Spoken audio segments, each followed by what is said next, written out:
All right. Welcome everybody. Hope you're all doing fantastic.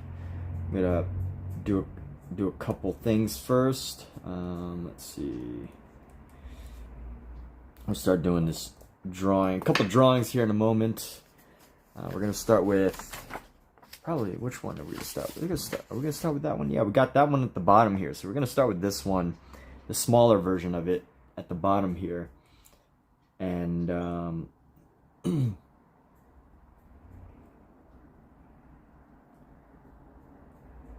let's see. Do desktop.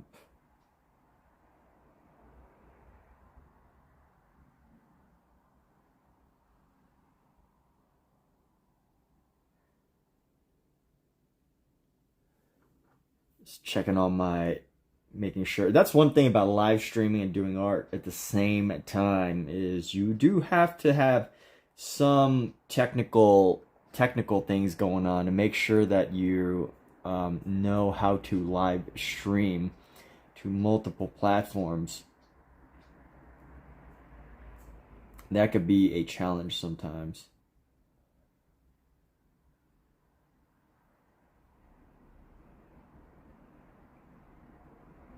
But here we go. So I got that. Let's go.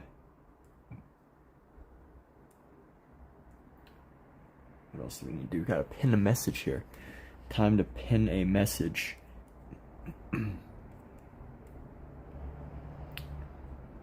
How do we pin a message? Let's see. My account, view channel.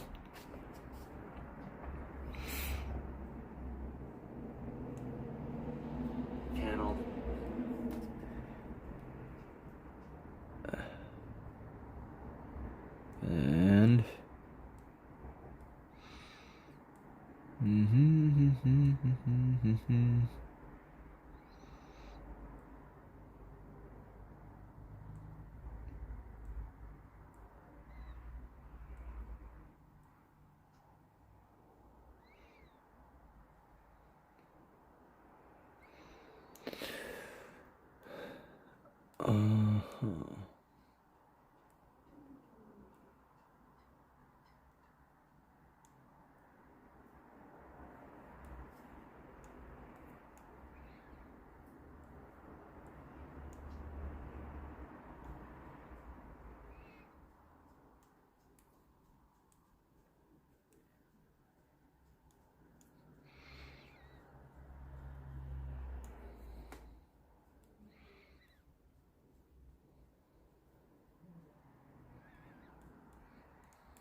let's see.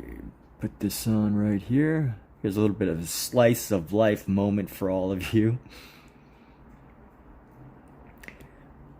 How does somebody get set up on all the different platforms? There we go.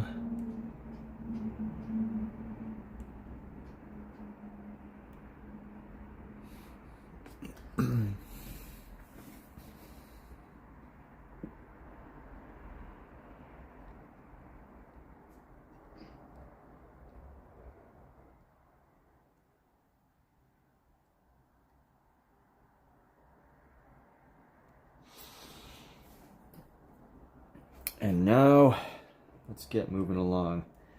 That's the one thing, I need like 3 windows open.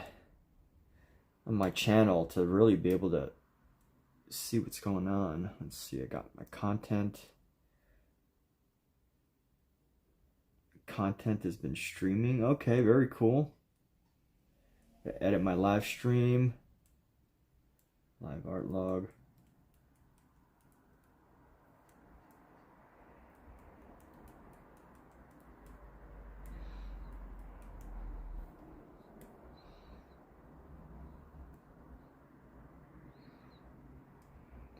Public. Make, record private. High quality stream. Save.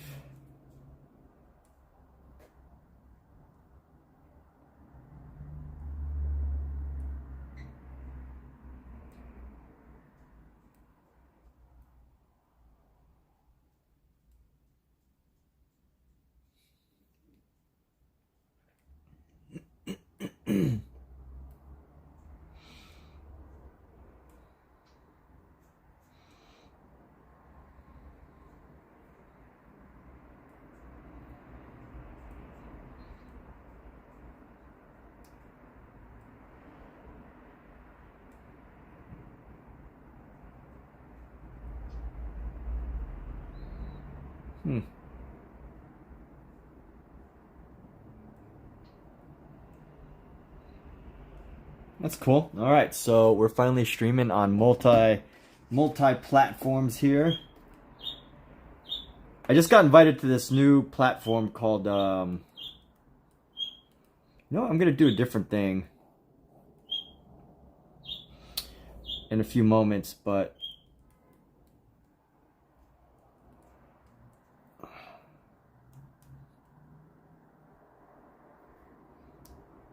if only I could get all the chats into one live stream, that would be absolutely wonderful. But it's hard to figure out. There's so many different places. So many different places to get our chats. But anyway, let's get started here. So this is what I'm going to be drawing with at first, the STAEDTLER lead holder, hence why I've pinned it as a message. But this is a nice little lead holder. What I love about it is it comes with a built-in sharpener. That's right, a built-in sharpener. Got a built-in sharpener right here. Sharpen, sharpen, sharpen. Make sure you have this little sharpener turned this way. You know what? Sometimes it's better if you just rotate the. Let me see.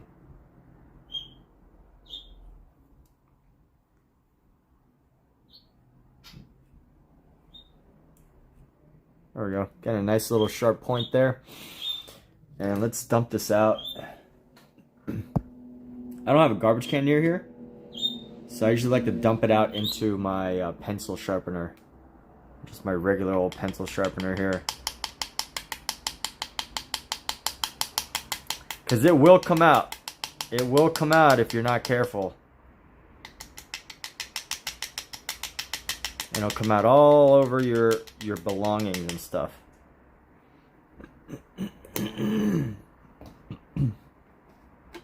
All over your belongings. Let's go like this.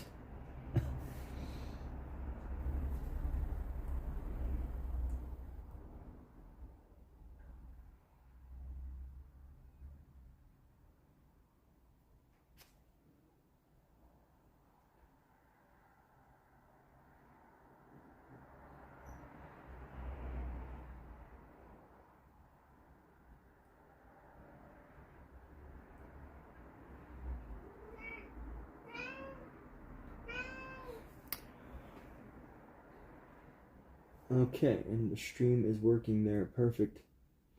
So let's do this. Let's get started. So I started the sketch yesterday down here. So that's where we're going to be working. We're going to be working this little corner. Everybody see that? Yeah, you can see it. And basically, I'm going to go from this to this. And what we're using is the Charles Bargue drawing course. So this was originally published in like the mid-1800s, like 1850. Not this specific book. I think this is a reprint of all of these things, but this program was developed in like the 1800s, before the internet, before Bob Ross, before all of that. And it was meant to, people were meant to learn how to draw, to study it, to become commercial artists. And when I say commercial artists, you know, I don't mean that in today's definition. You know, the old definition of commercial artist was basically just an artist who did commercial stuff. And that's, you know, they were supposed to paint or draw with a certain style. There was no creativity in what you did. You're just supposed to, your only job as an artist was really just to like copy, to know how to copy things or do things exactly in the style that was expected by whatever organization you wanted. So, or whatever organization was hiring you for your work. You might expect that, but like, as far as modern art goes, you know, we've come such a long way. We've advanced so much as a society that can see art beyond simply drawings of people and things like that.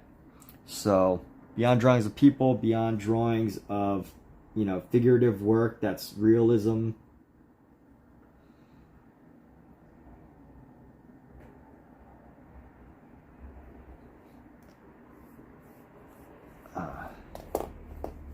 And here we go. Need a little bit of a fix there. Oh no, wait, that's not too bad. Yeah, okay. So here's what we gotta do. We need to go up and in here. Down and in.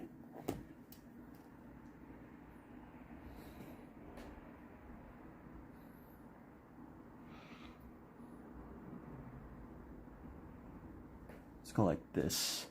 It's gonna go straight up and then across. But let's come around this thing first. This is gonna be a nice curved thing. Can't really tell what this is, whether it's a stone or like supposed to, because all of these are based on casts. So cast models, which means you know, these aren't like real figures and bodies. Some of them are like based on statues, some of them are based on molds or whatever. And here we go. We're gonna go down a little bit right here, and then we're gonna bring this across like that. For the joy of drawing, as Bob Ross might have once said, the joy of drawing. And this is such an interesting, oh, that's why I made this curve way too steep. Their curve is much more delicate here. So here's what we're gonna do. We're gonna create this nice little delicate, what am I gonna do? I'm gonna bring this right into here. So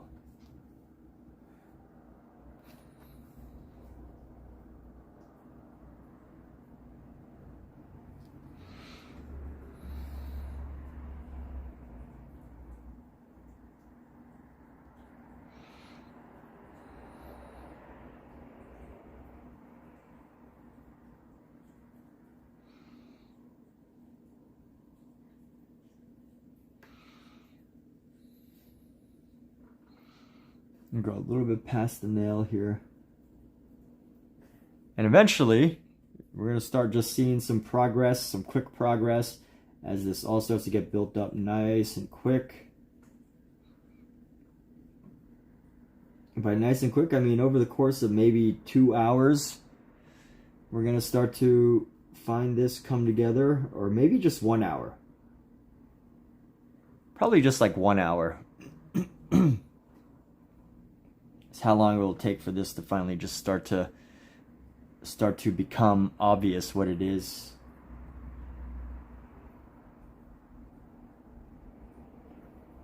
Because as of right now, you still can't tell because it's just the outline. But as we build up that more than the outline,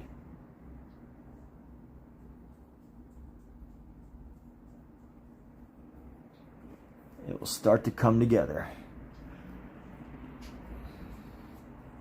And here we go.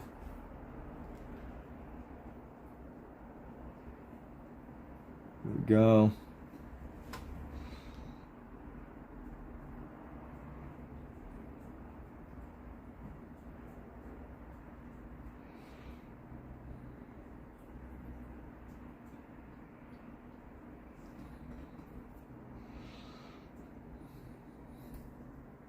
I'm just following the sketch that we've already made. And what's great is this is so achievable by pretty much anybody, everybody. This is a totally achievable way of learning how to draw.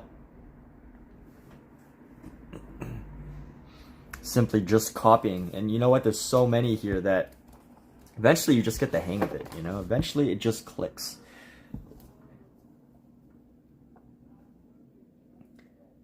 And this isn't, you know, there's like definitely artists out there, I think, that would be like, what? All you're going to do is just copy. Like, when does the actual learning start? And, you know, I think the whole process is a learning thing, because, you know, it's like playing chords on a piano or on a guitar. If anyone's ever played an instrument, if you haven't played an instrument, then, or if maybe you played a sport, you know, like dribbling in basketball, or just simply running drills in football. You know, it becomes just like that, right? You start to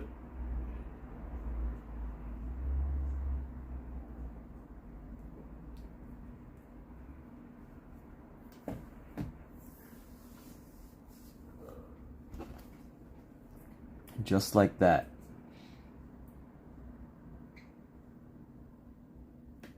And over time, you eventually get better at it, right? Like, you get better at seeing proportion.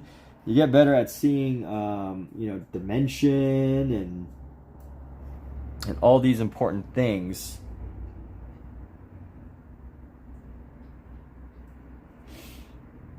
All these important things that can help you draw better. So I'm taking a little bit more time than I really need to with this. Let's see. This one can probably go like this. How do we do this pinky here? Let's go with our pinky. We're going to come out like so.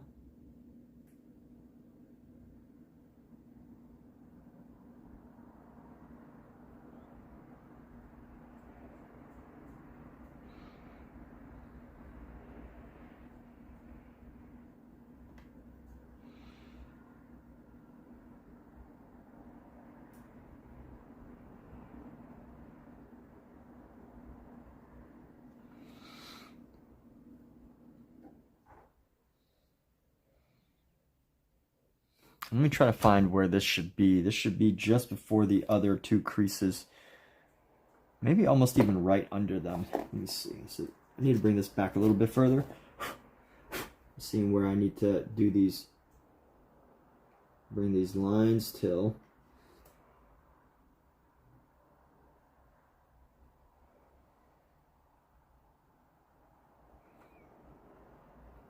This should be a small one. And then come up right underneath.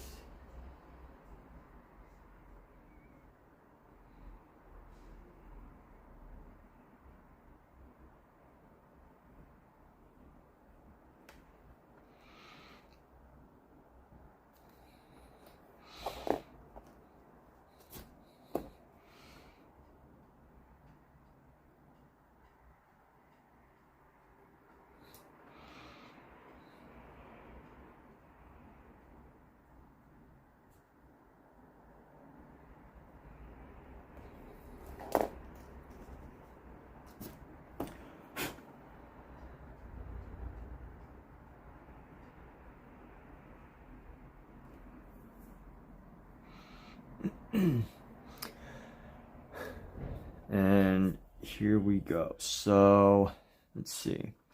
How's this pencil going? How's this section of the hand going to come out? We're going to get a nice little crease down here.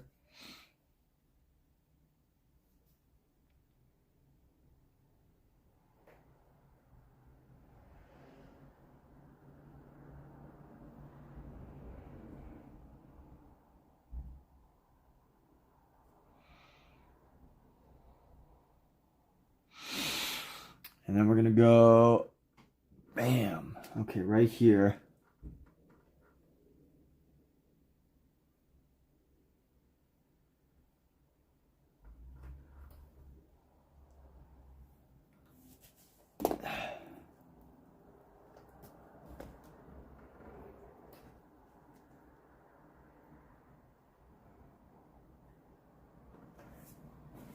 And then let's go like this.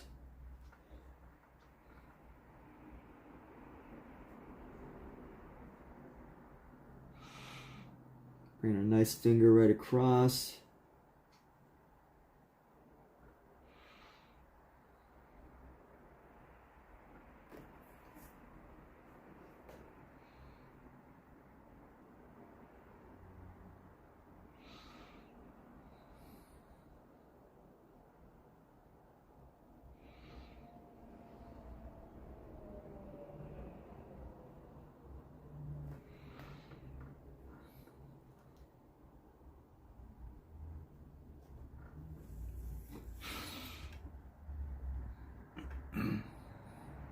And here we go. I'm gonna go bring this down.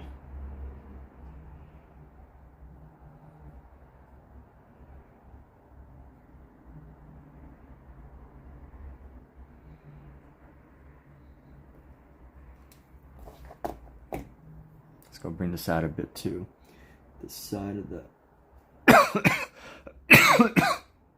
this side of the finger comes out. Keep doing that. Bring this around. So just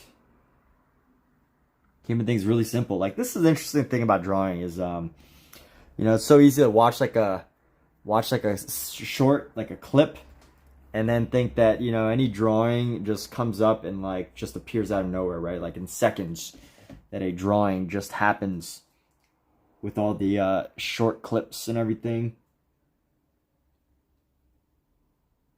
But they take a long time. They can take a long time.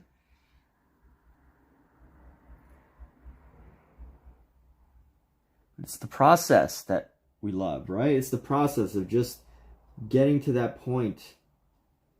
Something that you could be happy with. That creative endeavor that we all love.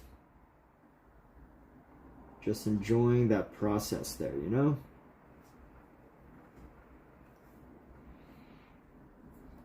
And this one needs to be a little bit, this hand needs a little bit more width. I can see that they're going for like a much rounder hand. Styles back in the day, they used to be much rounder. You know, everything used to have like curves and edges and like really really deep curves. The edges of things were very different.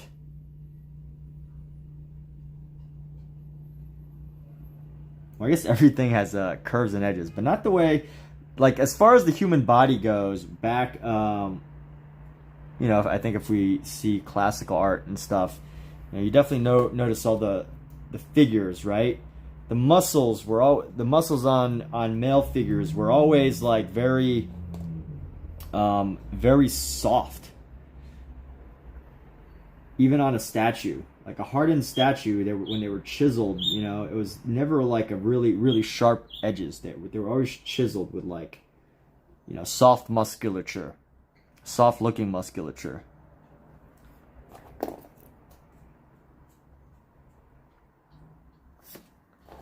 All right, let's go down. And we're gonna come down and around.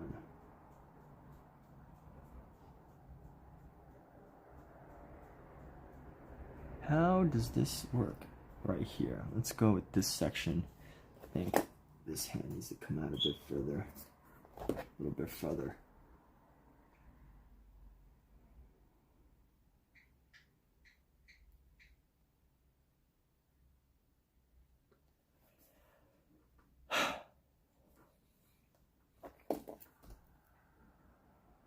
I do struggle with these old school fingernails though.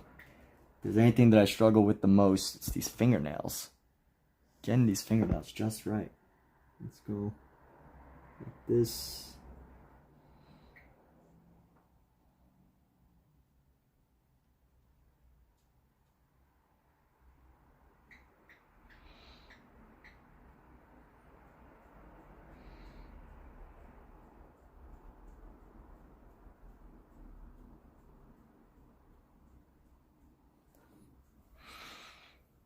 We'll have to let some of the... What's up, Danny E? Hey, awesome. Good to know. How's, you get any training in today?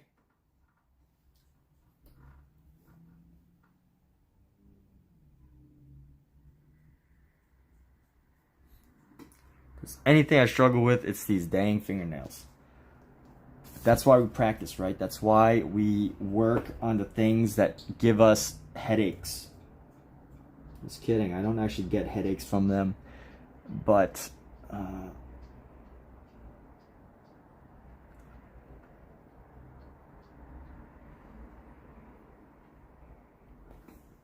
I don't actually get headaches, but from drawing. But if I did, it might come from drawing fingernails.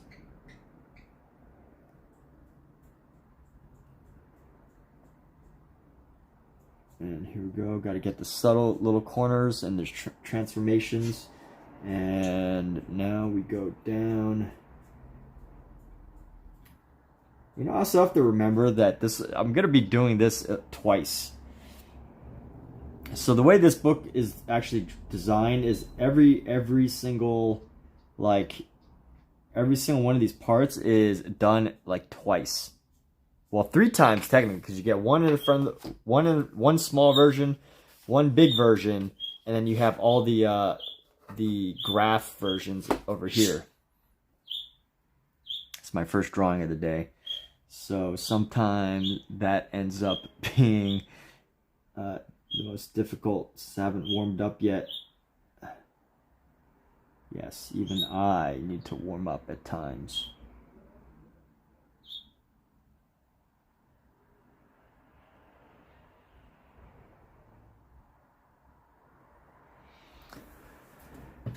And then we're going to have another knuckle. It's going to come up and around.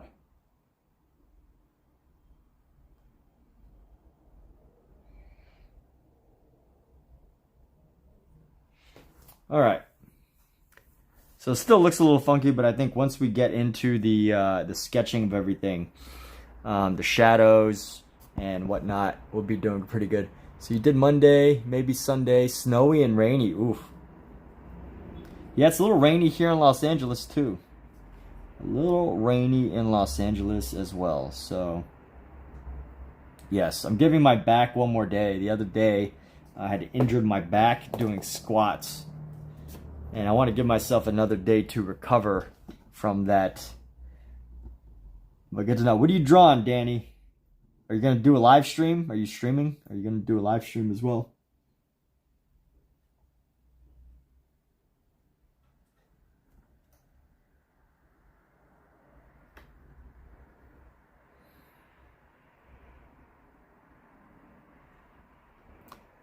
And just getting some of these shadows in. Sketching in some of the shadows here. You get the really nice dark shadow down here.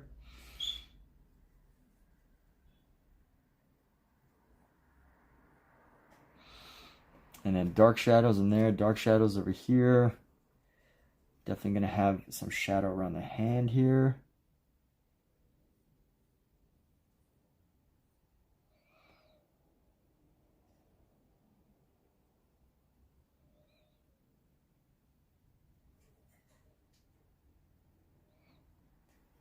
And let's get some shadow right into here, into the crease of the finger right here.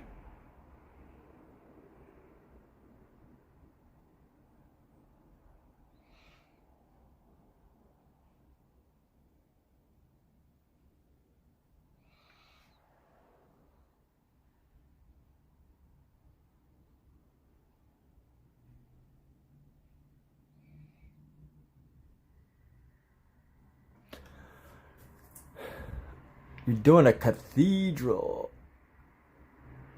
You don't... No, you don't do YouTube. Oh. At least not yet, I'm guessing, is what you wanted to say. That's cool. Sometimes it takes, you know, sometimes you gotta build up into it. You know, some people just aren't ready to do live streams.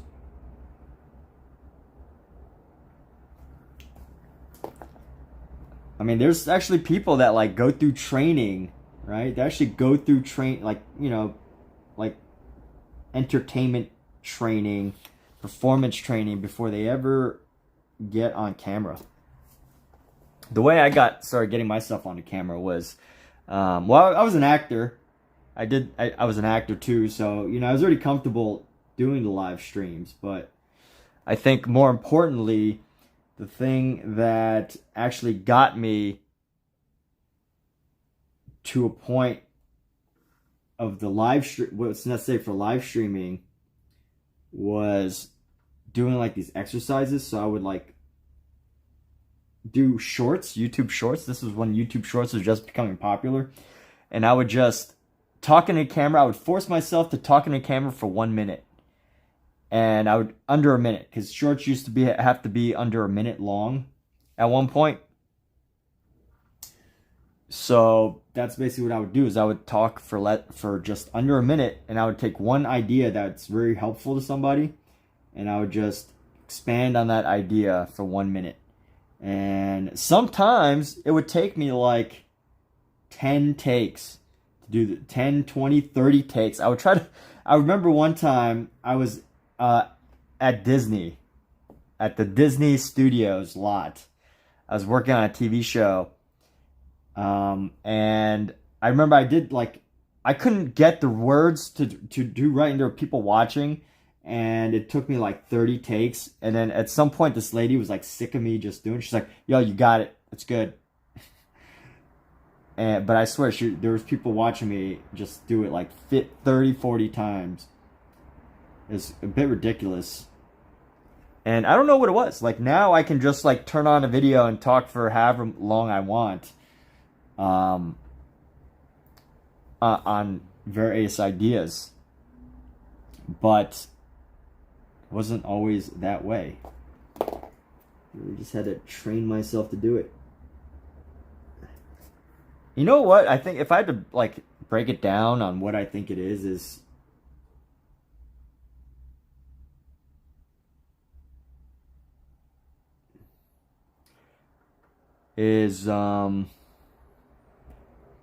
just being comfortable with what you're saying. You don't have to get everything right. Obviously, if you have to get a lot of ideas in 1 minute, yes, like in a sense, you do have to get some things right, and I still do multiple takes once in a while of like a similar subject of a 1 minute video. But for my live streams, you know, it's almost impossible. You can't take back everything you say. I mean, you could, but that wouldn't make for a very interesting stream. Fortunately, there's erasers for drawing, so I can't take back what I drew. Thank you. Confident now. Yeah, I mean, you just build into it, you know? And maybe, like, if I really think about it, maybe it's not even confidence now. It's just like, it just seems like confidence, but it's really just like a habit that's been built in. You know what I mean? I guess competence breeds confidence. Is that what it says? Or is it confidence breeds competence breeds confidence? Like doing it so much that it just like it's not even a concern anymore. But just getting over that hump. But hey, you know what also motivates me is this one quote. It's something like, most people say it's the first step is the hardest, right? The first step is always the hardest. That is like totally wrong. I don't know who. I don't know if you actually agree with that quote, but I highly, highly, highly disagree with that quote. The first step is not the hardest. The 100th, the 200th, the 300th, the 500th, the 20,000th step is much, much, much harder than the first step. In a marathon, you know, that first step is way easier than that step at mile, 27 or 25, because it's only 26.2 miles in a marathon. But yeah, I totally disagree with that quote. The first step is the hardest. But I think that's also motivating too. What's up? What's up? Omizu is here. Lord Omizu of Hazar Kingdom, ruler of sector 422375542. If only there was a way to, like, if YouTube could make it more fun, where, like, I could give away plots of fake land, like, you know, plots of land to this channel. Like, if I could, like, come up with a map. Oh, that would be a good YouTube channel idea. You could come up with, like, you could draw maps, and then, you know, you, like, sell little sections on the map to like, subscribers or something. I don't know. That's just a random idea. It probably wouldn't actually work out that well, but just brainstorming. That's what we do here, is we're just forever brainstorming, right? Brainstorming ideas, brainstorming inspirations, brainstorming about life. Oh, excuse me. What a yawn there, huh? That was a powerful yawn. Night Omizu. Night Omizu has arrived. Let's get this pinky right now. Like this.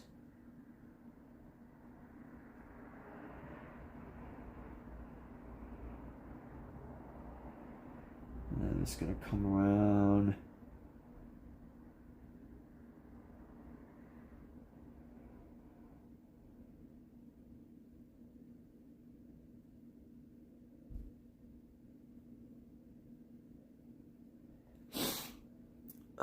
Could be a Y2 daimyo then.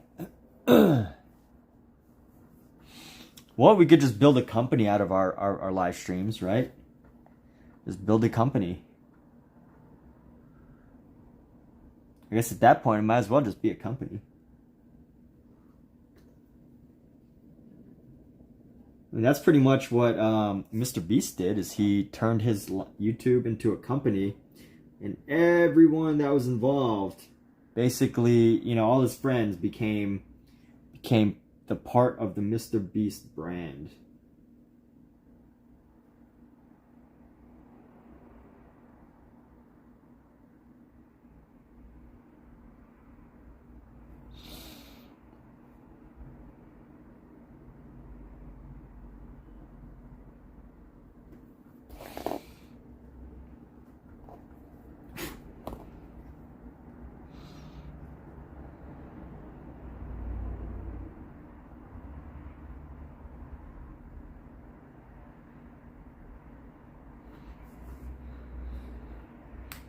I cannot do these fingernails. My goodness.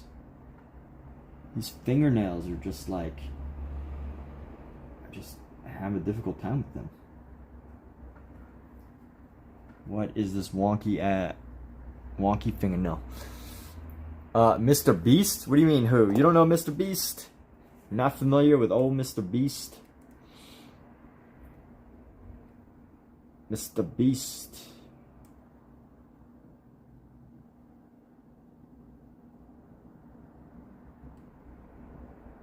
He has one of the most successful YouTube channels that has ever been created.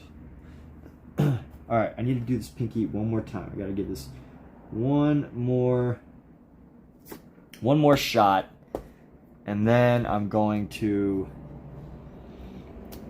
keep doing it and then I'm just gonna not try it anymore. But let's see.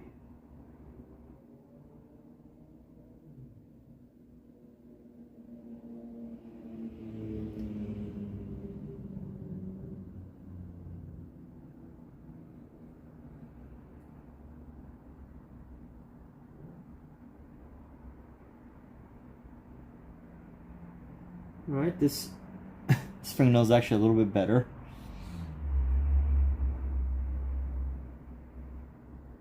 Ah, that's actually pretty good. I can be happy with that fingernail. Okay. Thought I was going to be struggling much more there. Mr. B from the X-Men. What? Mr. Beast? So, Mr. Beast is known for some of the greatest feats known to YouTube. And, for example, one time he said like Brad Pitt's name for like 48 hours straight or something like that. He probably holds a world record for like saying the same word. Mr. Beast early feats. Oh. Mr. Beast started at age 13, posting videos. Mr. Beast 6000. Early content include Let's Plays, videos analyzing other YouTubers' wealth. Well, that's cool. He was analyzing other YouTubers' wealth. Oh, see?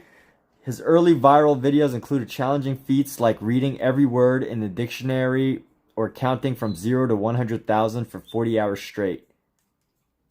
His net worth is only 60 million. I mean, I'm saying only 60 million because 60 million is a lot of money, but for whatever reason, I thought Mr. Beast was worth way more than 60 million.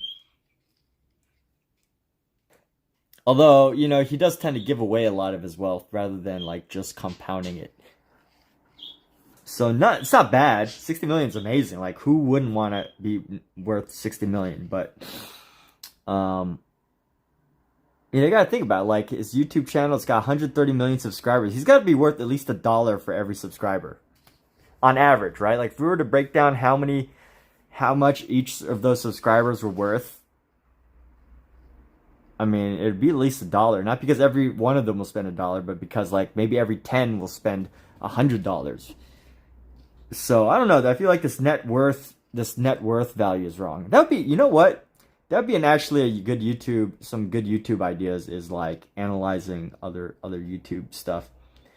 But he gets the joy of helping others. So, you know, one thing about Mr. Beast is he gives away a lot of money. So he's actually pretty. The Johnny Noville of YouTube, Knoxville. No, he doesn't hurt himself.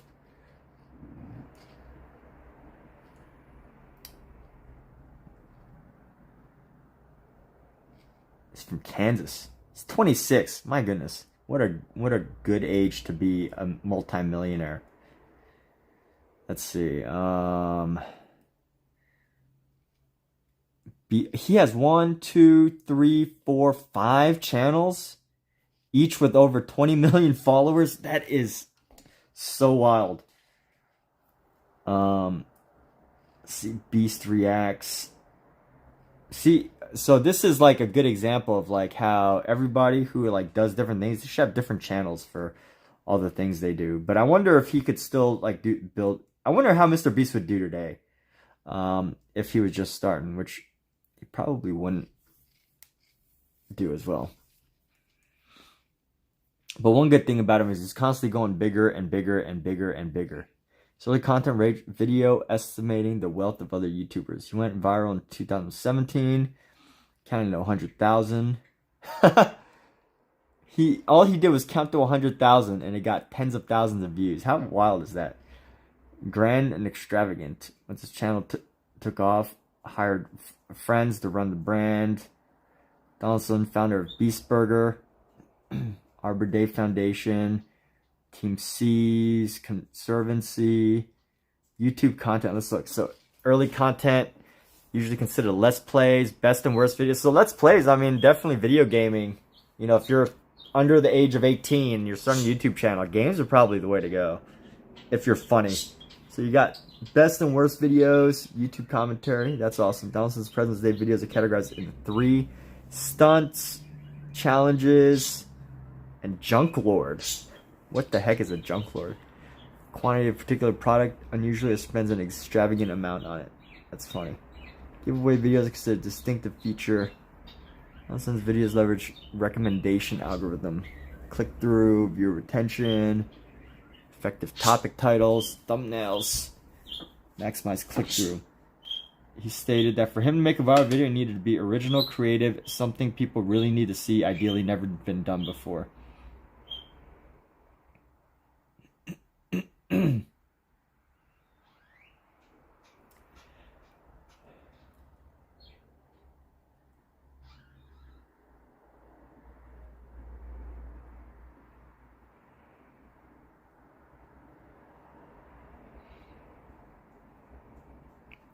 So 2022, he spends about $1 million on each video. That's pretty wild. Sponsorships. Uses, you know, you can learn so much from I've actually never read Mr. Beast's Wikipedia, so I'm actually fascinated right now. Like, I've seen videos of him explaining, like, how he does stuff and some of his advice, but I've never actually read his his YouTube, his Wikipedia.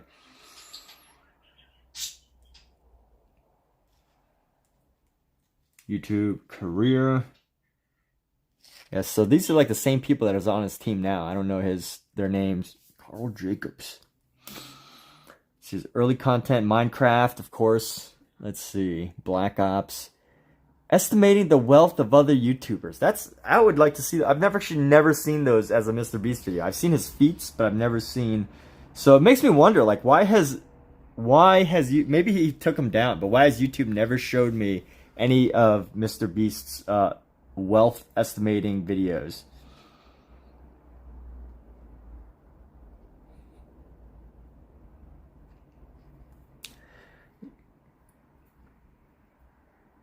Worst intros on YouTube, poking fun at YouTube video intros. By mid-2016, he had around 30,000. So it took him 4 years to get 30,000 subscribers. That's actually not too bad. That's pretty good. I've been going way longer, and I have way less than that. But that's also because I haven't done any feats and stuff. Donaldson dropped out of college. Full-time YouTube. He didn't need college. You know, isn't it great to not need college? Oh, he was already making some good money. I'm sure he's already making some good money, but his mom forced him to leave the family home. That's wild. I wonder how his relationship with his parents are now. It'd be interesting to hear that side. So let's see. To contribute channel. Franklin left in 2020. Carl Jacobs promoted to take the place. Rise to fame. So let's see. 2017. Let's see how old he was when he got kicked out of his house. 1998. So 1998, 2016. Yeah, in 2016, he would have been 18.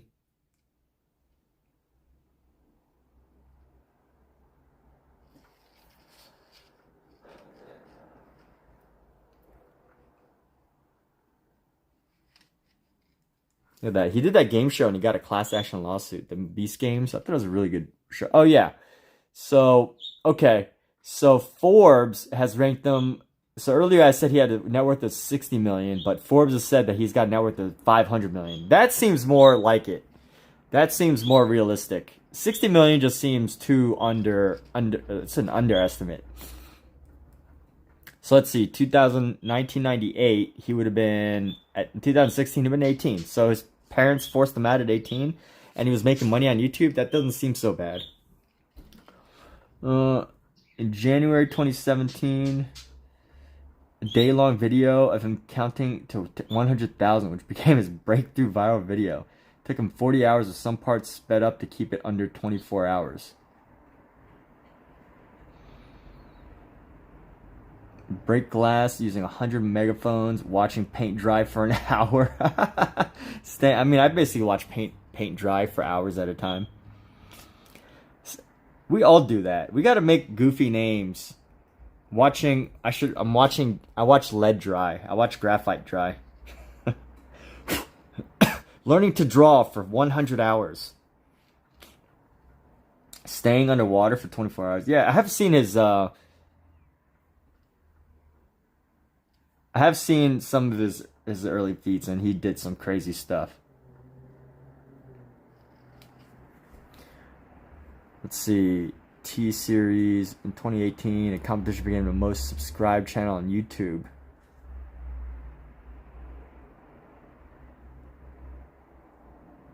Oh, wow. In the Super Bowl, he purchased multiple seats for himself and his team, whose shirt spelled out Sub2 PewDiePie. What a brilliant advertiser. Filmed a real-life battle royale competition in Los Angeles. Apex Legends. Accused of using counterfeit money in his I opened a free bank video. He explained that he used fake money to avoid participant safety concerns, that participants received real checks after the shoot. Rock, paper, scissors competition for $250K. Professional esports player Nade Shot won in the event. YouTube Rewind. Thank God it's over. Explains that he had always believed that YouTubers should get more say in Rewind, and with this in mind, he decided to call hundreds of YouTubers. At the end of the video, Donaldson gives a shout out to PewDiePie, citing him and his 2018 Rewind as the inspiration.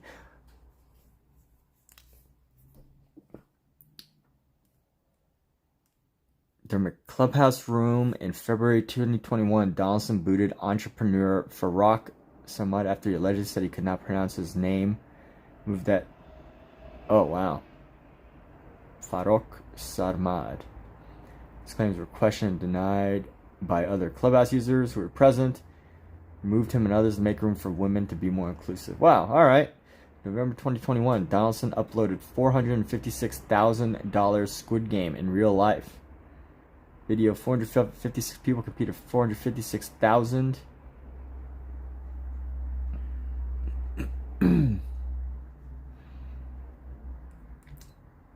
Yeah. Okay. I mean, this is a pretty wild career. You know, starting at 13, he's been doing it for 13 years.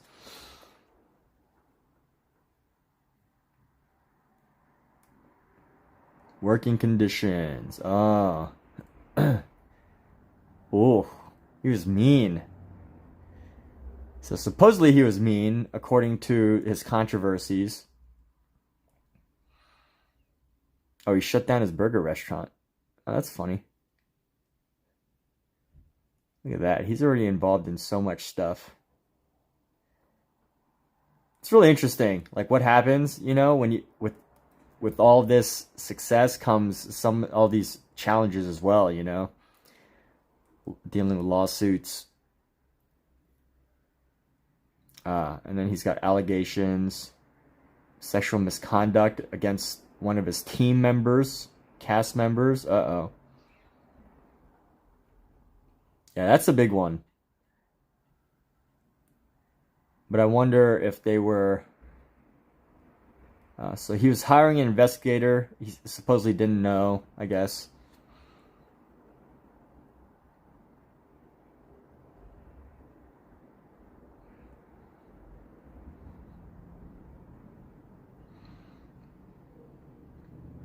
Insomnia. Brother. What?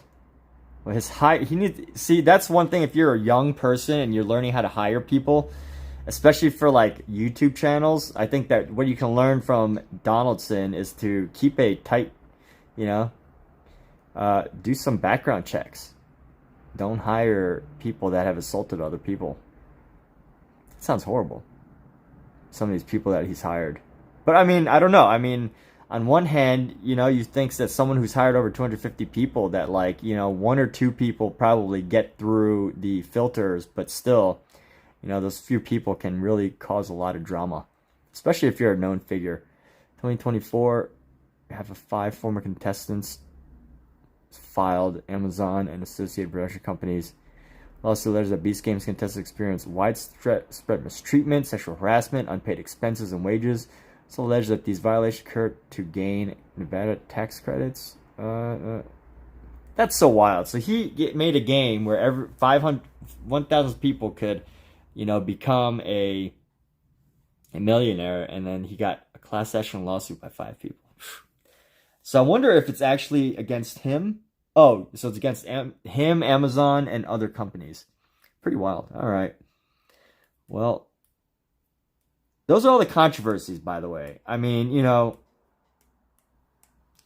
hopefully, I think in general, you know, Mr. Beast is a good guy. In general.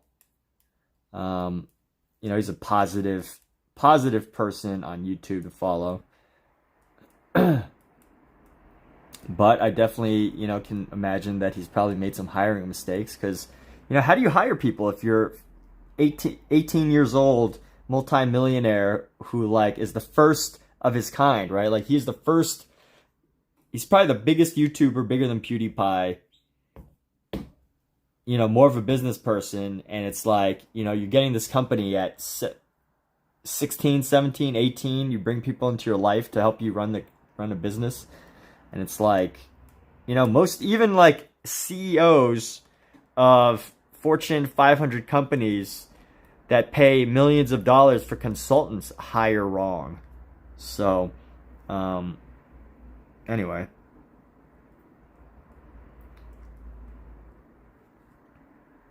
I wonder, let's look at like, let's find another game show and see what controversies, if there's any other lawsuits. So, let's see, Survivor game show. And let's see if there's any lawsuits from Survivor. Just to get an idea, like, you know, 1,000 people were involved in Beast Games. And that's a lot of people to have in a single game. And you can't really, like, control what they all do. So let's see, Survivor is a 47 season show. There seems to be no controversies on Survivor. Now, that's good. So no controversies on Survivor that we know of. I'm sure if we dug into each of these people, all the people involved, maybe, but as far as the show itself, no controversies to note. So that's pretty amazing, right? But I think altogether, what did they had? Maybe like, let's say 47 seasons, format. How many people are in a Survivor game? 20 days. I don't know how many people actually take part in a Survivor. Oh, let's just say 20 players. So let's say 20 players in Survivor, 20 times 47, 20 times 40, 20 times 50 would be 1,000. So 48th season premiering this year. So they're just about after 40 years, 30 years, they've just reached 1,000 total players. So, you know, I think as far as game shows are concerned, you know, we'll see. But anyway, let's get to 100,000 subscribers for us so that I can get this little, this one little YouTube award, huh? How about it? Let's get to 100,000 subscribers. But I just did an analysis of Mr. Beast's channel. Let me get a drink real quick. I've been talking for a few minutes.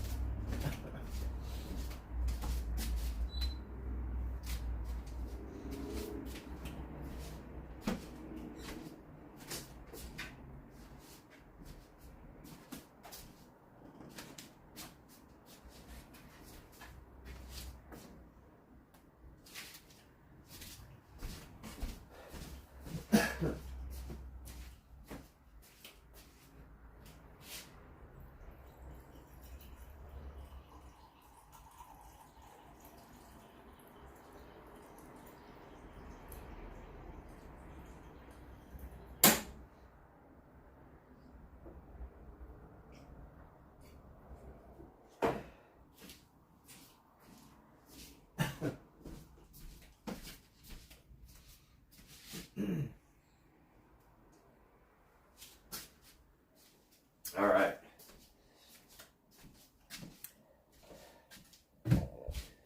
Yeah, Mizu. It is pretty interesting. I think we can all go a little beast mode with our YouTube channels. I always try to think of feats I could do, but no one, like I've done a couple feats that get me some views, but I don't think it's just the same anymore. You know, YouTube's like a search engine now. Before it actually used to be like the only place where you could find like entertainment on the internet, right? Like the key place to find viral content, but you can find viral content everywhere now. I'm playing with my cat. Here he is. Here's my cat. Petting my cat. He's so sweet right now. Cats are so sweet. You gotta find them when they're sleeping. You gotta get them when they're sleeping. Oh.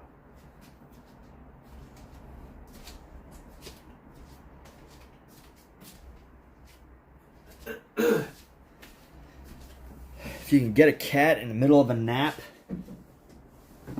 you will have them.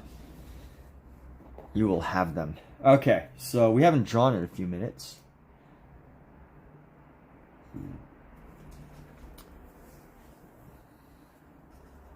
Wonder where I would be if my channel was just more than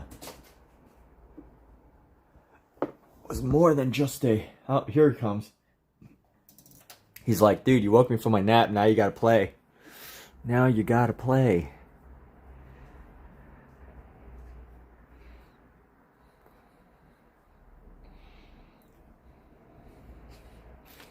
Here's a YouTube channel, feet playing with my cat for 12 hours straight. Is that even possible? Can a cat play for 12 hours straight, or would they get bored? Mr. Scout, Mr. Kitty Cat, what are you looking at? Hello, buddy. Here's a fun fact.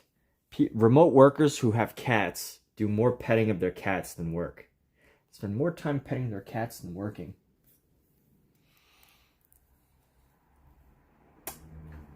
Kiss on a nose.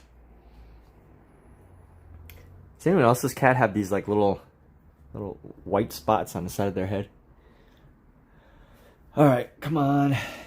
Why do you keep coming back and then going away and then coming back and then going away? Just stay like here or go away. Stay here or go away, okay?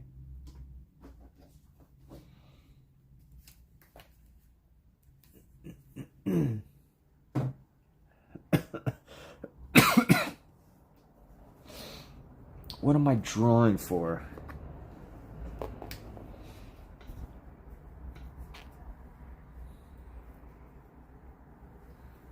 Wow. Yes. Look at that cute face. My kitty cat. Mr. Kitty Cat is here. What's up, Mr. Kitty Cat? Mr. Kitty Cat, what you looking at? This guy is such a good jumper now. He is such a good jumper now. It's grown to be... So he can jump from the bed. He could jump from the bed at an angle. So he could jump from like our bed down here. Wait, he could jump from like a bed to a 1 foot by 1 foot, like a 1.5 feet by 1.5 feet opening into like a cupboard above our closet. Which is pretty good. You're talented. You know that? A very talented cat, sir. Very talented cat. Yes, you are. You are so talented. Talented jumper.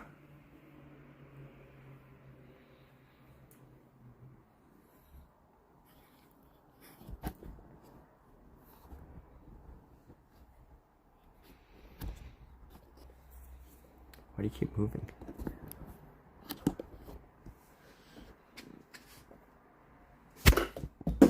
Dude. Stop knocking over everything, bro. I know you know what you're doing. Knocks over everything. This guy. Stop it. Alright, come on, let me draw. Go away. He's only bothering me because I woke him from a nap. Now he desperately wants attention. It's my fault. My fault, my fault. Alright, let's use this pencil.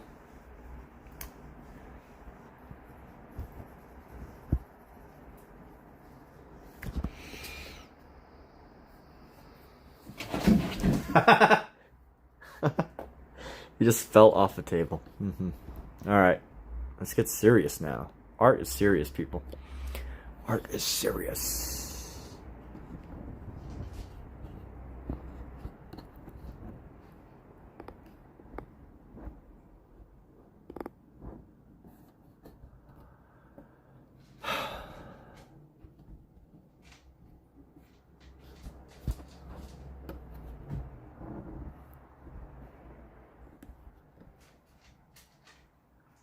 Okay.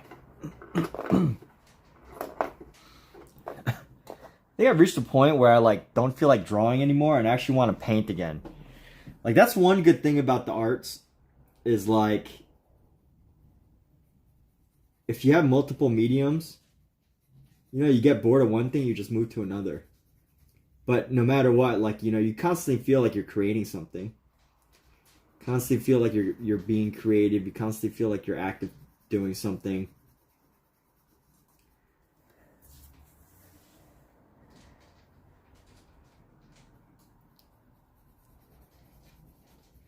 Art is great for the person who for the type of person that, you know, doesn't necessarily feel like they need routine in their life. I mean, of course, like there's jobs, art jobs that are pretty routine, like, well, I guess it's whatever you make of it, right? Maybe that's the beauty of art is it's whatever you make of it, right? If you feel like you need routine in your life, art can be this guiding system, this guiding beacon in your life. You know, something that you do every day at the same exact time, for the same exact amount of time, for the same reason, and you just do it over and over. Or art can be this thing that you just do at random times, and you do all sorts of random art, and you do all sorts of random things, and maybe sometimes you even leave it up to, you know, the viewer of what you should do, and that's the beauty, right? Like there's a way for everybody. There is ways for everybody to get value, and that's the beauty.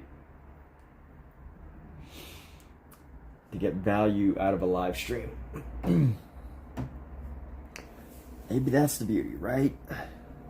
Everybody's personality has an opportunity, unique personality has an opportunity to manifest itself into artwork.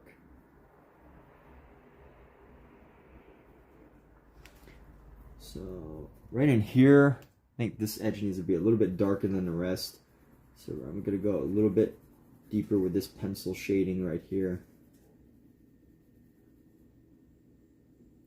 Especially as we get right into here. It's going to get really...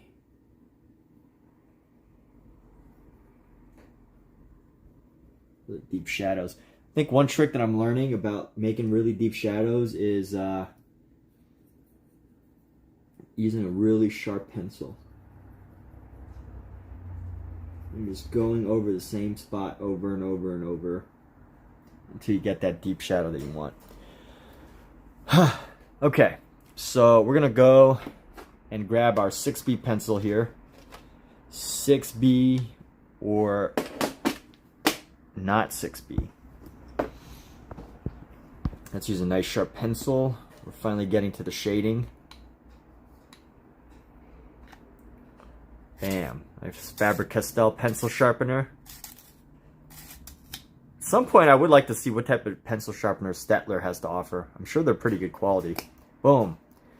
And I like to shake around a little bit because some of the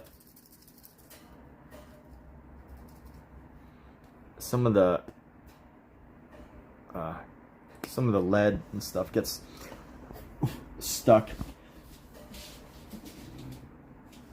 Alright, we're going to go into here.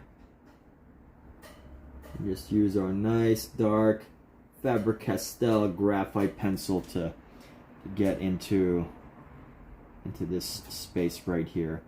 This is obviously going to be one of the darkest spaces here, because minimal light is coming through to this section the way that it's currently lit.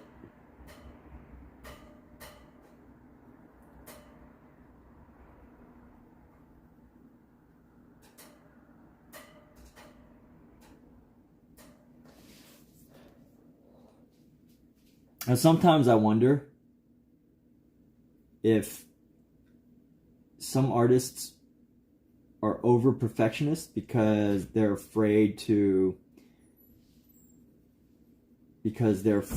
of not having their next project. Like sometimes I'll be painting, and by the way, this is just like something from my own observation. So maybe I'm projecting a little bit, right? You know, I might be projecting a little bit. I don't speak for all artists, of course, right? But sometimes when I do projects that are like the same, similar ideas over and over, sometimes I might spend more time on a project because I feel like I don't have a new idea. For example, like this, right? Like, I don't know if I have an idea for my next painting. I mean, I do. I can always find an idea of like random stuff to paint, but you know, now I'm thinking, I'm like, am I just doing this just to like, am I actually doing this for the training? Yes, I am. You know, for the drawing and all that. But also at the same time, I have to wonder, is it just an idea thing, you know?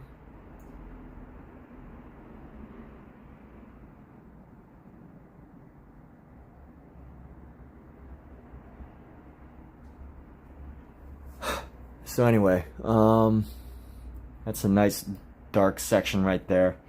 I'm gonna leave this nice and dark. Nice sharp pencil.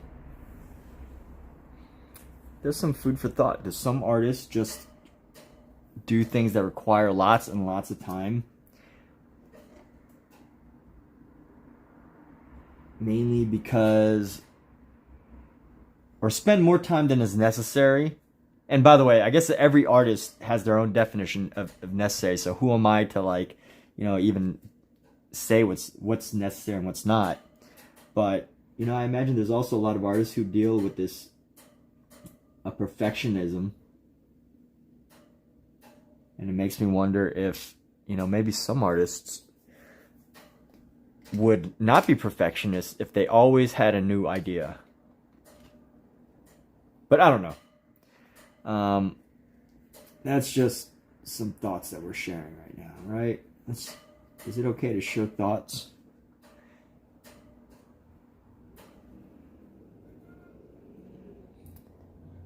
Maybe not if it analyzes what people do, right? Those are just some thoughts that pop in my own mind.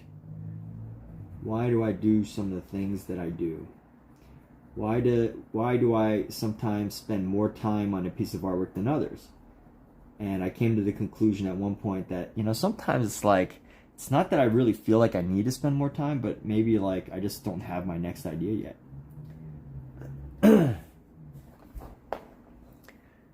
But here we go. We're gonna go with our 6B again. Let's grab the 6B. Get like a nice dark edge here.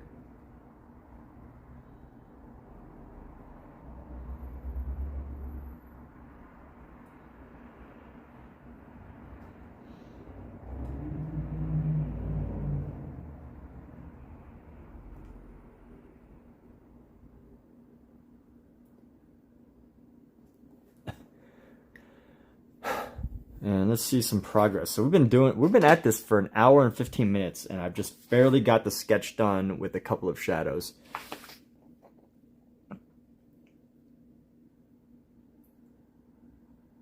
Like, I definitely feel like I need to go back to painting. My painting easel is calling me. Been having dreams about painting.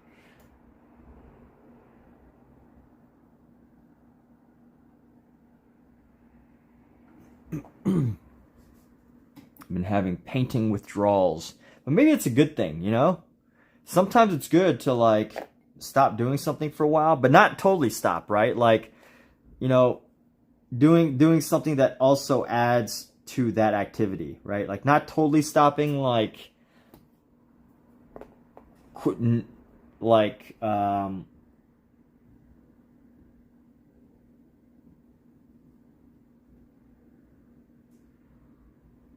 not totally stopping, like going from painting to learning how to skateboard, but like stopping painting and then, you know, going to work on drawing skills, which helps to contribute to the other.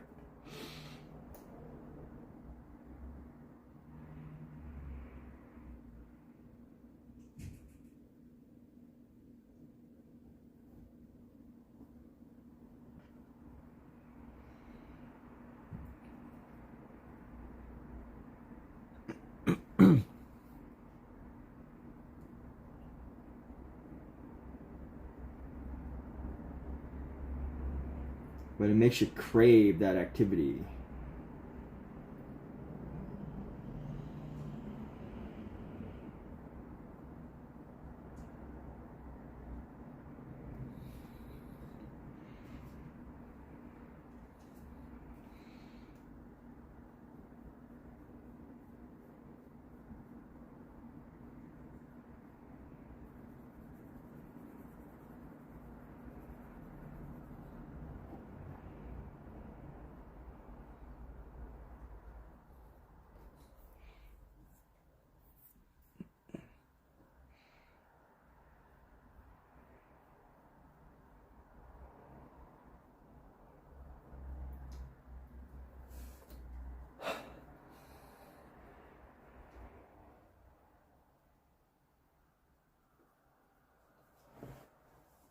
All right, so let's go on here. I reminded myself. Oh yeah, I gotta put some food. I gotta prepare dinner. Alexa, what time is it? It's 3:05 p.m. Probably gotta start cooking at like 5 o'clock. Alexa, set alarm for 5 o'clock. Alarm set for 5 p.m.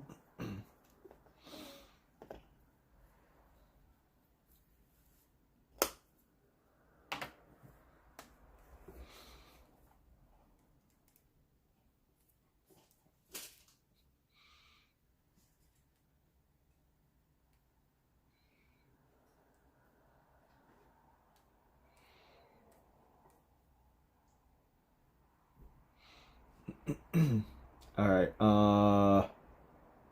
Let me do.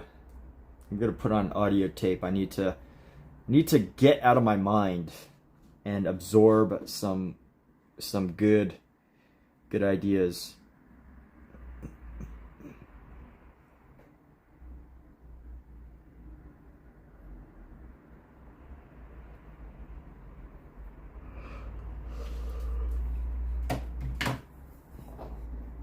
And here we go.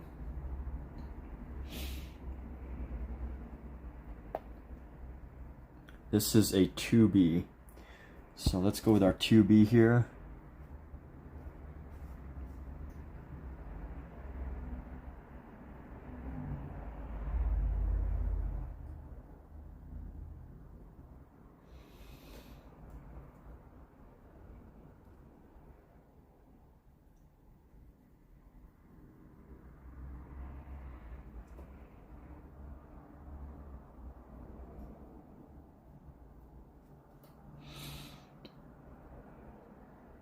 And here we go, using our 2B because it's a lighter lead. It's a harder lead, which means less lead comes off.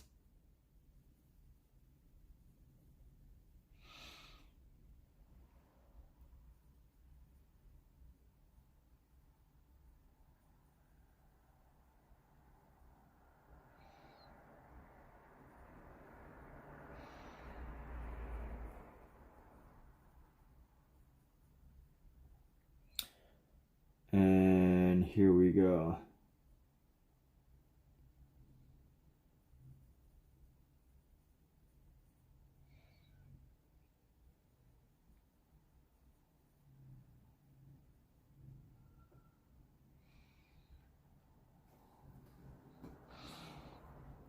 Let's go with our 6B. Switching in and out of like 6B.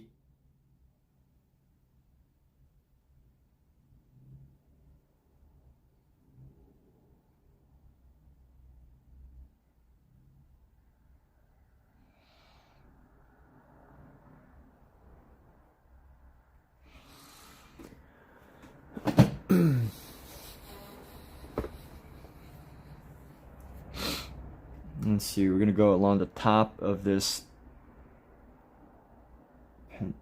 hand here just to add a little bit of a shadow. It's like a super subtle shadow right there. And you know what? We're gonna switch between a 4B and a 2B for. Actually, you know what? Let's switch between a 4B and a 2B for this one. I don't actually know like how much of a difference using these two different leads will do. But all I know is that it will change the amount of pressure that I need to apply in order to get the level of shading that I need or want.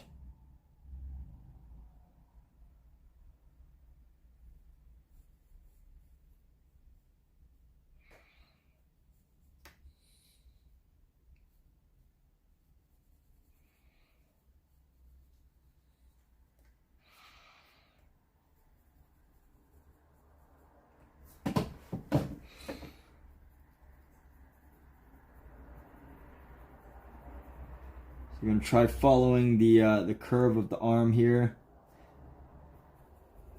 It's amazing how like subtle shifts in the way that you shade can create a visual look. Because, you know, when you think of shading, you think, oh, well, I'm basically coloring in the entire space, right? And that it shouldn't make a difference because it's all going to be the same color. But, you know, there are these subtle, like, there's a subtle difference if you shade in a certain direction versus another.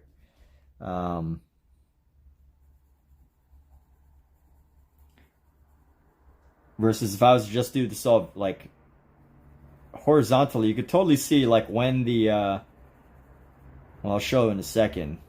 But you could totally see like when the plane shifts, and it kind of creates this like distracting look. It's not too noticeable, but it is noticeable.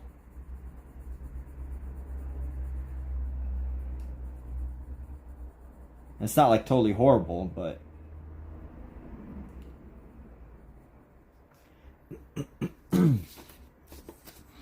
like even here you can actually see like exactly where, you know, I decided to change up how the pencil, how I'm using my pencil.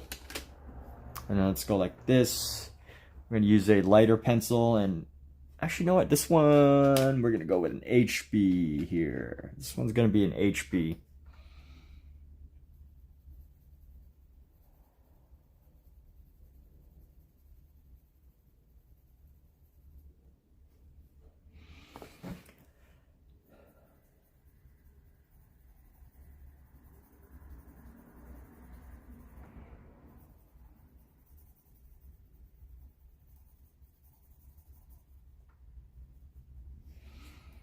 And honestly, this should probably be a little bit steeper.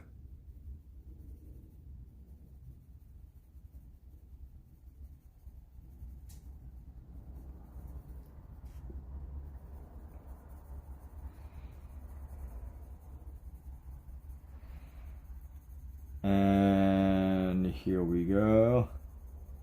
We're gonna go like this. Just keep going.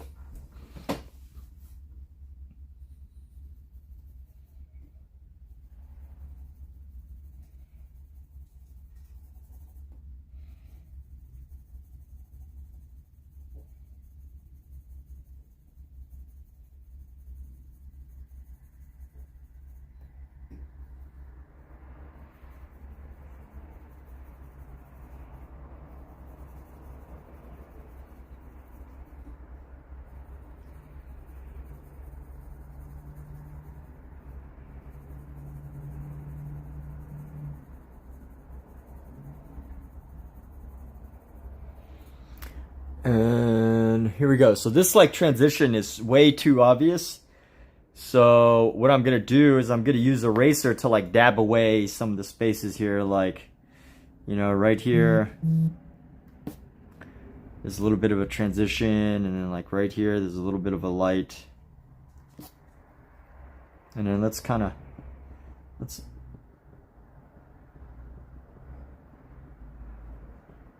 erase away some of this, just to make the transition a little bit softer.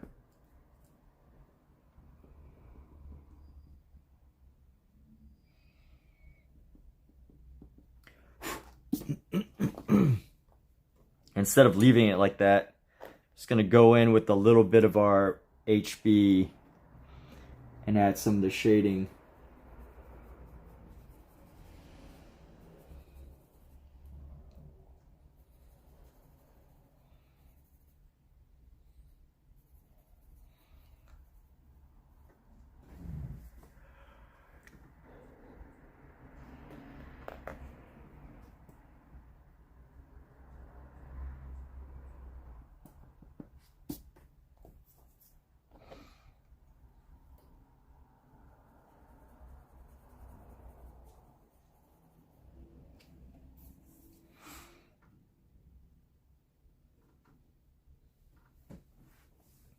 Okay.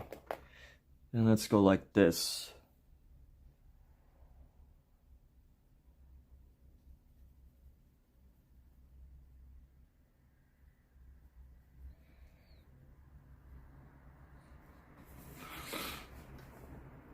I gotta get rid of these lines right here.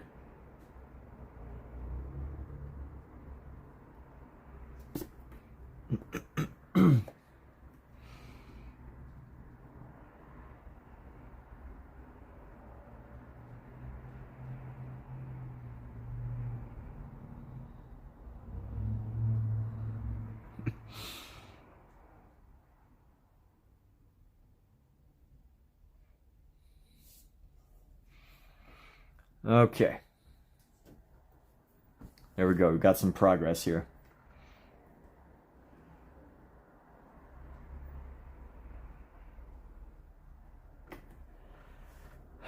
All right, what now? I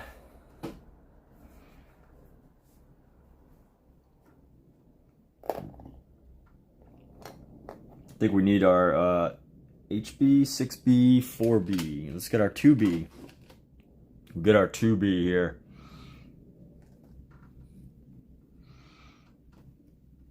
And let's go like this. Just to create the transition.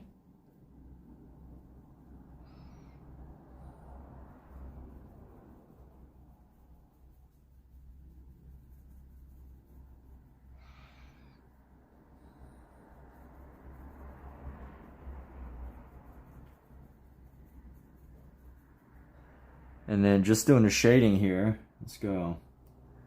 Let's get the shading right now.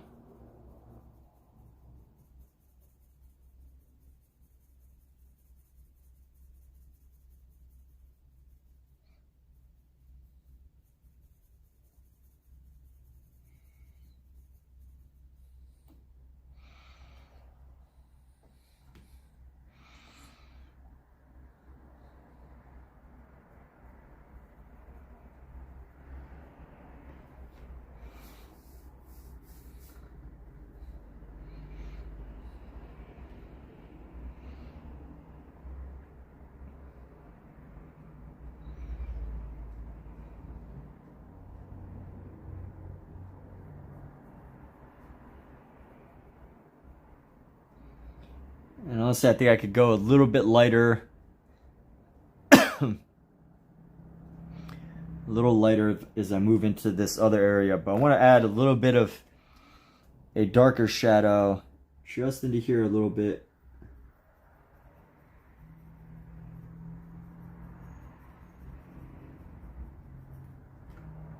And then let's go with the HB here. I'm going to go HB because it's a harder lead, so I don't have to press as hard, is the idea. Is the science behind my thinking is I don't have to press as hard, or I have to press harder to get a darker appearance, right? Like you can see if I go like this, but I can also create something very dark, right? And go like that, but I also have to press very hard to get that. Whereas like a 6B pencil, you know, I can pretty much get that without pressing. But if I press really hard, I get even darker. So that's the difference between the different lead softnesses, which I'm pretty sure everybody who's watching right now knows that. But for those of you that didn't, you know, just a thought. That's the science of what I'm doing right now. The science of art.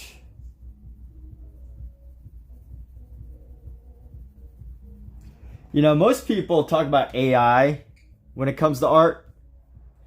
And they're like, oh, is AI going to ruin art? Is AI going to do all these things? But here's a question that's actually being asked as far as art goes is, what about turning art into science? How do people feel about that, right? Like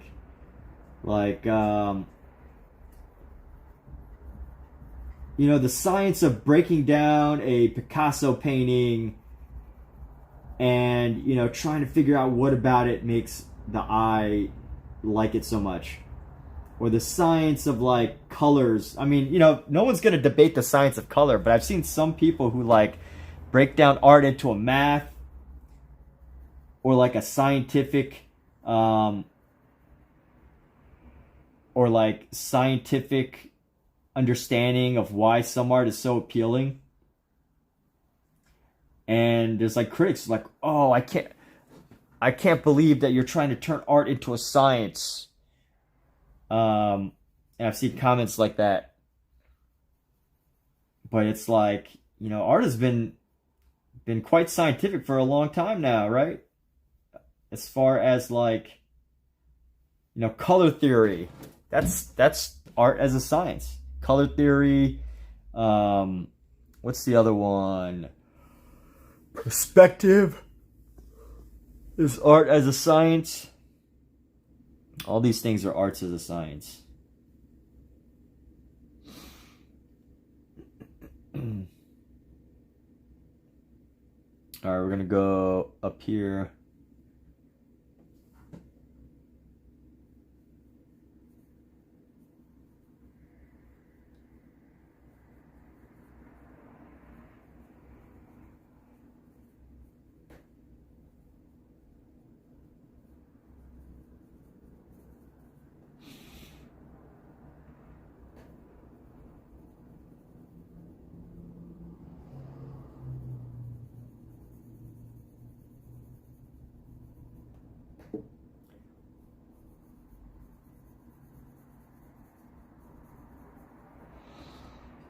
All right, and here we go. We're gonna go up right here.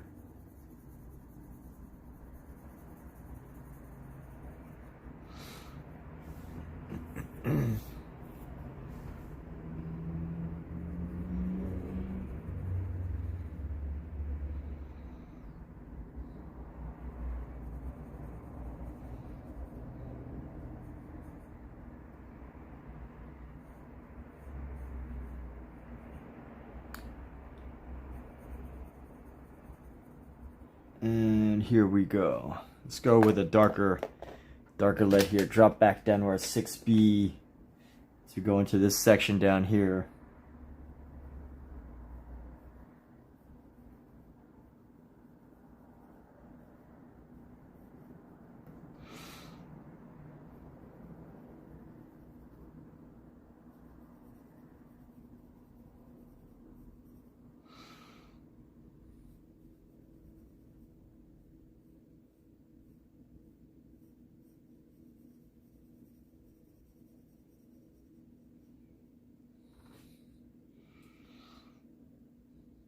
And here we go.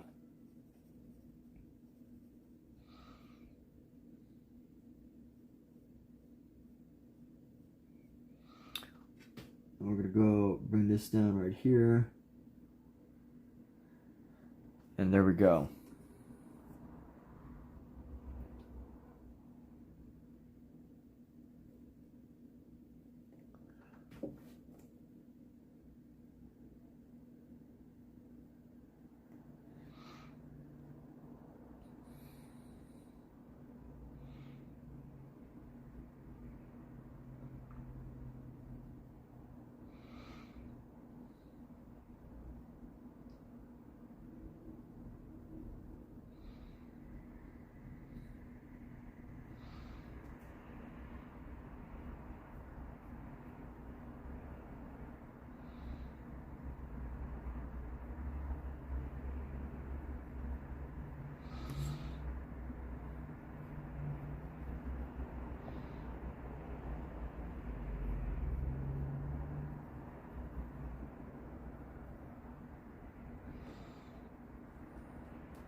And let's go.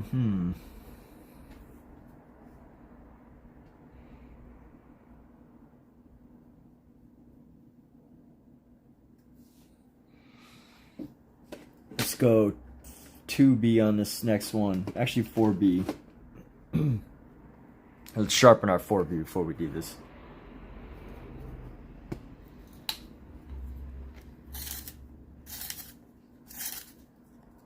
Nice. 3. You only require 3 twists of the pen. How many twists does it take to sharpen a STAEDTLER pencil with the Faber-Castell sharpener?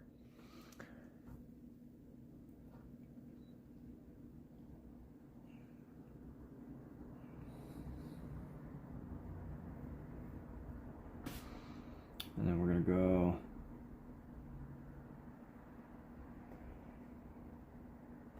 No, I'm going to need like a HB here.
This little edge right here is so annoying.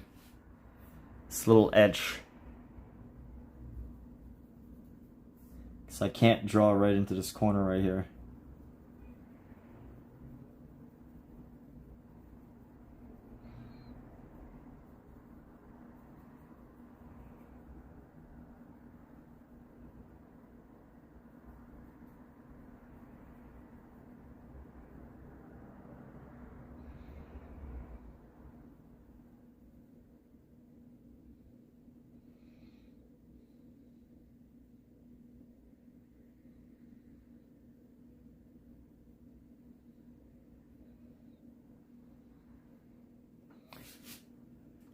Huh.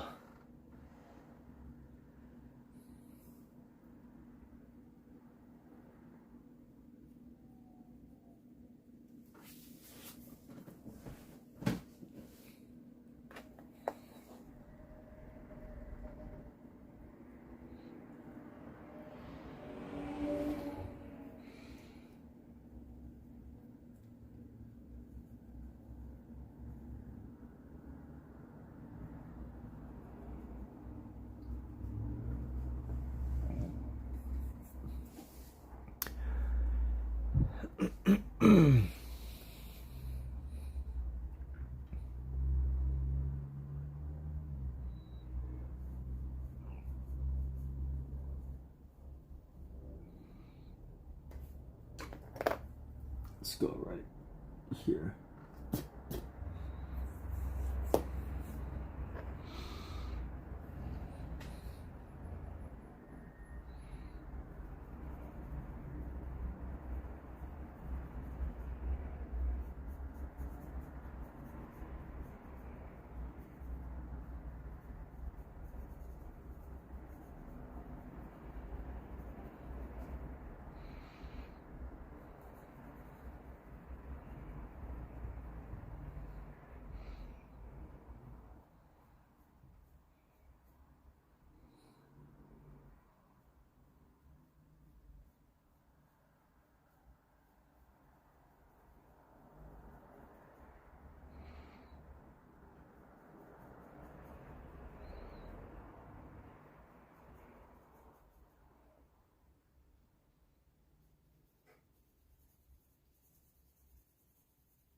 And here we go.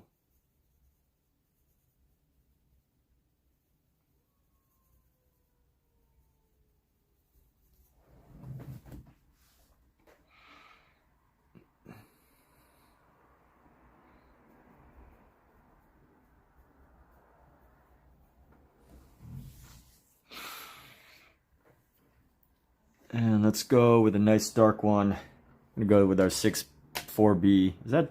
Yeah, this is our 4B right here. I'm gonna come around here.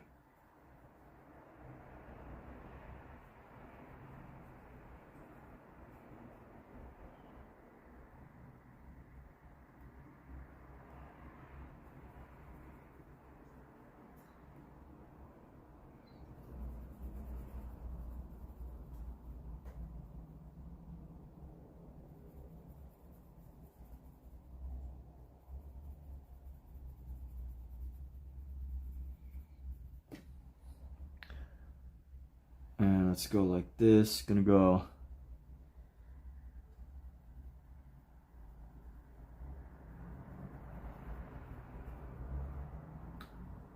And here we are. All right. Let's see how this looks on camera.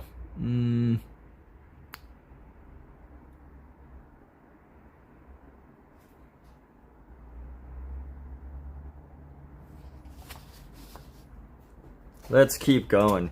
You know, like, here's an interesting thing. When I drew this toe, when I drew this,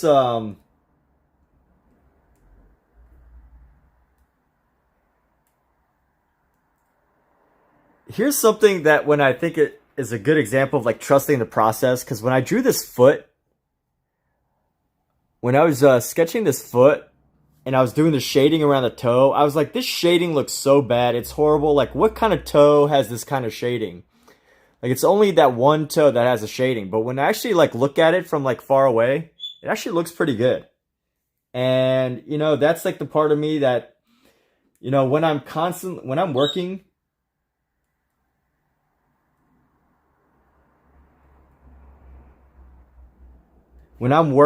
on like hands and stuff, I constantly think, oh, this looks like crap. Like, why would the shading look like this? But then I think back to that foot, that foot that I made, and I'm like, oh, it's not so bad. It's, you know, something good will come of it eventually.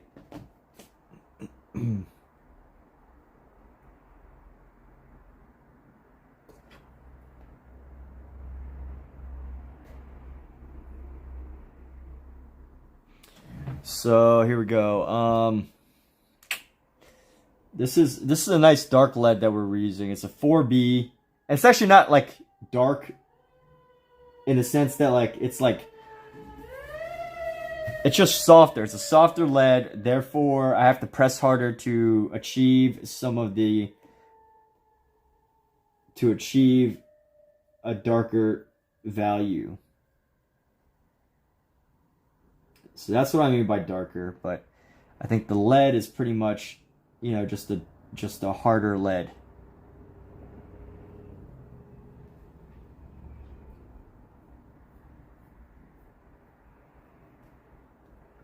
So let me do a nice dark outline for this. We're gonna do a nice dark outline for the edge of the hand here. And those of you just tuning in that may not know what this specific reference that I'm using is this reference is actually called Charles Bargue. You can actually find it online in all sorts of formats, and it was originally like published in like 1856 or something like that, sometime in the 1800s. So you know, it's like an old school way to learn how to draw, which is literally just copying. And you might not think that copying is actually going to teach you anything, but it will. Because if you're copying good things, good references, you can learn so much. You can learn so much, such as like, you know, just even if it doesn't look exactly like you, you're going to start to see like ways to make it. So let's say like I'm trying to copy, I don't want to use a new piece of paper yet. So I'm just going to draw over everything. So let's say I'm trying to copy like this finger right here, right? So I got this finger right here. And then I'm going to draw the other piece of the finger right there. And then, you know, let's say I drew it a little too long, right? Let's just say I drew it a little too long. And this piece right here, right? Let's just say I drew that right here. And obviously you could tell that this piece is much longer than this piece right here. This is like small compared to this length.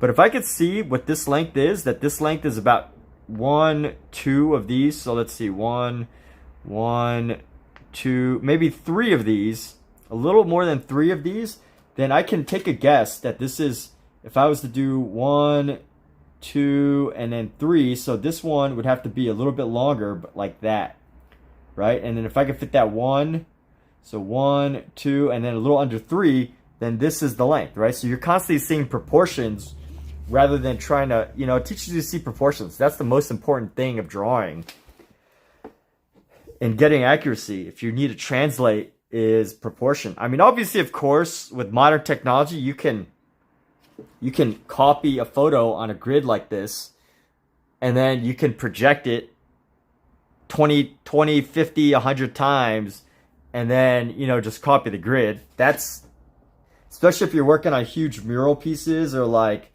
you know, very, very large pieces, and, you know, the accuracy is totally important to you, then yeah, you would probably use a grid.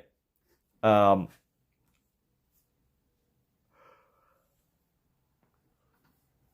it'll probably take like 10 times as long to try to guess, you know, try to measure out the exact size of this if you're gonna blow it up on a wall to make it a wall size painting.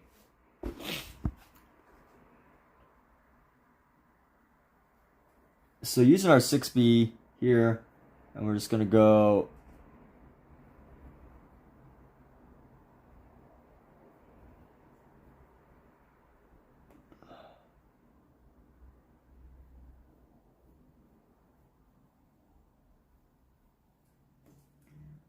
and let's go like that.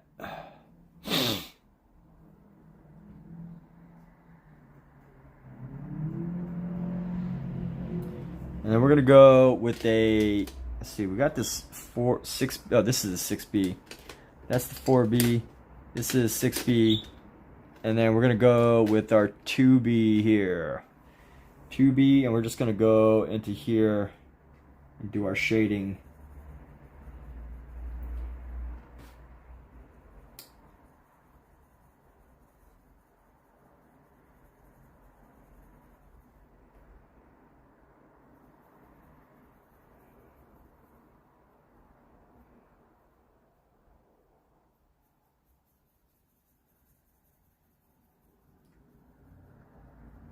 And here we go. I'm gonna shade through and just like get all these fingers, because it's pretty much just totally shaded through. And at some point, I think what I would need to do is I would need to erase away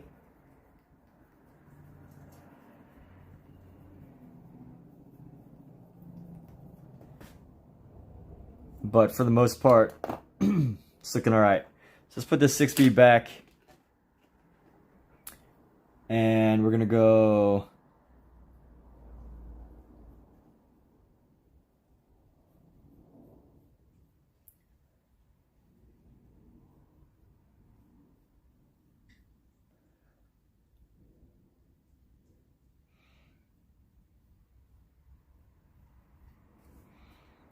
and this finger is gonna be, these nails are going to be less defined than our other nails here.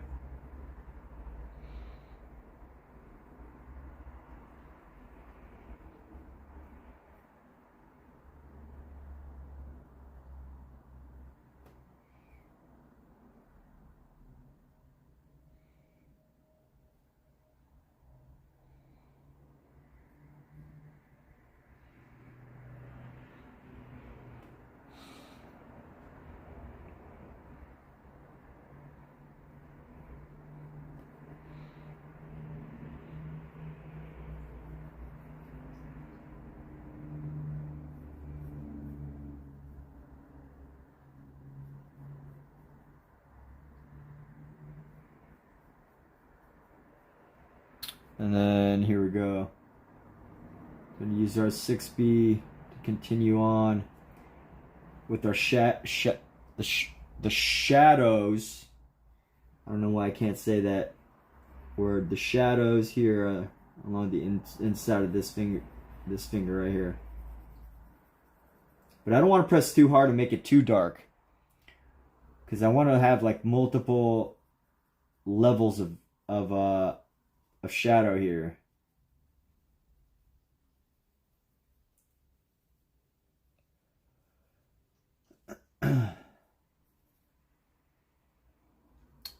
And then let's go with a nice 2B here. Nice 2B pencil. And we're going to find a way to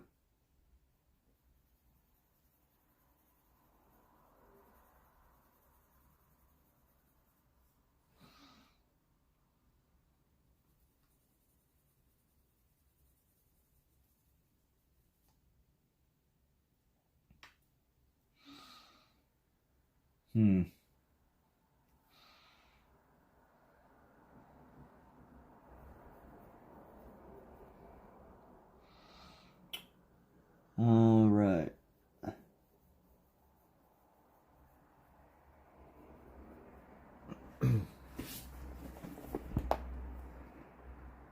So let's go like this. We're going to go with a nice clean line here.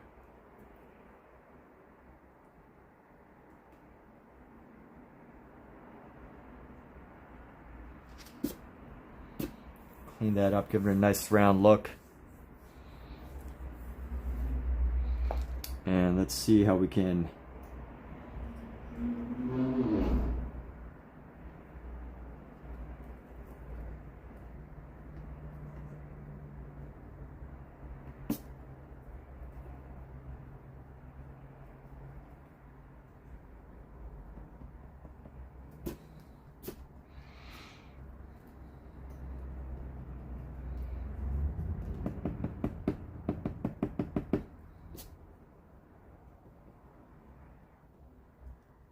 So if anybody is in here right now that wants to do a self-promo, feel free to jump in.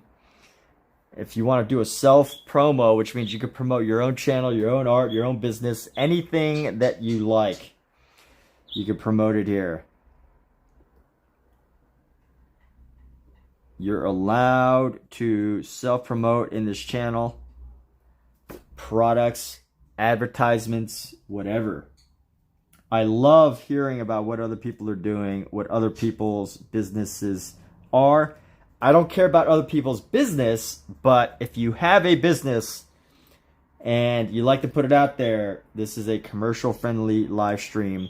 I know I say that a lot, but I like to remind, anybody new who pops in or whatever, I'm totally open to live promotions.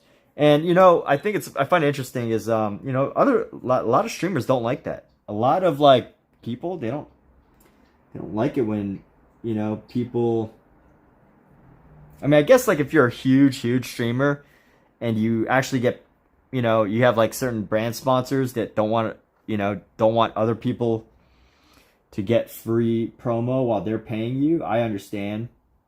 And, this rule might change sometime in the future if, I was to start getting certain types of sponsors. But for now, promote yourself. Promote yourselves, people. That's the biggest gap as far as an artist's skill goes, is self-promoting. That is probably the biggest gap.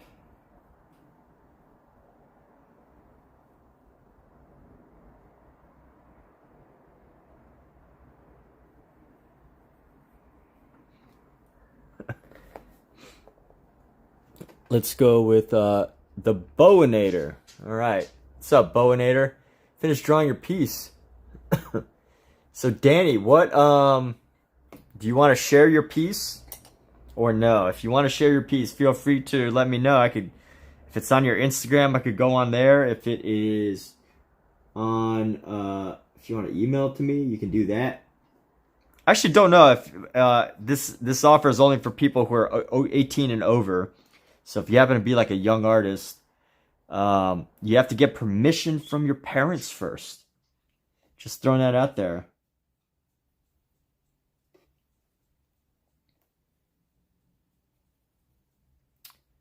But yes, other than that, this is an open opportunity for people. You did below? What do you mean you did below? Bowinator, you're late? What do you mean? You're perfectly on time. You are perfectly on time, dude. You are not late. You're perfectly on time.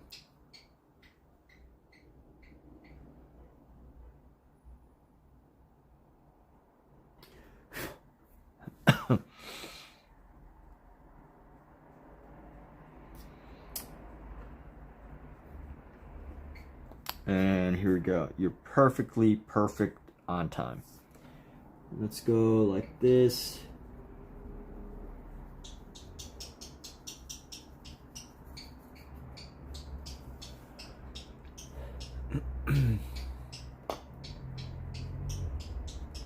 Oh, it's on your Instagram? All right, you want me to pull it up? You want me to pull up? You're drawing. You're drawing. Let's go do some promo time. Take a break from my... Oh, okay. Yeah, hey, that's so funny. It is literally the first thing. I just opened my Instagram. It is the first thing that popped up. Is your piece. Very cool. All right, so what you got? Let's see. Let's hear Danny E. You felt burned out, but you think you're finally back to it? Awesome. A Russian castle. Okay, all right. I don't know if you can see this. A Russian castle with colored pencil. Oh, sweet. All right. Doing some colored pencil work there. Nice, nice. Very cool. Yeah, there we go. And you knocked this out in like what? 1 hour? 1 or 2 hours? You said, what day is today? Today is the 12th. Yeah, awesome. Well, this is Danny E's piece that we have just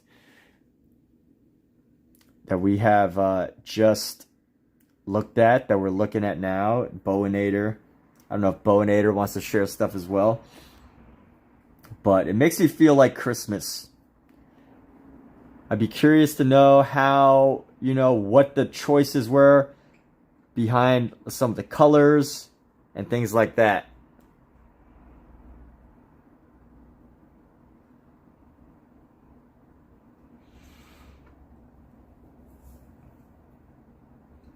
Oh, you don't do long stretches. Okay.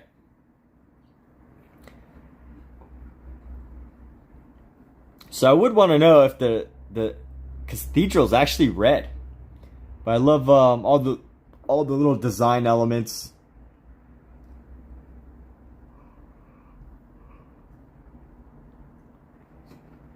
Really took an effort to do the big, medium, small rule, that big, medium, small, going from like the big objects to the, smaller, to the medium size objects, to the small and minute like details and designs. Putting that all together. All right, very cool. Took a couple days. Oh, it is red. All right, well, that's awesome. I don't think I've ever seen it. And you got this little statue right here. Very cool. That's a nice little detail.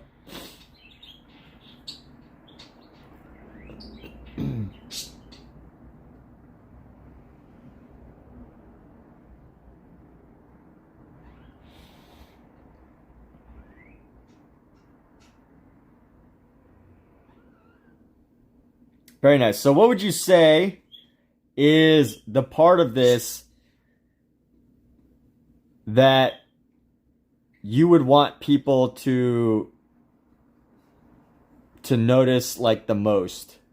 Like the part where you're like, oh, this is my favorite part of this piece. What part would you say is like the part that you liked doing the most, or that you felt the best about? Or maybe you're surprised about how good a specific part came out.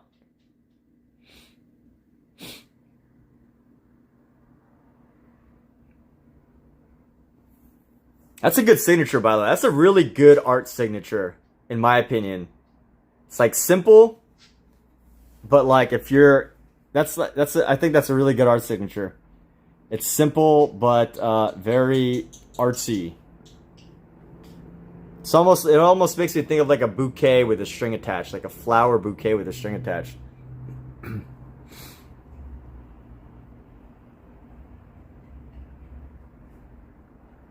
The blue tower. Oh yeah, okay.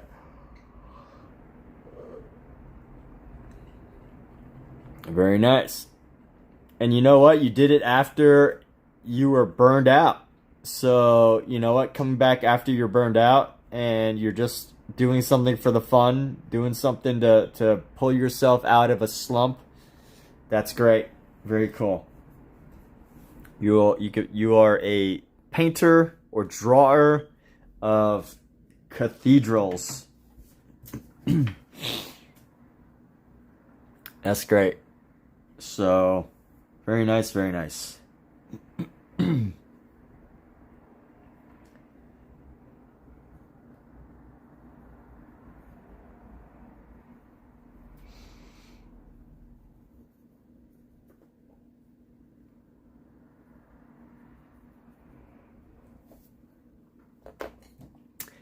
And just for, you know, self evaluation purposes, I mean, you know, what's a part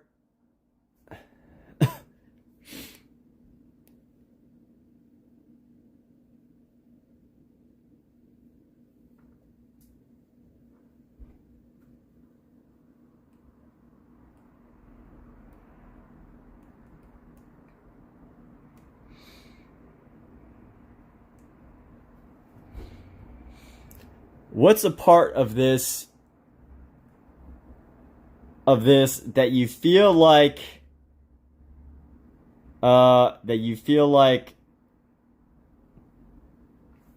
you know, taught you the most, like that you're like, oh, this part was hard, or this part was challenge, or like, you know, maybe even you'd be like, oh, I probably would have erased that, but I got so far into it that I didn't feel like erasing it, so I just stuck with it as is. Or if you don't have any parts like that, or if you don't feel like sharing what you feel, you know, you might have wanted to improve on.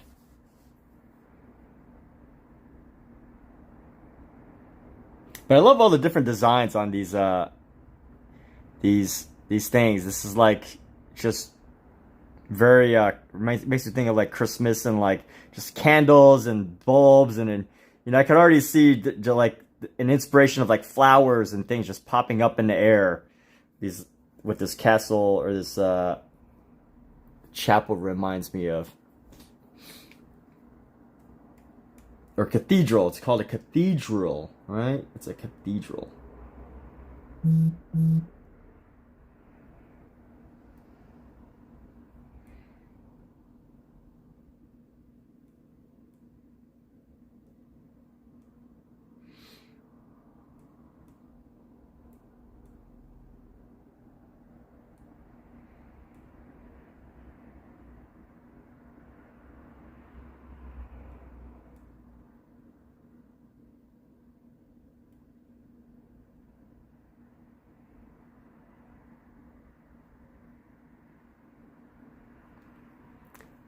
Oh, crap. So everyone knows my password now. What the heck? I gotta remember to, like, not show my password on these things. How the heck do I edit that out?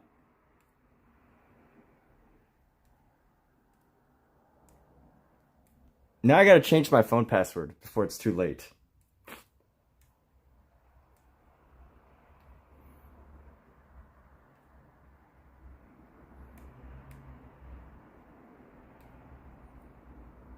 Oh, Jesus. That's why you don't stream. I gotta change my phone password.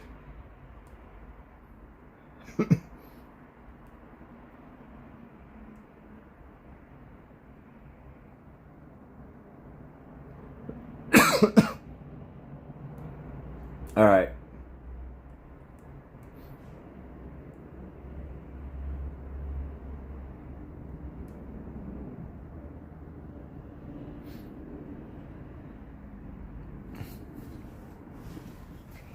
No, I rewatched my video and I saw a password, so I have to instantly change it now.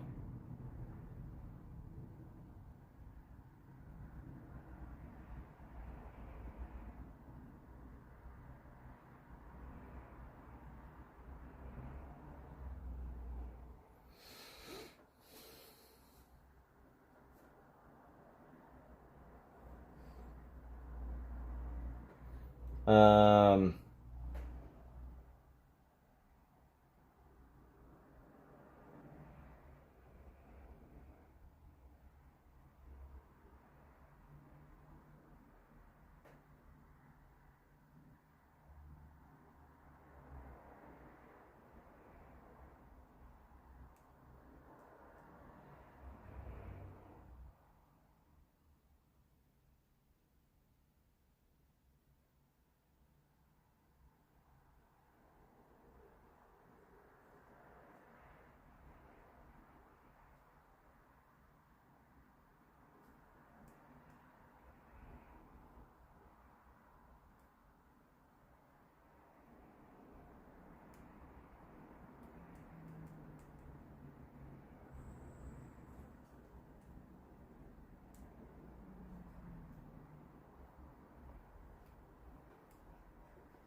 That's so annoying. Gosh. All right. Well, anyway, I'll have to. It wasn't like the password. It was just like the lock screen, which.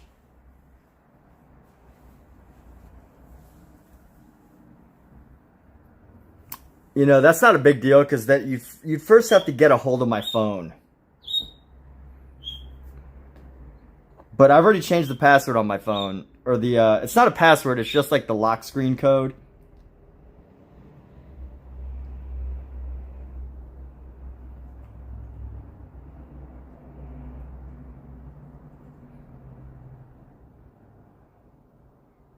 I gotta remember that.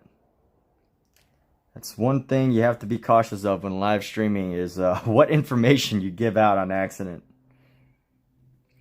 I have done that previously in another video. And basically what I have to do is I have to go back into this live stream and I have to edit out that part. Let me mark at what time. That was about 2 hours and how many minutes ago was that? 2 hours? 2 hours and 5? 2:05. Why am I telling people exactly where to go?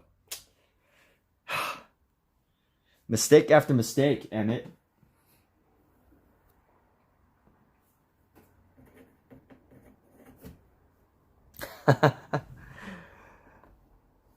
Alright, and my social security number is... Just kidding. I'm not going to give that away. I'm not that dumb. Alright, well anyway...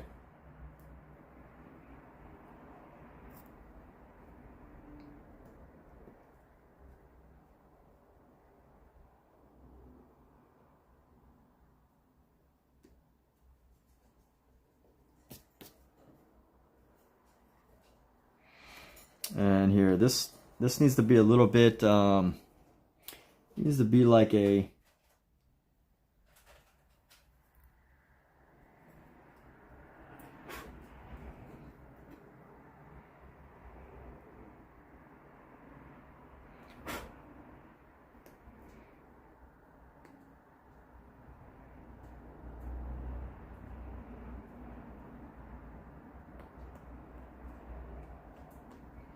too bad you can't like live edit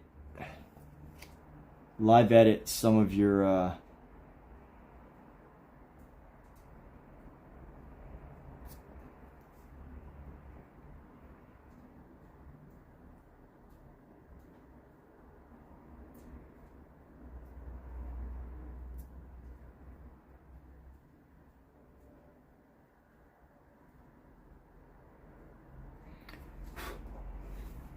too bad you can't live edit my stream. Can't live edit my stream.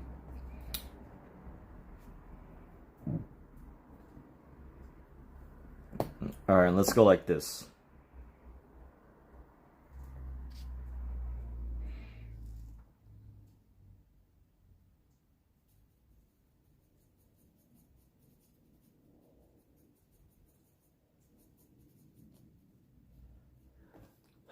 Okay.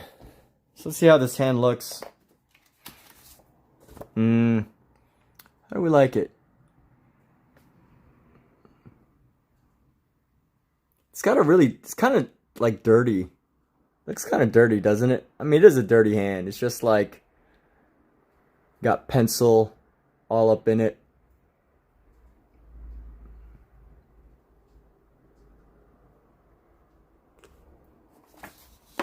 Let's see.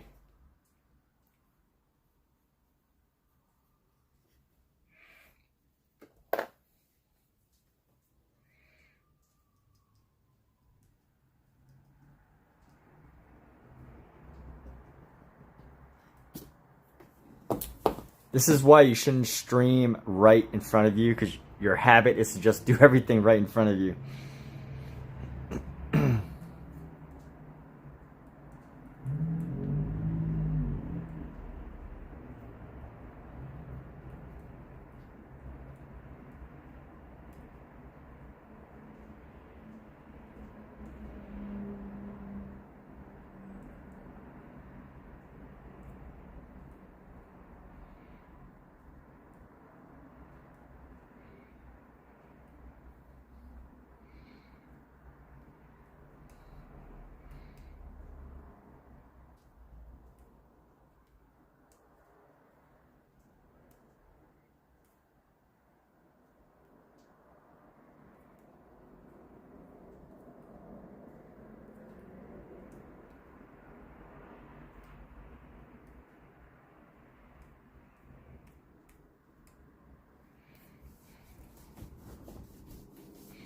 All right. Let's see. What do we want to do this pencil?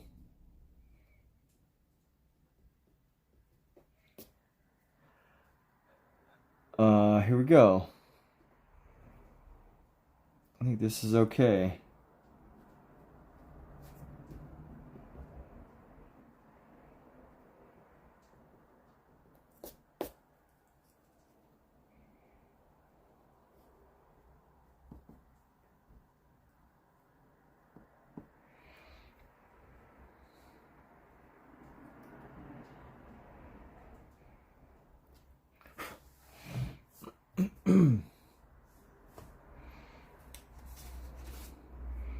Yeah, you know, one thing I think about my shadow shading is that yeah, it does create like a look. It's got like a rough pencily rough look. And I like it, but I also don't know. Do I like it or not? I don't know. It's hard to say. It's like areas of smoothness mixed with like areas of roughness.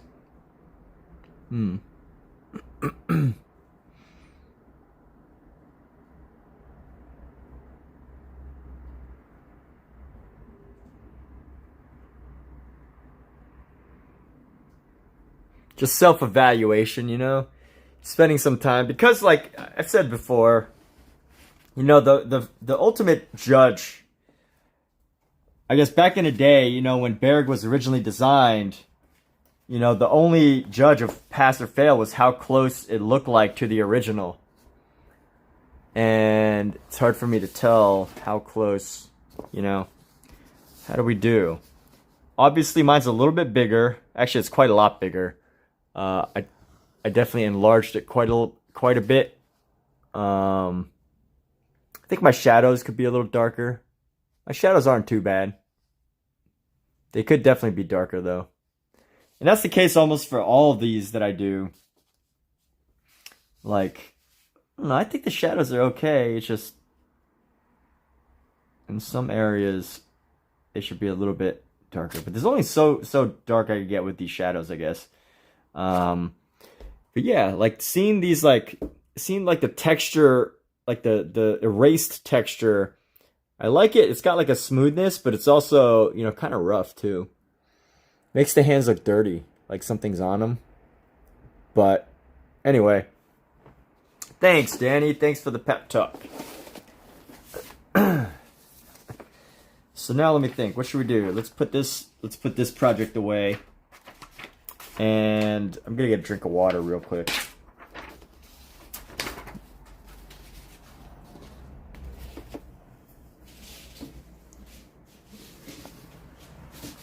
Yes, adding depth. Actually, I'm gonna mute this because I have to take care of some other things that require sound. So I'm gonna put the mic on mute for a moment before we start our next project.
Most of you don't know this, but on the other side of this easel is a cat. Because this easel is at an angle. It's at an angle. And a cat is literally sitting under it. Laying under it. My cat. My beautiful cat. My handsome boy. Boy cat.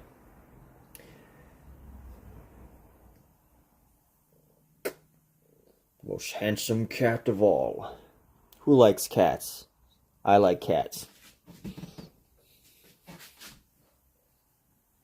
It's getting big though. Getting to be a big man cat. I'm growing up to be a very handsome one. You are. Yes.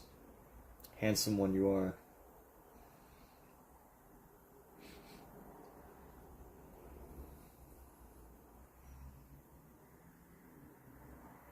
Why are you just staring at the light, dude? Don't just stare into the light. That's weird. Why would you do that? You like cats too, but you love dogs. Yes. Dogs are awesome. I can't have dogs here. You know what's hard? Like, the one thing about, like, cats, though, is, like, if you have a good cat, like, it's, because my partner, my girlfriend, she's got 2 cats, and they're great, but they're not, like, you know, cats that you raise from kittenhood.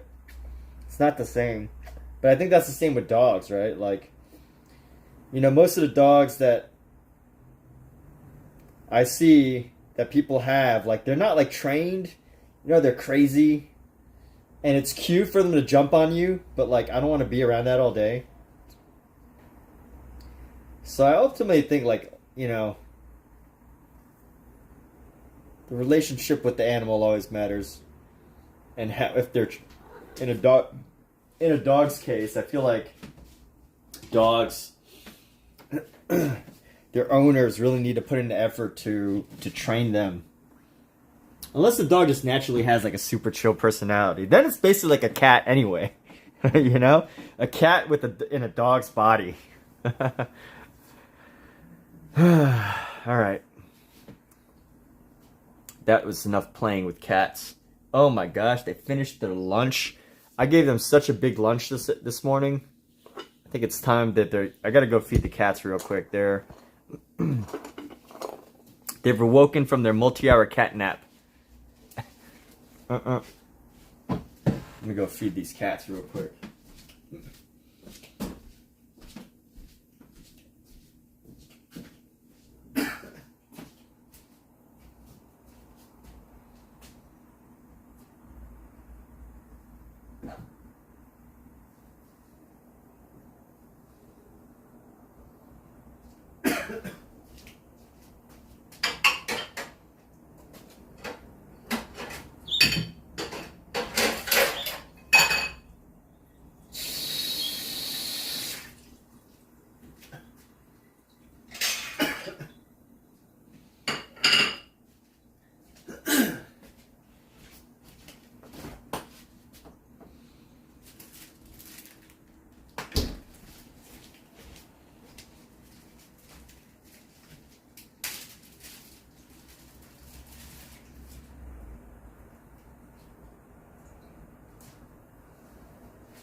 Yeah, so speaking of like cats and dogs, you know, when it comes to dogs, like, I don't know, they're wonderful.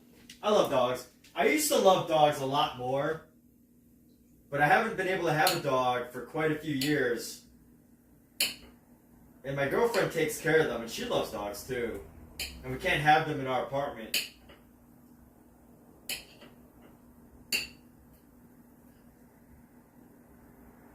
So because of that, you know, definitely having cats is a wonderful alternative. And then you know you just come to really like and enjoy the company of a cat.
I think another problem with cats too is that so many people rescue cats, and that in itself isn't a problem. But what happens is, you know, for people that like go to their friends' houses, you know, I feel like 3 out of every 5 cats that you ever seen in your life is probably a rescued cat.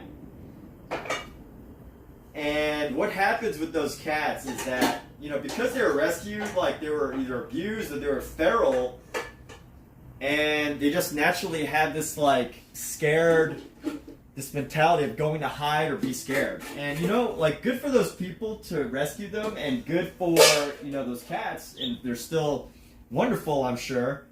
But at the same time, when you're like going to meet your friends and they have a rescued cat, you know, your experience with them isn't always the most positive. So raising like a kitten from kittenhood is a totally different experience. Which is why I think, you know, prior to doing that with cats, you know, that's part of the reason why I think I like dogs so much, is because I thought cats were just always like, my experience with them was never really that positive. They were always kind of standoffish.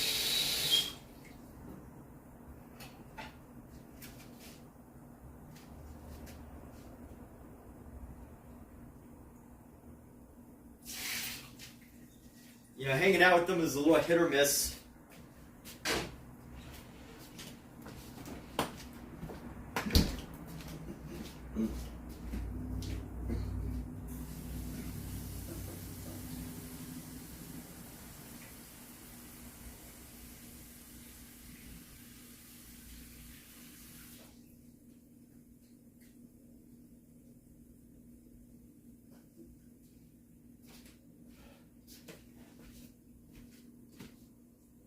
Yeah, I'm almost back. I'm still in the kitchen doing some cooking here.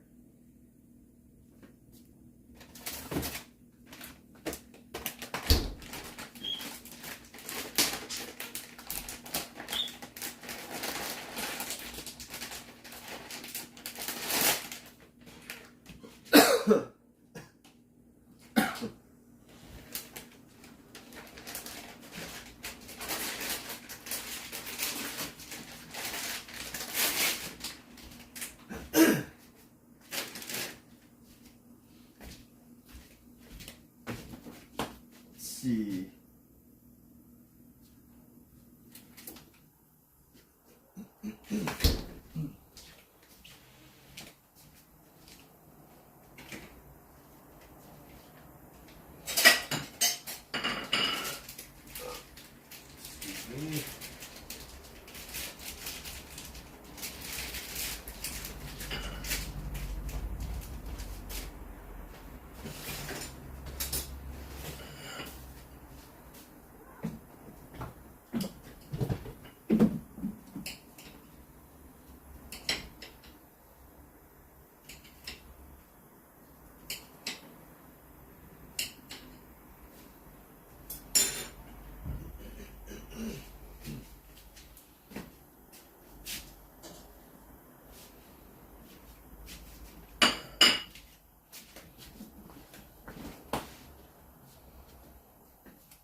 water down there. Get that on high.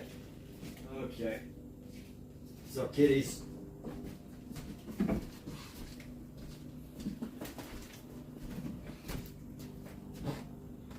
All right, so we're back. I'm back. Here I am once again. Back again. Here we go. Why did she put this here? She put a random tangerine here that's like moldy. Just left it right next to me. Okay. So we're here. We're gonna start our drawing session again.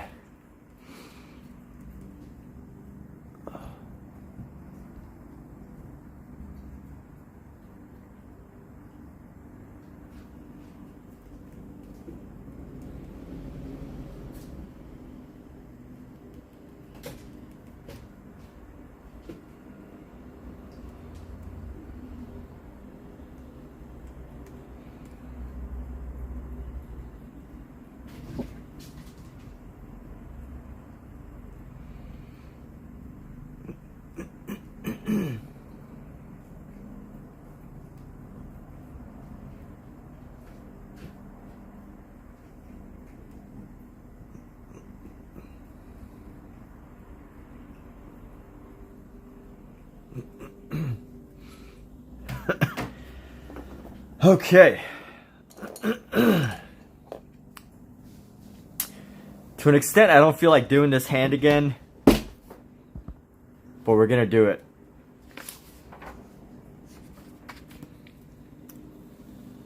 We are going to do it.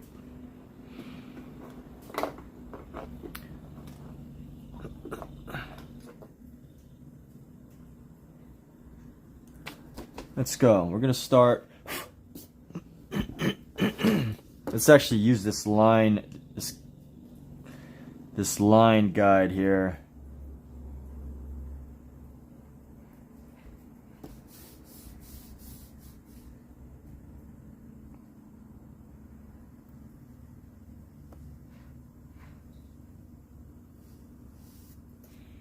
It's a good line, huh?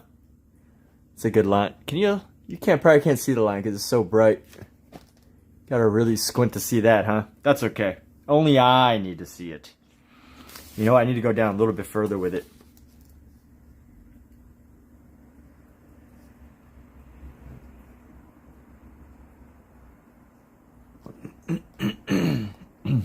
So we're gonna start with the wrist right here. And we're gonna go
we're gonna go like this.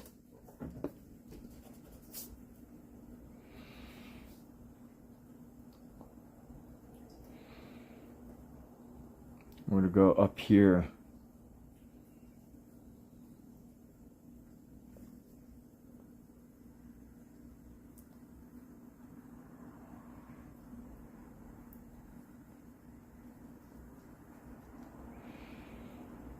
We're gonna come up and just go just past that.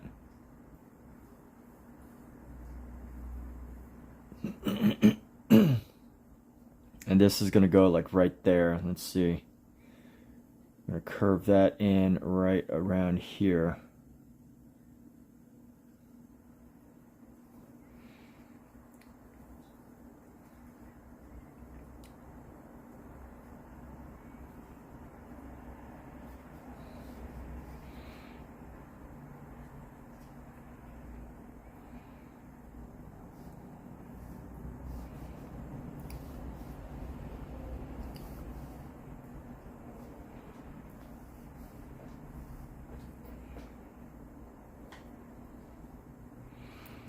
Let's go like that. Okay, not bad, not bad. That's a good line.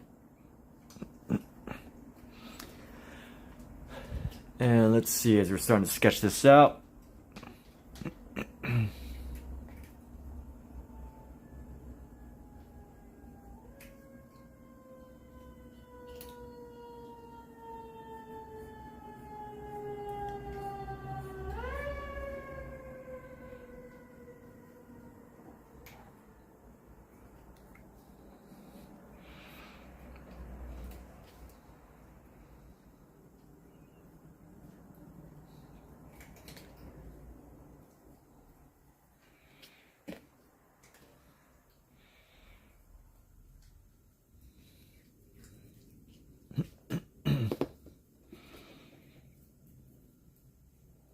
Let me try to get this length right here.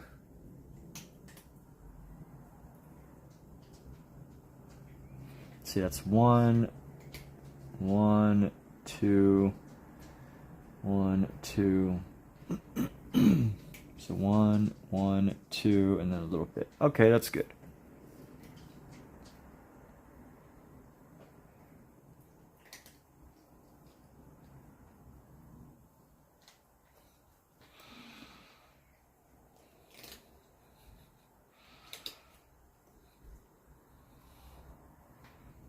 When the mind talks, the body listens.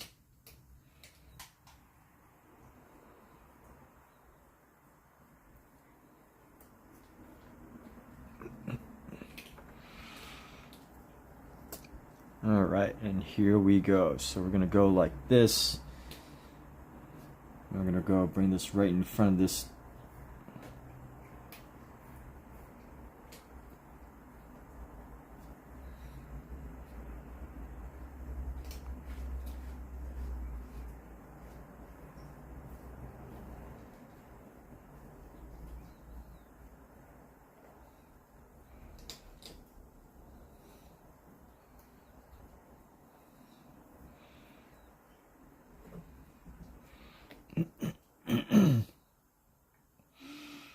Let's go like this.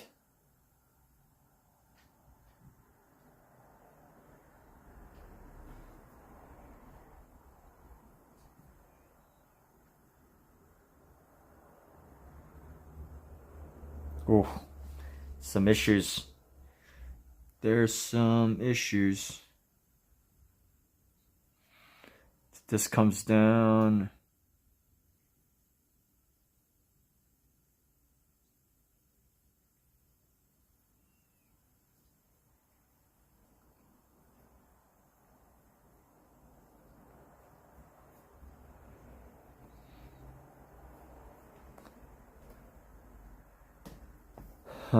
That's not gonna work.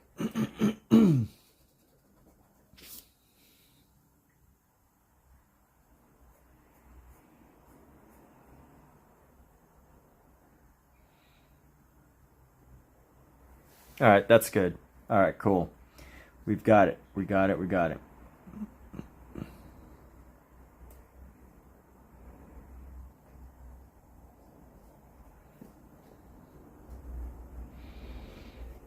Let's go like this.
And let's go like this. I'm gonna go bring this out a bit.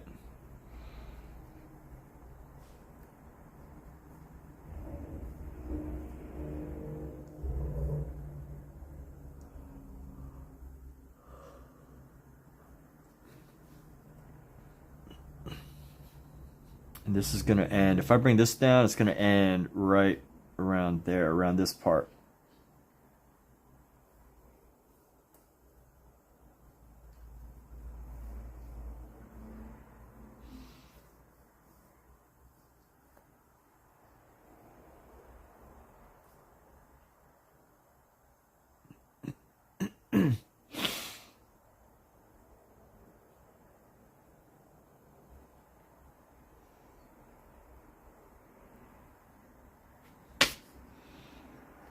Hmm.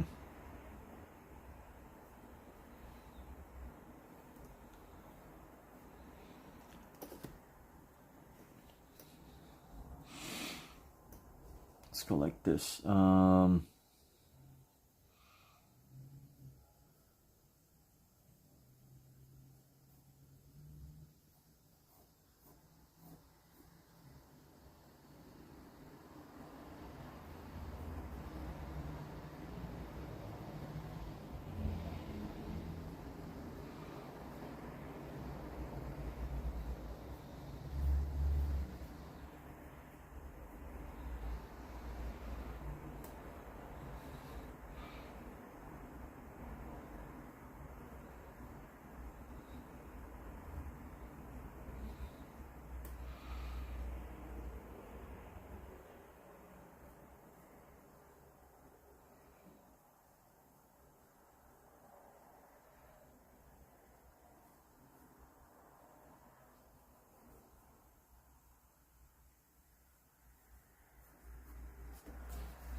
Let's go like this. We're gonna bring this up a bit more.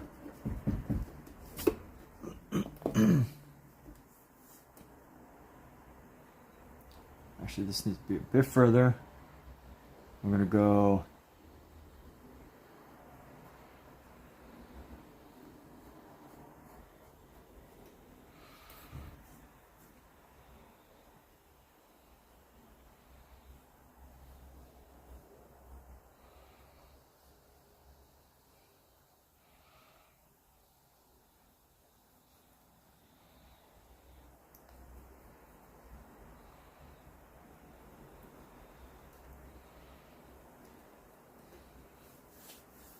and there we go.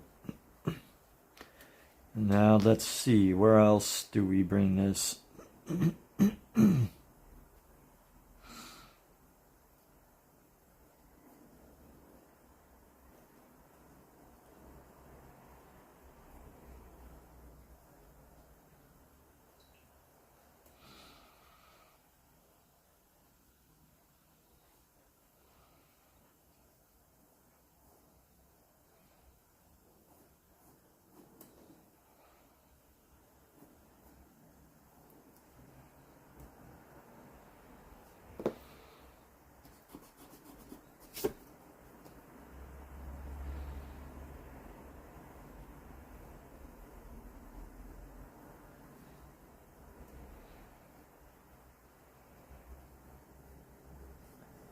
And here we go.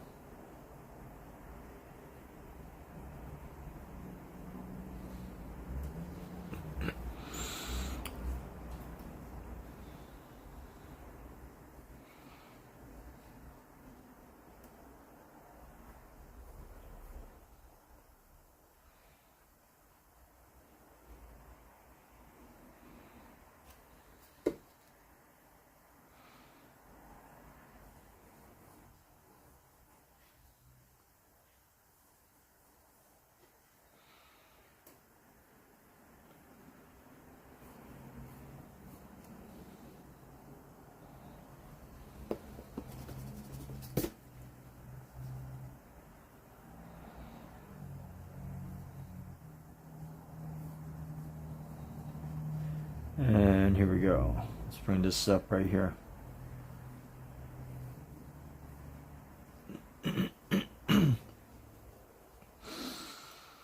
And we're gonna go, this one's gonna come right under here.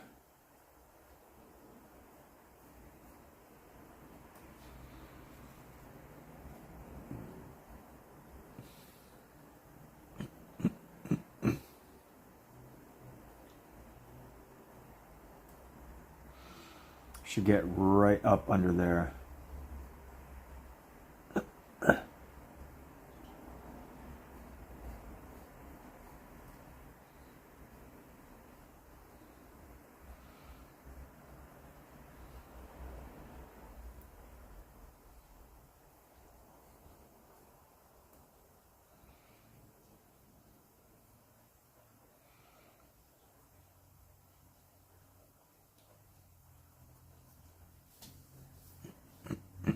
And here we go.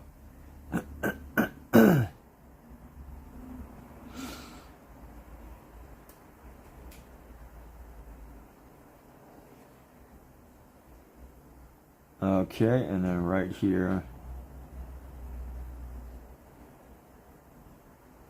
All right, great. Let's keep doing great things, people. Let's keep doing amazing, wonderful, great things.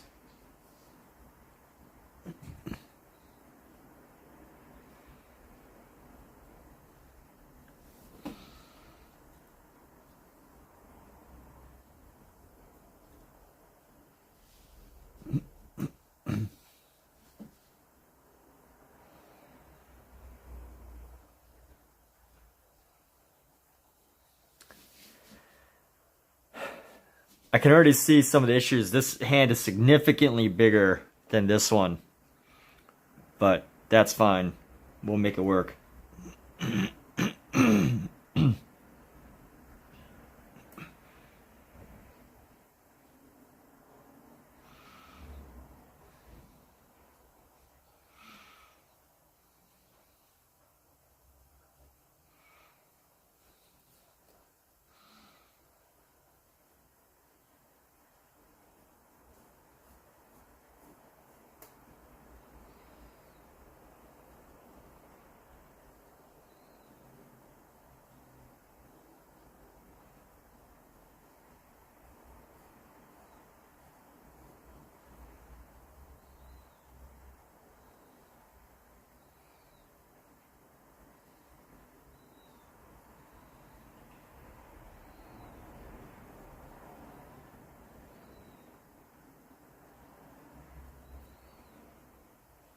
Here we are, just copying. Hard to see a little bit with this light, but you know I'm using a light blue pencil. This is a light blue pencil because it's easier to like see. It's easier to like help your pencil marks stand out when you're using actual pencil. Can actually make this pinky a little bit longer here by just changing the angle just a little bit.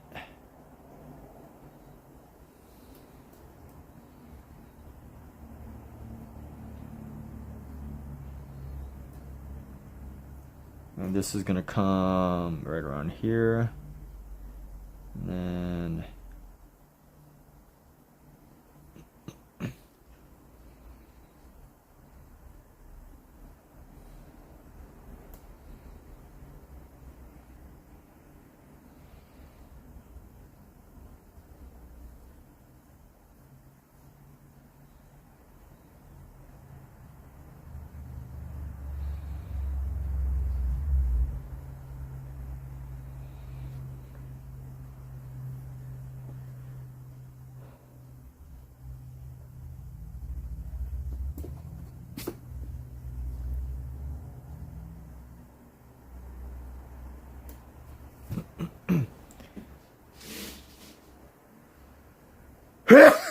excuse me, gazoon tight.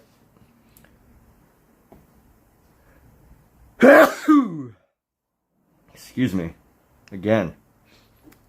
This pinky, everything's a little bigger. So I think having a little bit of a bigger pinky should be okay.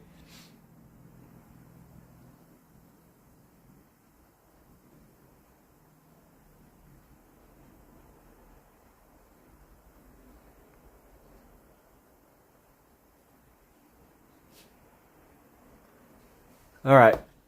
So we're gonna be right back in a moment. Ah!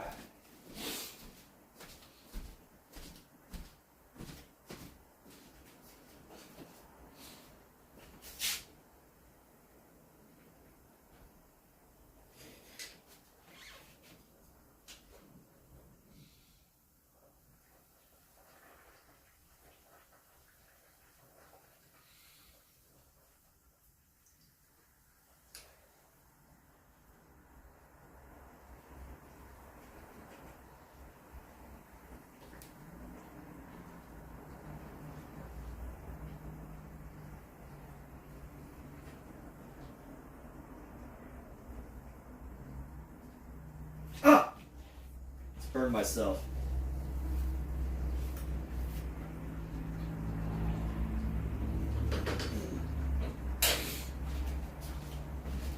Let's add some oil into this.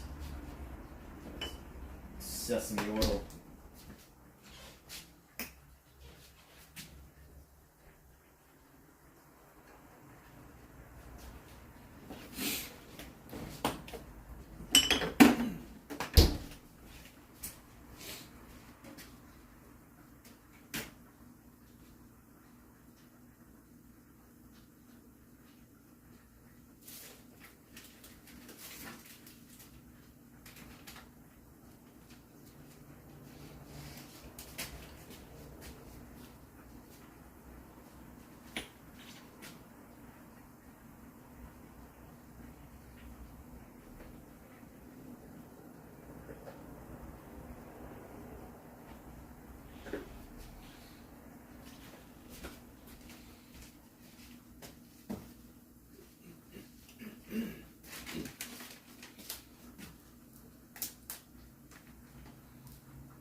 Okay.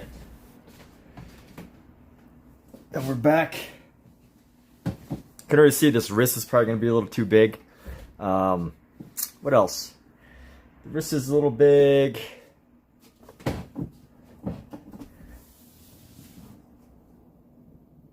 But it's all good. Let's go ahead and start a sketch now.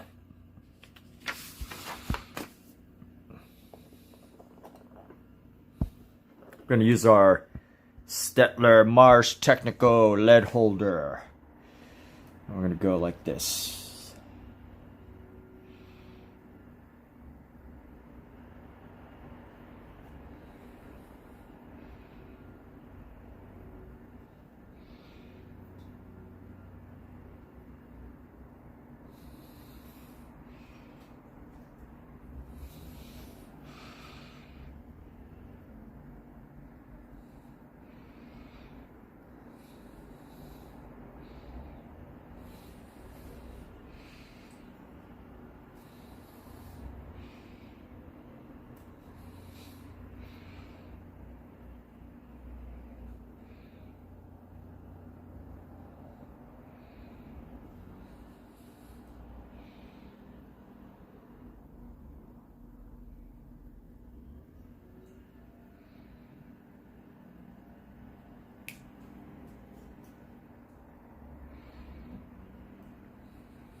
And let's go like this. All right.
And then here we go. We're gonna go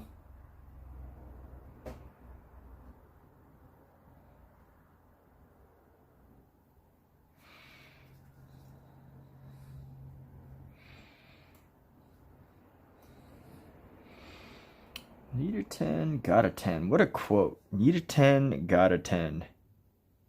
So I'm listening to this wonderful personal growth tape. It's called The Inner Winner. Yeah, hey, thanks, Danny. Appreciate you for noticing.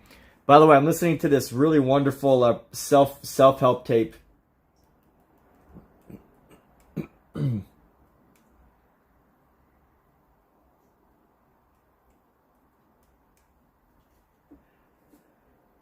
So I'm listening to this tape called, I've been fluctuating a lot between subscribers. I think I lost a lot of subscribers because I do a lot of product reviews. But since I'm a live art streamer, since I changed to become an art streamer, I've been like losing a lot, gaining a lot, losing a lot, gaining a lot. So it's kind of annoying, but it's also great to be able to gain a bunch of people who are,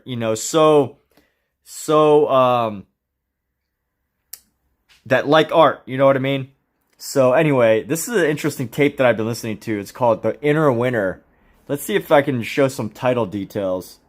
Oh, no, it doesn't have like a PDF, but let's see what it says. Let's see the title details. Oh, it's got 4.9 stars. It says from Congress to Carnegie Hall.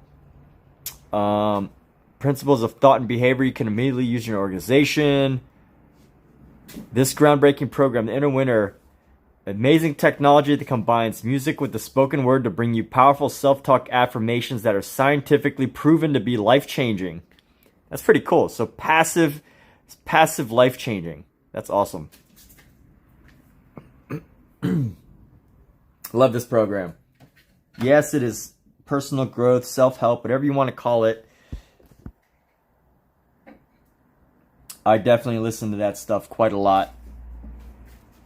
And yes, I love a good self-help program.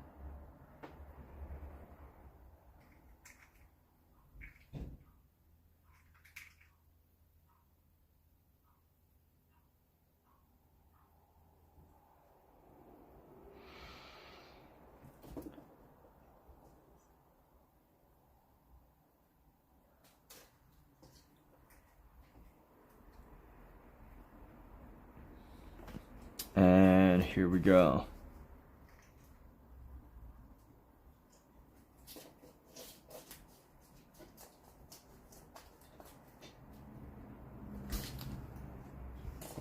My little cat is stealing ketchup off the table. What a crazy little cat, huh? This little cat.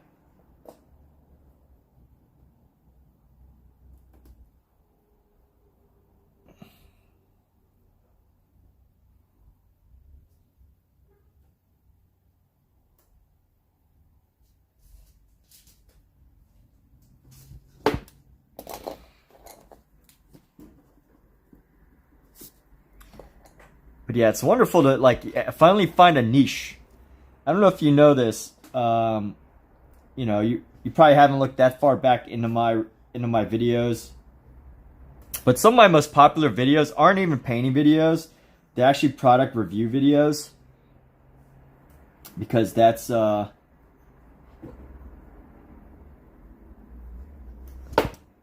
I started my channel on, is like talking about product reviews and stuff.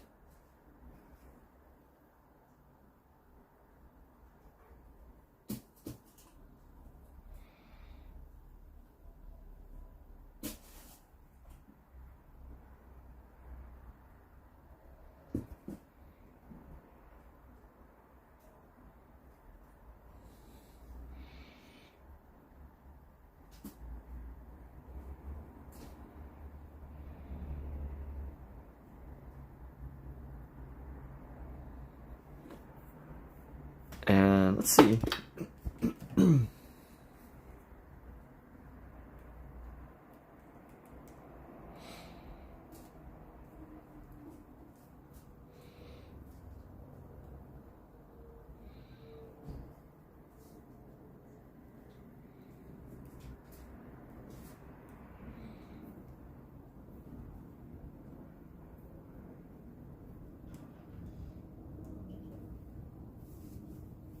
Yeah.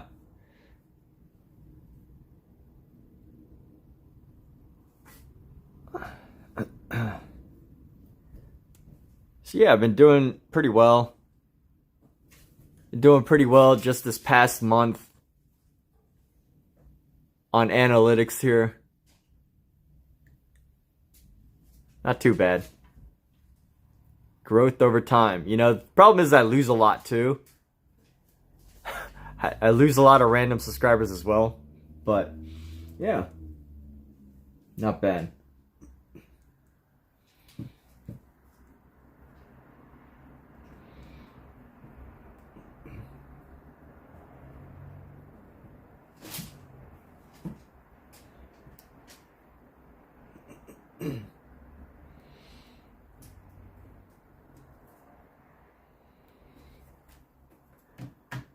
But you said, are they related though? No. So like most of my art product or my product reviews, my most popular product reviews, the ones that get like tens of thousands of views, aren't even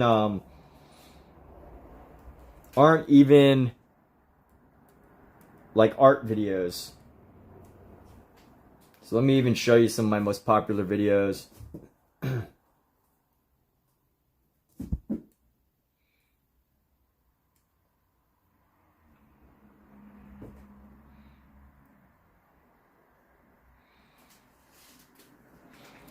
See, a lot of like my most popular videos that like just constantly get views are, you know, my Under Armour fitness equipment, fitness clothing. This is art related, but then like a weighted jump rope. Alexa off. So, you know, just in the, you know, 7 days. In 7 days, like getting consistent views. Some of my videos aren't, the popular ones aren't even like art videos.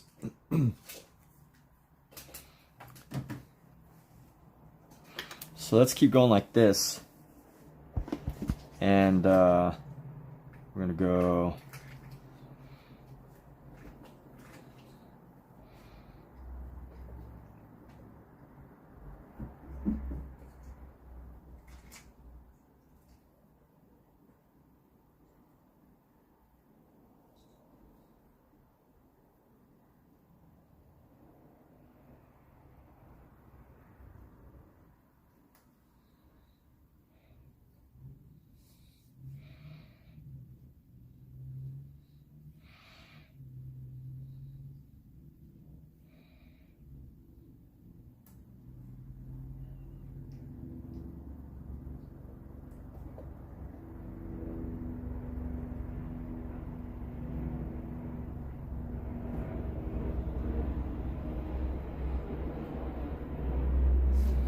I think this needs to come down a little further.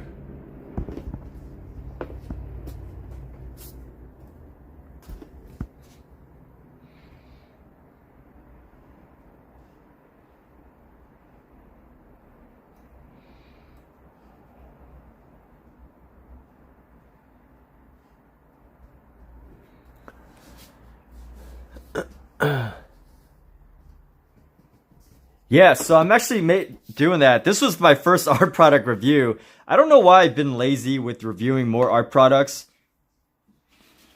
I've actually been a little lazy with that. So thanks for reminding me to do that. I will definitely do more of those.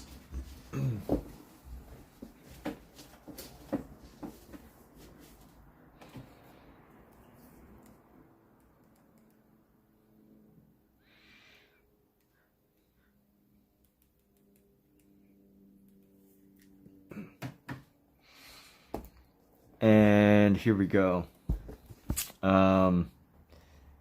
Yes, thank you for sharing your thoughts, Danny, because knowing this, sometimes like I find it so helpful just to get a gentle push, you know?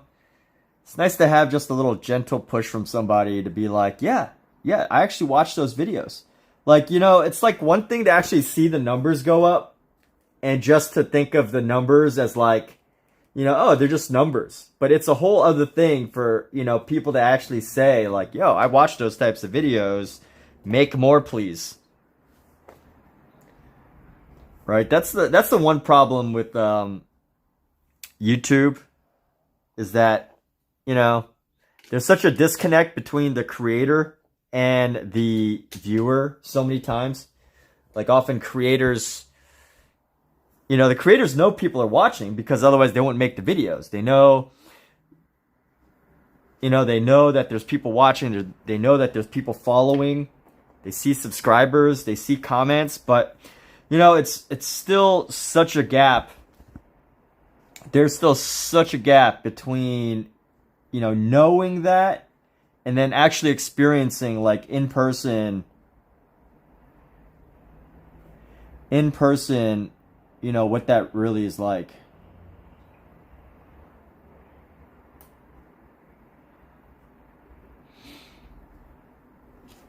And I need to smoothen smooth this out a little bit.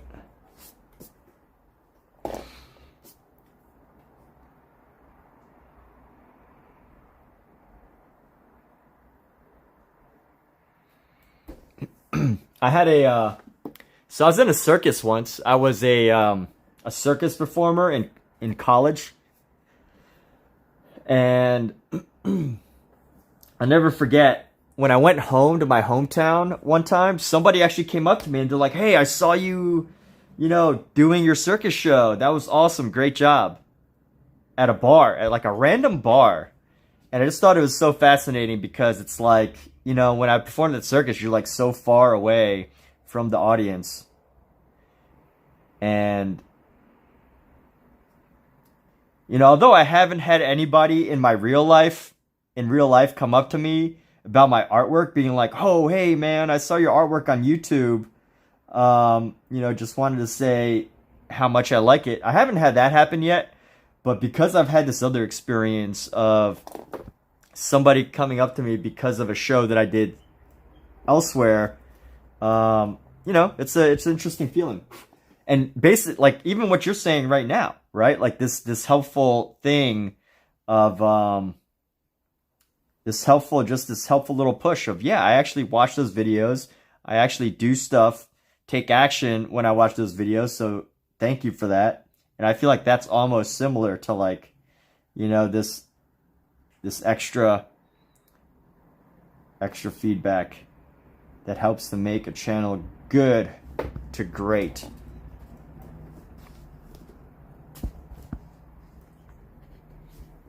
All right, there's like so many subtle movements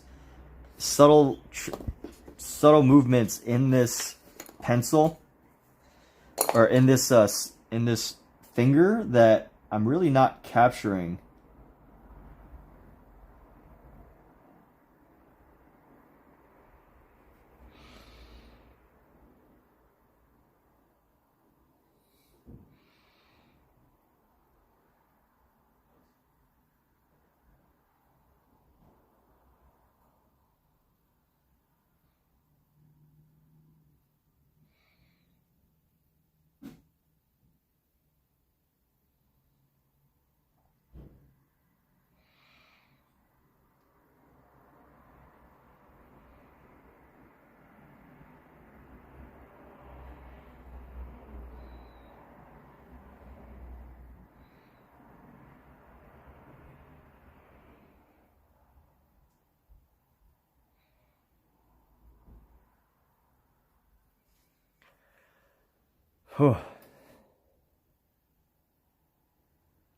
And there we go. Yeah. You got to make stories in your life, I'm sure you got at least a couple good coming of art stories. Everyone's got stories. Everybody has interesting experiences that help them to become the artists that they are, etc., etc.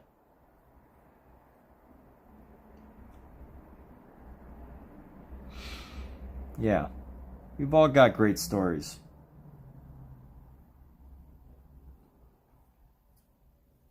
There's this one coach that I worked with for a little while.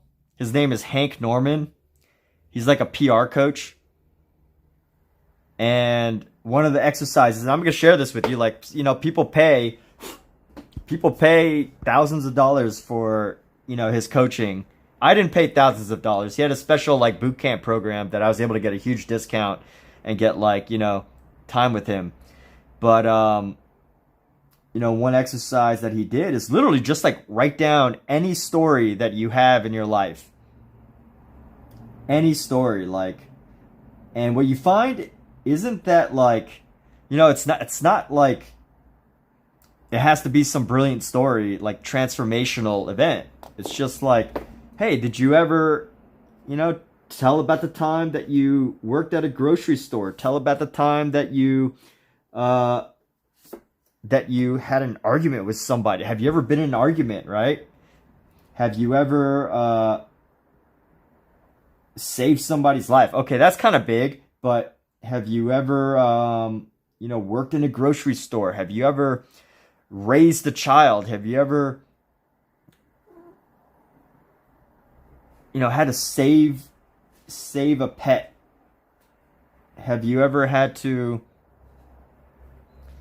and I'm trying to think of, make stuff up at the same time that I'm drawing right now, which is why I'm having issue getting the words out. But, which reminds me, by the way, okay, let me focus on one idea at a time. Drawing, let's see. Everyone can come up with a story, right? The exercise is basically just to sit your butt down and write down every story that you could possibly come up with. Like, the time you worked at a library, the time you found $100, the time you rescued an animal, the time you cooked. Have you ever cooked? Do you know how to cook a good meal? Do you know how to do whatever?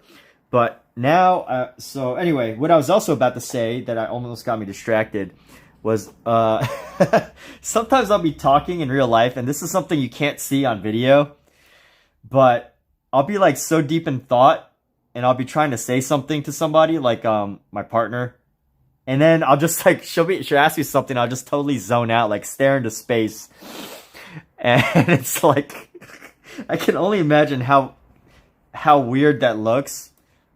Like, you're talking to somebody, and suddenly they just zone out and start staring into space.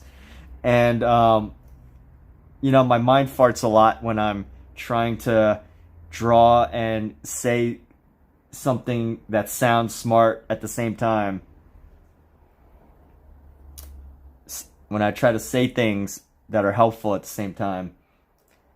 And I know that I have those similar brain farts, those similar mental lapses. Yeah.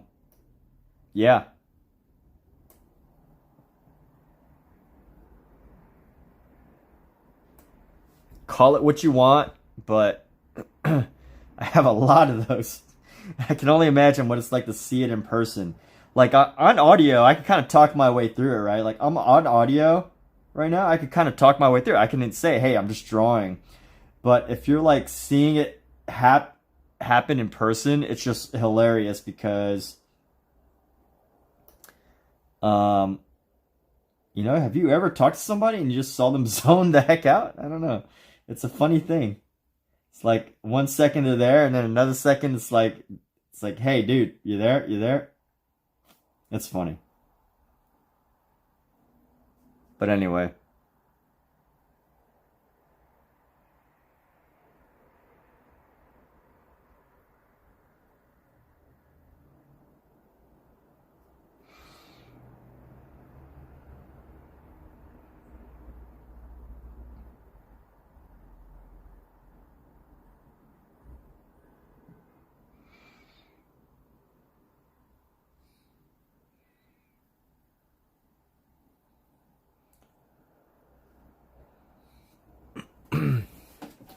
So anyway, let's keep this going. I don't like this thumb. This thumb is really weird looking. So we're gonna update this thumb here.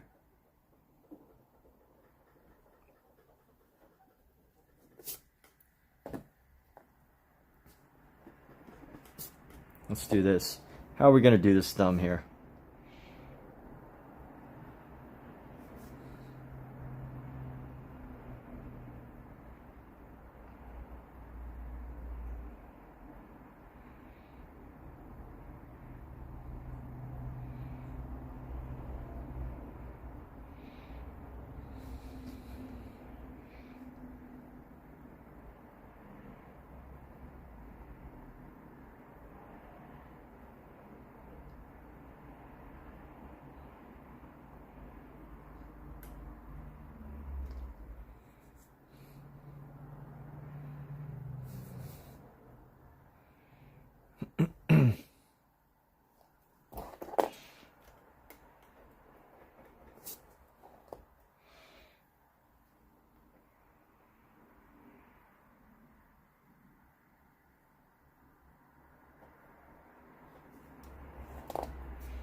I think I like this thumb a little better.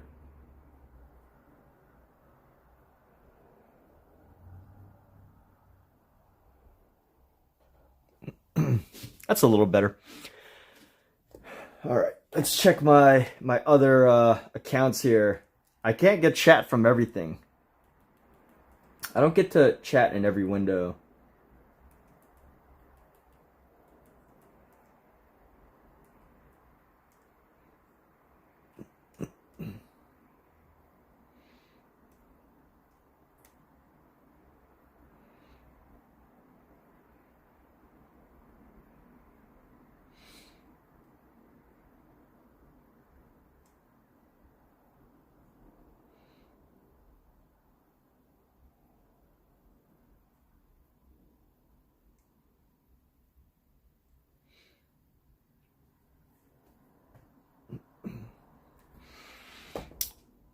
And here we go. Actually, you know what?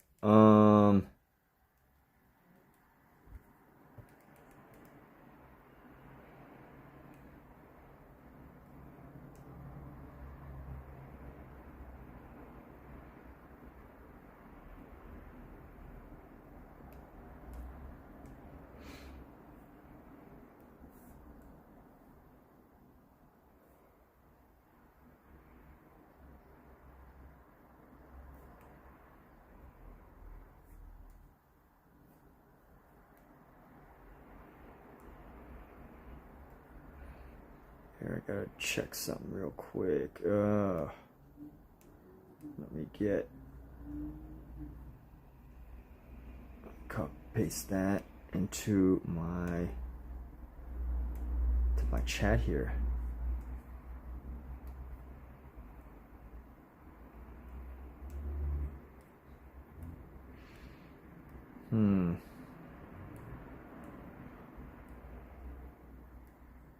Where's my Amazon associate disclaimer? There we go.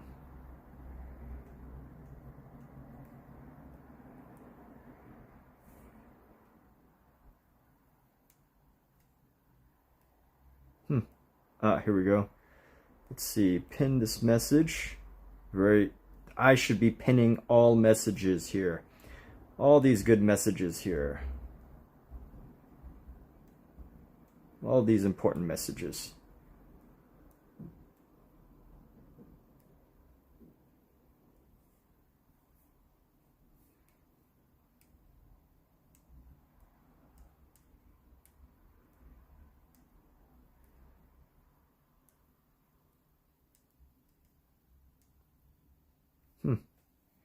It is not letting me.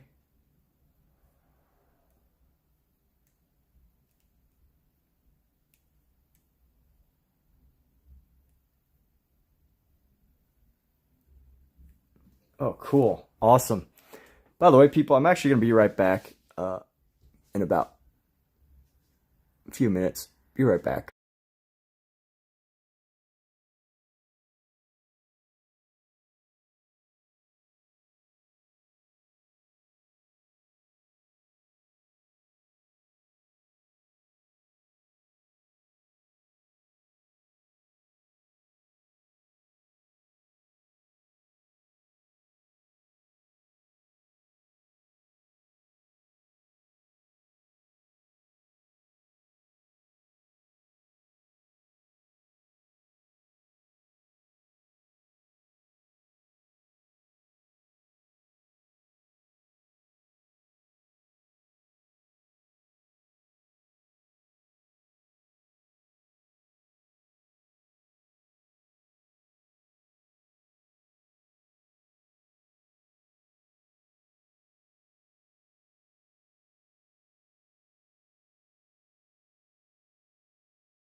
Alright, and we are back for a little bit. Y'all have to see how awesome having a cat is, because I'm about to show you something here. Look right here. There is one cat right here, just chilling. She's just chilling with me. One cat right there. And just a moment ago, look at this guy right here. Scout, what's up, dude? What's up, bro? What you doing under my easel? And then here's the other one. What are you trying to do, girl, huh? This one's a girl. She's basically almost an orange cat. She's oh, here she goes. She wants to... The art assistants, yes. Isn't her fur beautiful? Look at this beautiful fur. Who's got beautiful fur? Huh? Pookie, stop trying to show your butthole. I don't know why cats do that. Why do cats always show their buttholes? Stop it. Pookie, put that thing down. Alright, good girl. There you go.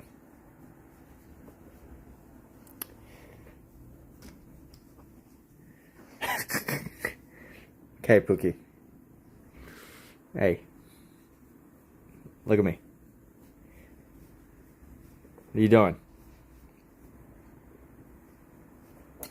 Stop.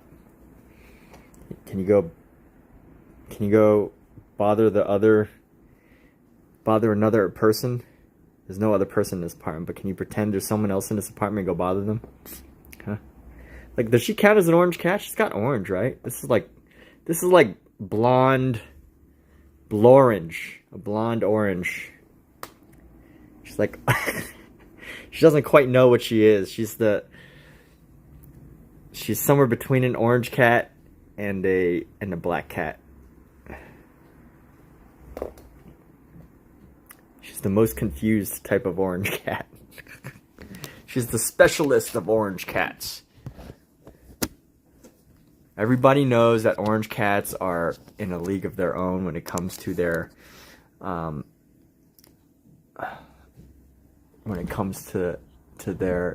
their brains.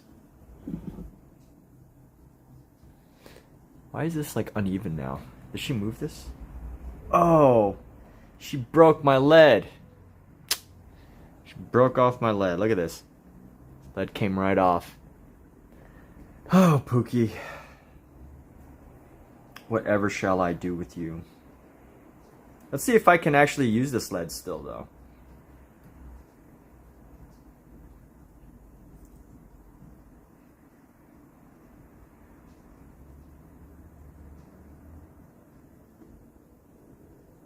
Yeah, I can actually still use this lead.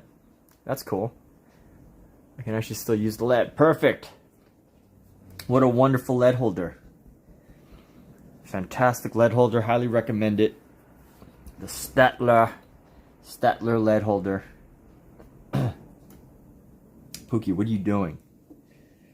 Can you stop being a cat for like 10 minutes? So, I don't know if my cat actually did this on purpose. If they did, they are genius. And I could totally imagine a cat being this smart. But a moment ago, I stood up, like a few moments ago when I got up, there was a packet of ketchup right under my foot. And if I hadn't noticed it, if I had stepped up really quickly, I probably would have crushed the packet of ketchup and squirted it all over the place. And I can't help but ask myself the question, did my cat do that on purpose? Did they try to purposely stick a ketchup packet under my foot in the hopes that it would explode under my foot? Can they really be that, what do they call that, sinister? I think they can. I don't know.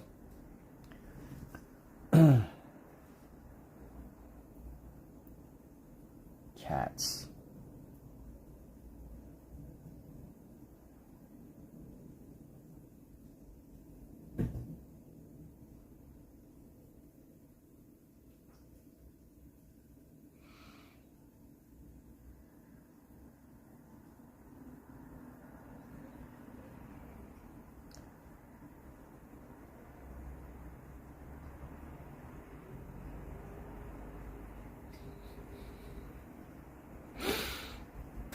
Art assistance. Okay, so now let's get this baby right here. I'm gonna go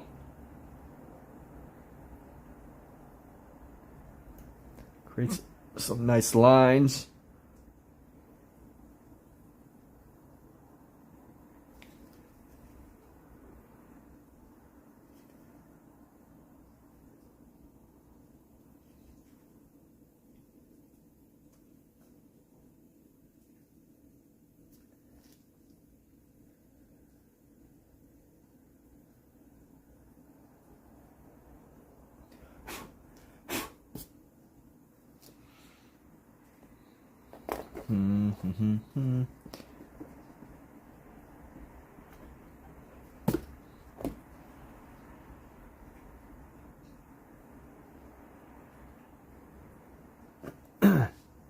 And there we go. All right, so we got the sketch done. We got sketch number 2 done. This is second of these hands for the day. Actually, you know, I forgot to take the picture of our last project. Let me take a picture of this. Document everything, as Gary Vaynerchuk says. If you want to grow on social media, you must document everything. That's like, if I think Gary Vaynerchuk would say, like, what's one secret to growing on social media? Just document, right? Like, don't do stuff just to do stuff. Like, you know, document it. Turn your life into its own autobiography.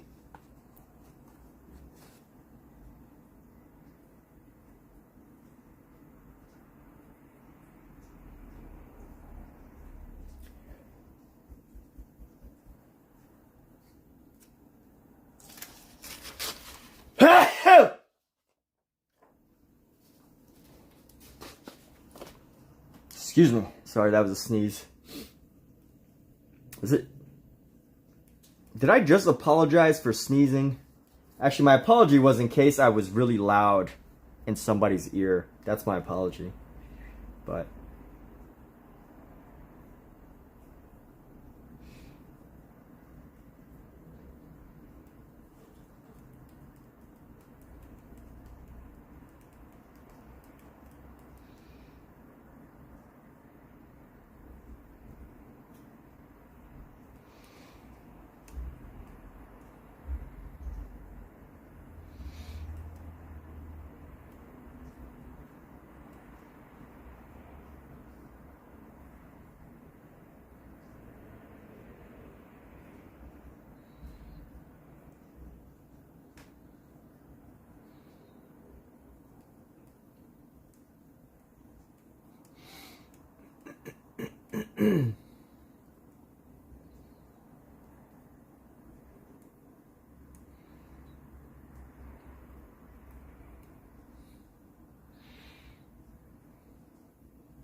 ooh, you know what I forgot to do today?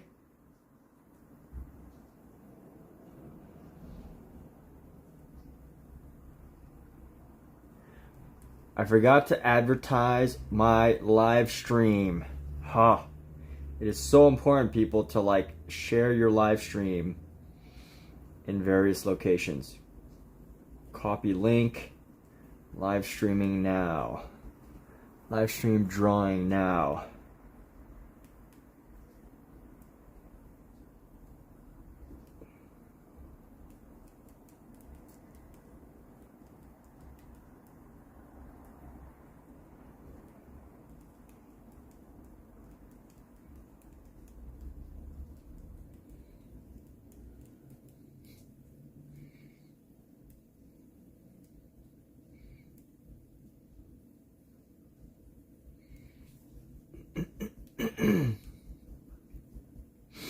All right, where else can I post this? If it's on, got it on Reddit. I gotta post it into various Reddit chats. Let's find Reddit chats. Let's make use of some of these chats. Discover channels. What channels is a good popular channels for me? Art channels. Art.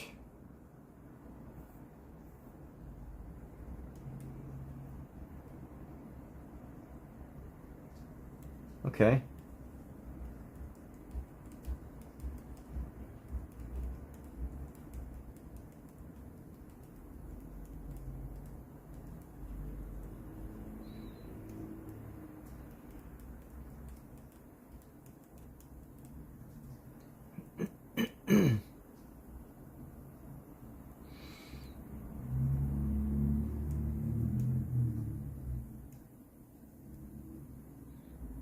Here we go.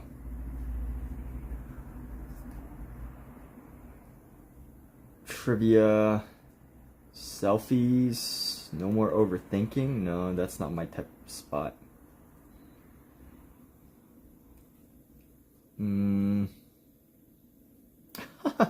There's some hilarious chat room names here. In my communities, let's see. General painting. In my communities, nah. Alright, now let's go.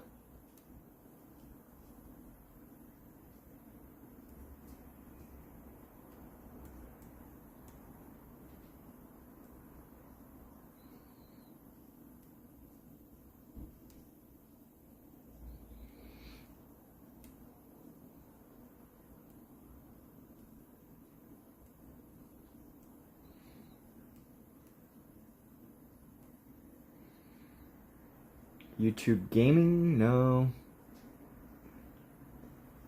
Support.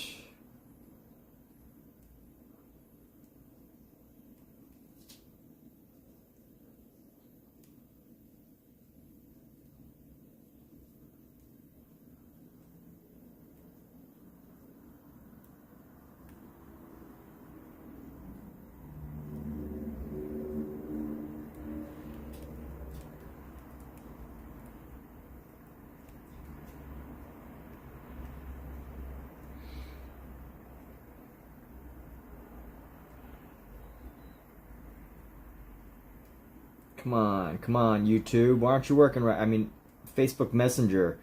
I get invited to all these random Facebook groups to chat, like Facebook group chats, and I never use them.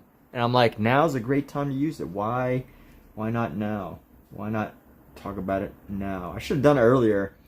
I should have shared all my live chats earlier, but I didn't really think about it.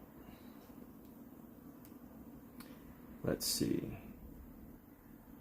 Okay, got my Rumble. It takes time though, you know? It's like, I'd rather be drawing. I don't want to have to like share my channel on like 50 different places, but you know what? Sometimes you have to. You know, you can't just depend on YouTube to do all of the work for you, right? Can't depend on YouTube to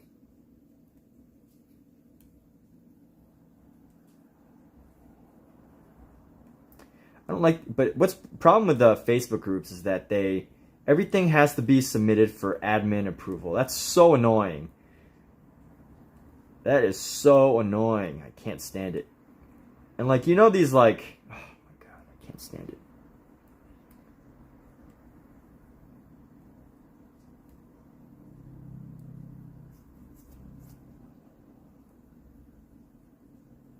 Like, I get it. You know, when you get a big group, you need some moderation. But it's like, come on now. Can't you just make it easy? To art. Let's see, drawing. Draw. Groups.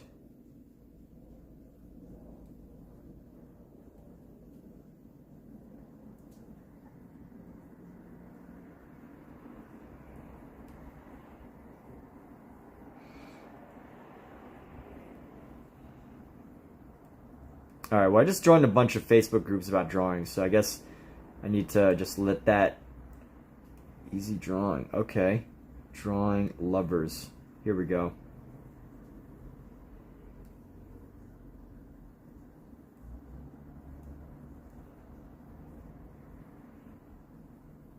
What? Can't add links for admins. What a lame. That's so lame.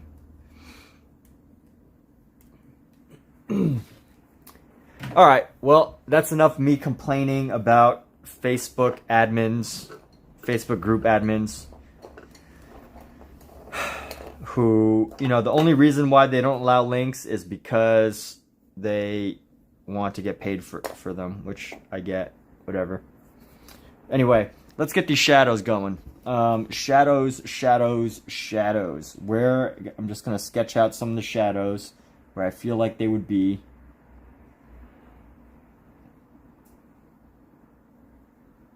This is actually going to go way up here, like high up. And we're going to go like right down here.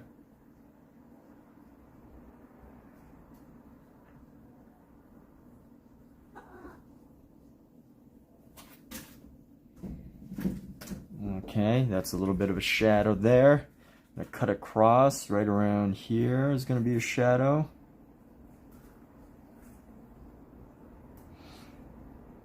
And then we're going to get some shadow right here. Let's go like so. Let's see.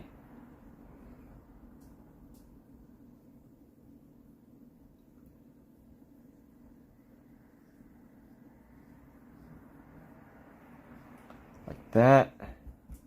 There's actually a really subtle shadow around the top of the hand here, but I'm not going to worry about that right now. Right here, we're going to go a nice curvature. It's going to curve up between this knuckle and this hand here. So let's just curve it slowly. And just a nice subtle line here.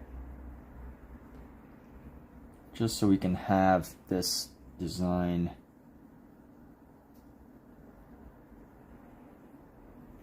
And this is also going to be a nice deep shadow, so we're going to go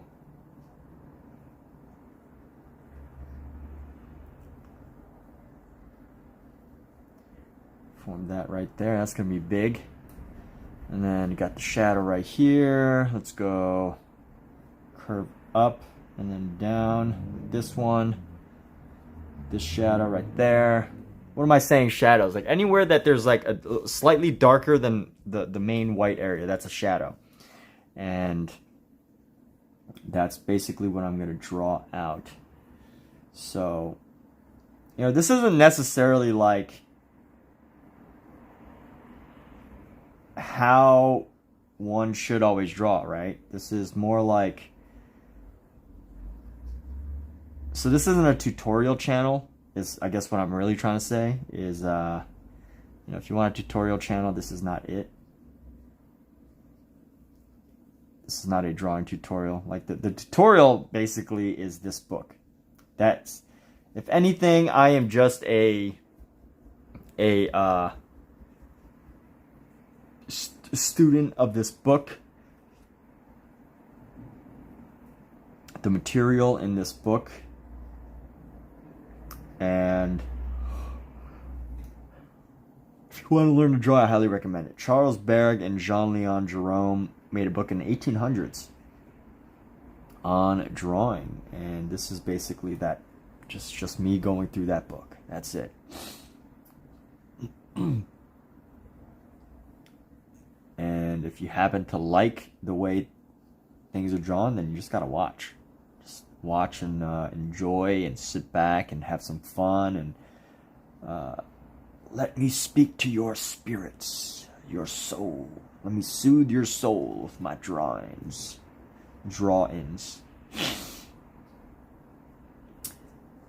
And, you know, drawing, art is definitely good for the soul. Chicken Soup for the Soul. I've never actually read one. Maybe I read one time, but someone should come up with a book like Art for the Soul. Art for the Soul. It won't be me because it's a little bit too you know, not my writing style. I am in the middle of writing a book right now. If you're on my Instagram, you can start seeing chapters as I release them. But in general, let's look at a painting.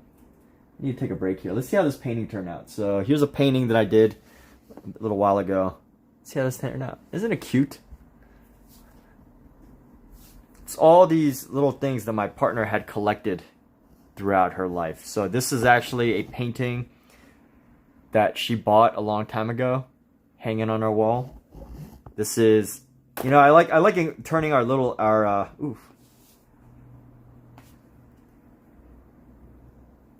some of the oil pastel hasn't dried, so you know, this is from a trip to Canada. I like turning our painting into like a little what do you call it? A slideshow? This is from a trip to Canada. It says, I love Canada. Fun little story about this. We were on our last like $3. We had 3 Canadian dollars left in our pocket before we were going back to America. So we didn't want to like go to a bank and I think it was late too. And we probably couldn't get to a bank to exchange our money, our US dollars, or to like, you know, pull money out of an ATM, which would have probably been a huge expense. So we were walking around and went into the store. And we asked this, we found this one moose. We went through like 2 or 3 different gift shops to find stuff. And everything was like over 5 to 8 Canadian dollars. So we finally like saw this cute little thing. It was 5 Canadian dollars. And then we asked the guy at the store, it's like, hey, can you, you know, we're from America. We're going back right now. We're on our last $3. Can we have this for 3? And then he's like, yeah, just take it. So we gave him 3 and that was a deal. That's nice. I like it. My favorite little moose. Some shoes. You know, my favorite part of this painting is actually this part of the shoe. This part that I just like scribbled white on, because there was some scuff marks on the bottom of my shoe. But I like how this turned out here. For whatever reason, it adds character. So what else? These are her glasses from when she was like 5 years old. So they're tiny and they're adorable. And let's see. Stack of pencils and a little gnome. So she has like this little gnome pencil thing, and there's so much texture to this painting. Ooh, you're not supposed to touch paintings in a museum. You're not supposed to touch it, but because this is my painting, I'm allowed to touch it. But yeah, there's so much texture to this painting, and honestly, I think the texture is even a little different than usual because the texture of it is it's oil on top of oil pastel. So, you know, the oil pastel, some of it is still like on the surface, which means it's got like a softness to it, a little matted touch to it. But this is a recent painting we did. It was fun. I enjoyed this piece. Enough show and tell. Time to get back to work. Back to work, man. Time to get back to work. No, it's not still. I think the oil pastel, you know, funny you said that because I have this other piece behind it that is oil pastel, and my knuckle just rubbed up on it and the oil pastel came off on my knuckle. But it's not wet. It's definitely not wet. Oil paint dries, like people say that it takes forever for oil paint to dry, but I find that oil paint dries in a reasonable amount of time. You know, like a week. 1 or 2 weeks is a good amount of time to let, you know, an oil paint dry. Oil paint to dry. Even a couple days. I think most oil paint, the sizes that people usually paint, can dry within. Oh yeah, Mizu, that reminds me. I still need to send you that painting. I just totally forgot about it because it was sitting. It was dried and it was sitting in the behind one of my pieces. Sitting behind one of my pieces. Let's coordinate that. Maybe sometime this week if I can figure out. Let me figure out the shipping because I don't have the box the size. It's 16 by 20, so I don't really have a box that size. So I gotta figure out where to get the box, and you know that's the easy part.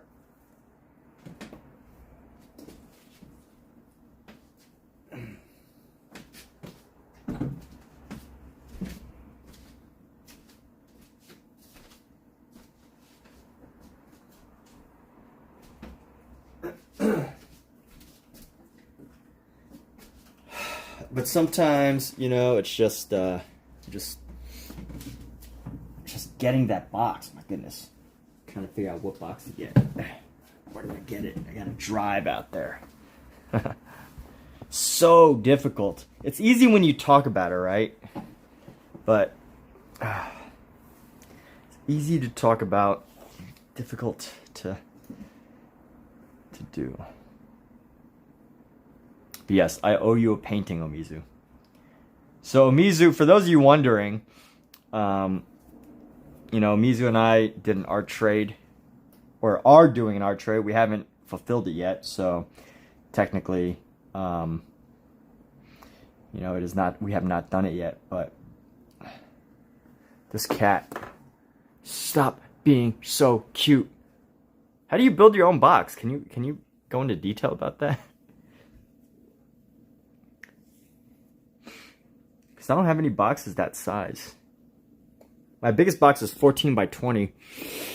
Pookie. I love you, Pookie.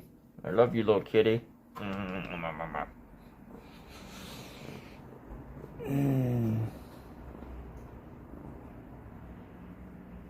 How long are you gonna let me hold you for? You're gonna hang around in front of me, you're gonna have to let me pick you up and hold you. You got it? Okay, it's time to go. She was ready to go. She doesn't need more love. She's got plenty of it. Alright, so I'm taking some of the lighter ones, but I also want to separate some of the darker shadows here. So that's what we're going to do right now. Separate some of the darker shadows here.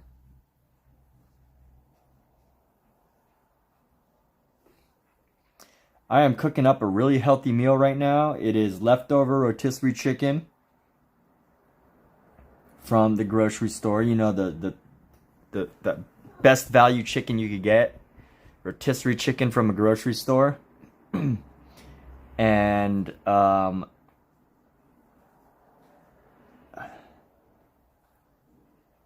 hey, Pookie, stop. Psst. Don't eat that. Stop it. Pookie, what are you doing?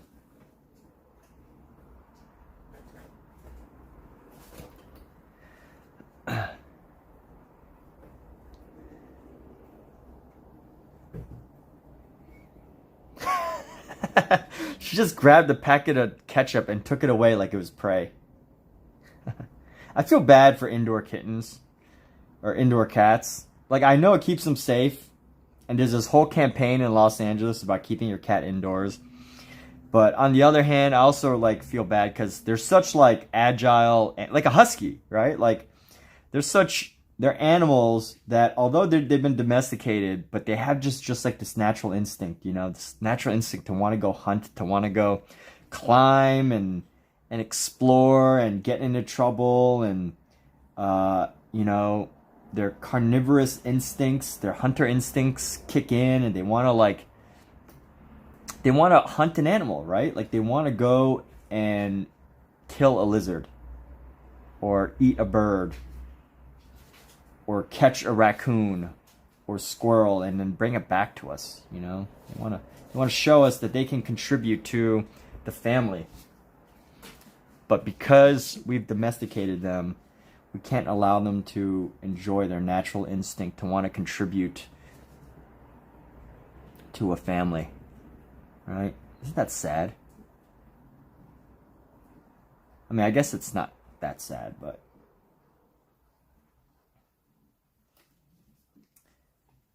I guess the whole idea of, when I say sad, I mean the suppression of someone's natural instincts, right? It's like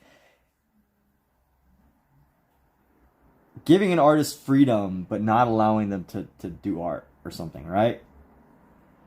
If their natural instinct is to make art, but they've totally suppressed that instinct because of society, isn't that sad? How many great artists could there have been, right?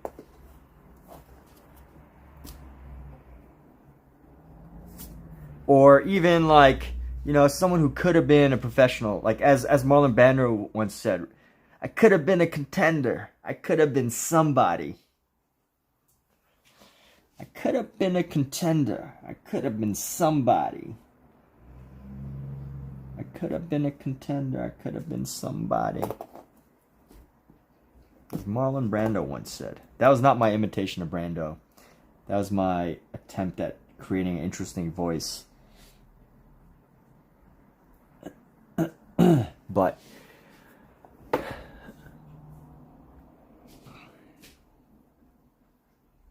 so do you like tape it together or staple the box, or like how do you? This is not. I'm probably overcomplicating it, but could have been a contender. I could have been somebody. Could have been somebody. Could have been a contender. I could have been somebody.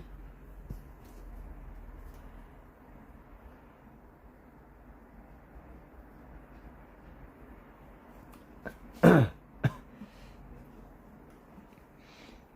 have been a contender. I could have been somebody. And the irony is, he was somebody.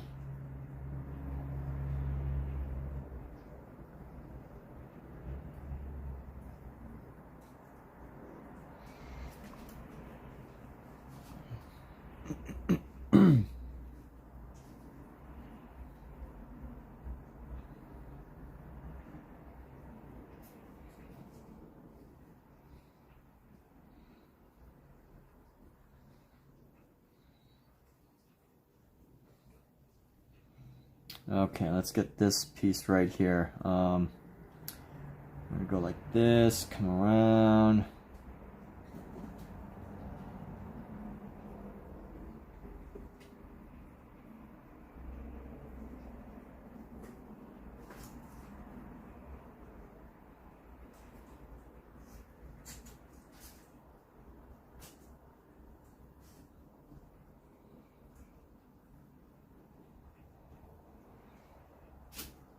Marlon Brando, what an icon.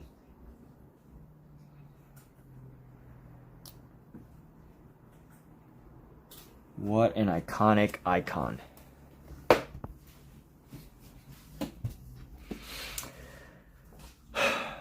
All right. What do we do from here? Do we have all the main shadows sketched in? Just so, you know, it's not that important that I have all of them sketched in, but it's just enough. I just want enough so that I can, like, focus on not worrying about, focus on not thinking about shadows and think more about the actual sketches and design. All right, putting in my headphones, putting on some game time music. Oh, you just tape it? That's cool. Well, I should try that because I usually get a lot of Amazon stuff. You know what? I have a bunch of boxes. So if I just like figure out how to tape them and fold them, I could probably make a box out of it. You're right. Good idea. Good idea.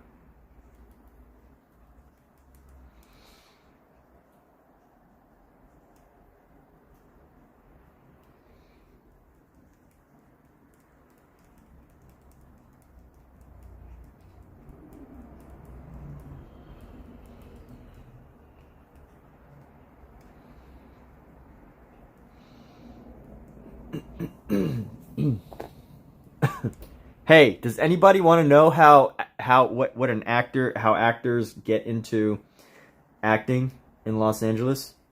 I'll show you. Here's a hack. This is what they don't tell you about acting. At least by the way, this isn't how all roles are booked. But if you've ever wanted to get into acting, here's a secret that no one ever talks about outside of acting. This is, you're about to find out what an actor typically does on a day-to-day basis to try and get into acting. So I'm trying to find a way to think about how to present this in an interesting way. So, because I got to clarify some things, right? This isn't the really, really, really big roles are actually kept private. So you're not going to see it doing what I'm about to do. But there's a lot of roles that if you move to Los Angeles and you want to get into acting, this is what you can do. So I go on a website like this right here. It's called Casting Networks, LA Casting. And I have these searches for LA. And look, you can see all of these acting roles right here. So I'm not a guitarist. I can't guitar. And it says, you know, you need a real guitar player who can play acoustic. So, you know, I'm not going to submit to that. I can't play guitar. I can't even fake. I mean, I can fake playing guitar, but, you know, I'm not going to be able to do that. So, and by the way, these are all like publicly these are all public listings off the, on the website. So, I'm allowed to share this. Let's see. There's a commercial. Oh, I could play a barista. So here we go. How do I apply to become a barista? So it's due February 14th. That is tomorrow, or no, 2 days. So what would I want to do? I would tap that. And let's see if I fit the role. Work in Los Angeles, reliable transportation, phone number, height, weight. Don't send anything wearing hats and sunglasses. So that's a commercial. And if you're in the union, there's standard rates for people who work in the union. So because this is a commercial rate, that's what you're getting for eight times 2 for the weekend rate. Holy crap, that's pretty good. So let's see. So I'm gonna submit to this, and I've got a bunch of photos. So I'm gonna untap all my photos. I'm just gonna select 2. Just 2. Actually, I'll submit 3. Like these are my. I look like a barista in those photos, don't I? All right. So we skip through all that. Blah blah blah. Let me see. Let me just make sure if there's any note. They want any notes. So you gotta look in here. It says work Sunday. Don't ask for reimbursement. List your phone number in the notes. Email. Everything else. Okay. So that's good. So I'm gonna put my phone number in notes, because I'm not gonna tell any of you. If you want it, you can ask me privately for some reason. If for some reason you want it privately, you can ask me, and if I like you, I'll give it to you. Or if we have a reason to share phone numbers. So am I ready to send my submission? Yes. So send response. And you know what? Oh crap. Did y'all see the number? It's on video. Dang it. All right. Well, whatever. I keep messing up. Let's see if I could even see it. Let me try to rewatch that video. Let me filter back 25 seconds. All right. Let's see. Like, I know you couldn't have seen it if you were just watching, but if it was like...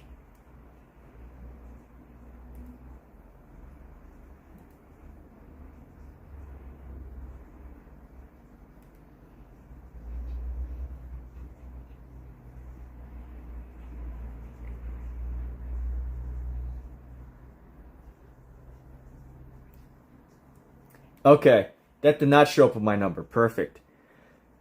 Whew! I thought I was going to have to edit the video again. So there we go. That's how an actor works for general jobs. Now, obviously, there's more work to do, right? So that's for a commercial, looking for barista.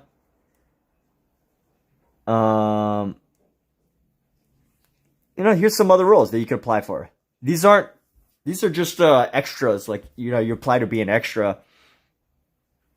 You got classic cars people. They want a gay bodybuilder, a podcast producer.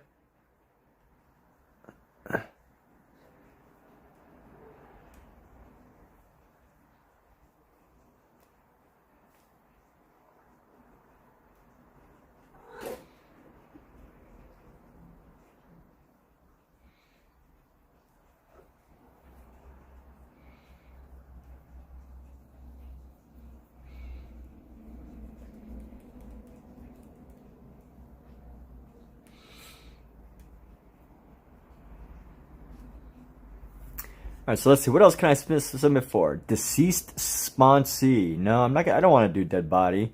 I would, but I don't feel like doing a dead body. I wouldn't be able to be a cop because my hair's long now. So I could probably be a bus stop employee. Let's see. Let's do. That's a bus stop employee photo. I don't know why I have this photo. This is such a horrible headshot. That's not even a headshot. It's just a photo. But I think it's goofy, It kind of makes me gives me like that surfer stoner vibe. It's kind of goofy. I think this is a really goofy photo. But sometimes they want like photos that aren't like totally like professional looking headshots. So I like to have a couple different kinds. It's good to have a few. And then let's send a submission. Yes, send response. There we go. All right, so I've just submitted to some acting jobs, and you know, either they get like thousands of responses, so you basically have like 1 in 1,000 chance to no, maybe like they might bring in, actually take seriously like maybe 50 to 100 people. So, well, they got a voiceover for the Washington State Lottery. Talent must reside in Alaska, Idaho, Montana, or any of those states. Okay, so that doesn't work for me. Let's see. Hockey players. I don't play hockey. I can't even stand up on the ice. I think I tried to submit. I already submitted for this one. Let's see what else they got. Sounds good. Guitarist. Did I cover all the one? Barista type. I just did. So yeah, this is what actors do. Tennis players. I don't. With golf clubs. I don't have rackets. Don't have a golf club. Females, country club couples, high-end luxury cars. I don't have a high-end luxury car. So there we go. That's what actors do. We just look for jobs and submit to them day after day after day after day until you finally make it big, and then they eventually start calling you in to those like off the record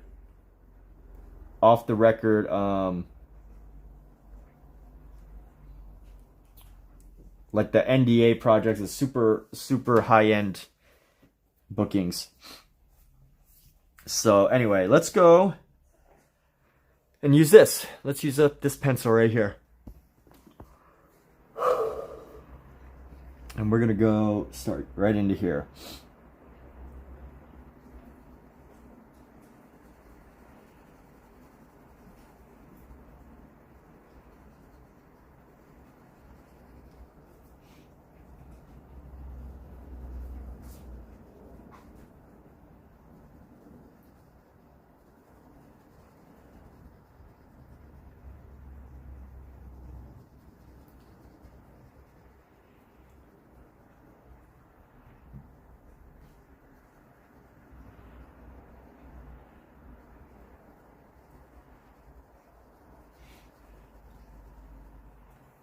All right.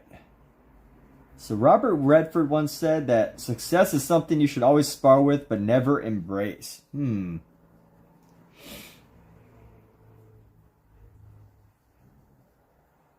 It's easier to attract a crowd than it is to get the respect of a few. Interesting.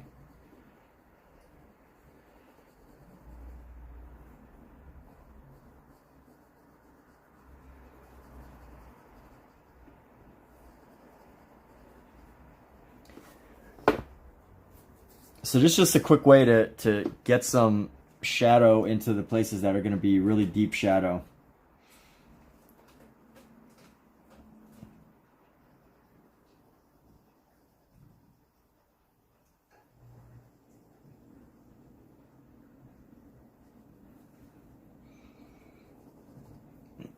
And we're going to go right into here.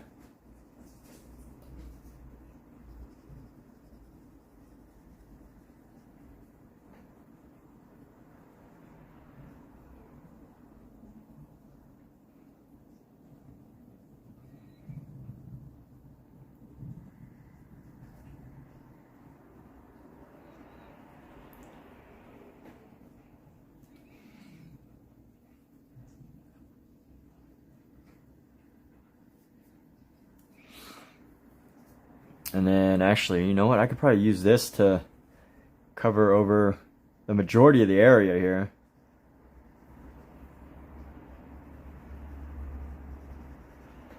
I want to use up this broken piece of lead here.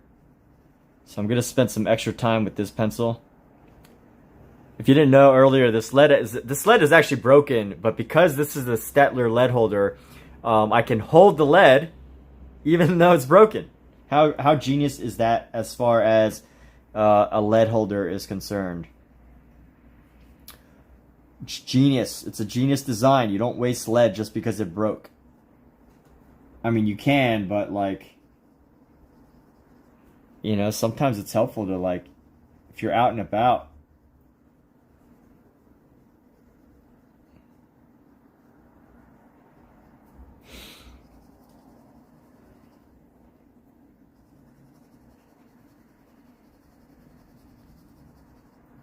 I don't know why people draw like this, actually. I think this is really good if you're using totally vertical because of the way the wrist is. But if it's like this, it kind of... Because you can just rest the elbow underneath, and then you could just go like that. But if I'm on a table here, it's an awkward angle, so I kind of have to like do it this way.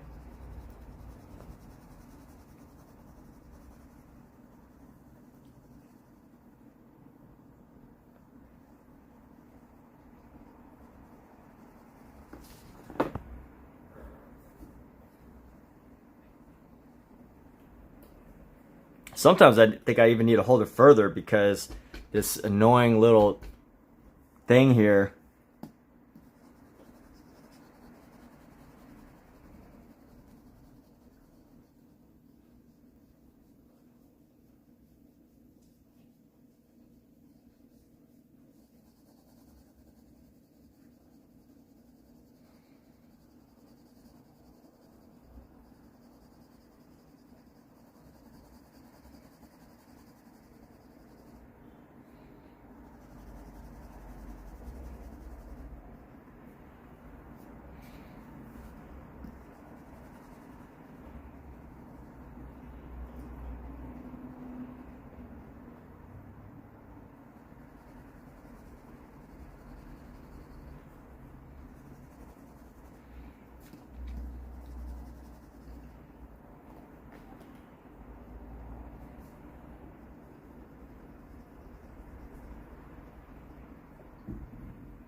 Excuse me.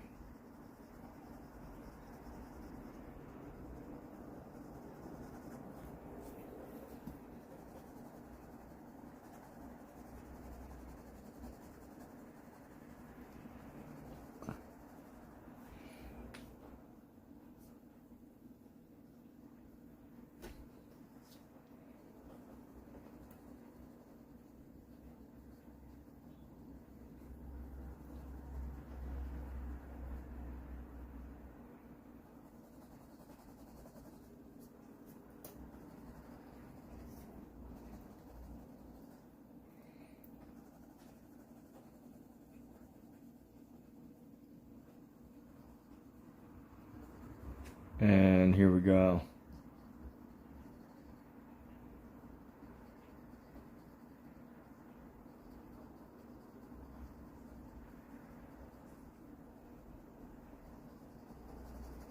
All right, so this is a 4B, which means for this section I can go just a little bit darker in certain areas right here. I can go a little bit darker. So let's go just a little bit darker into the shadow here.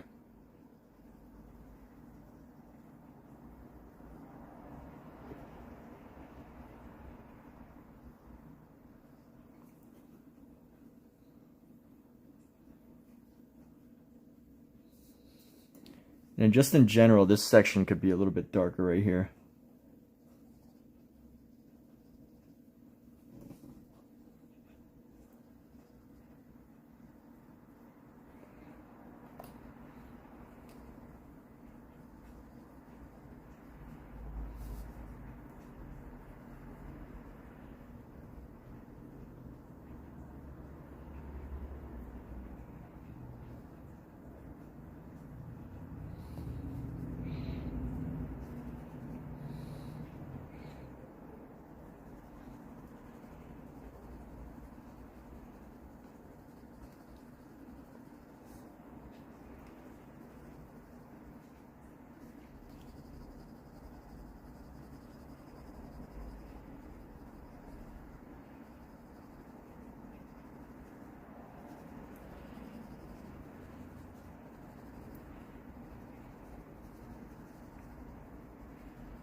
And here we go. Let's see.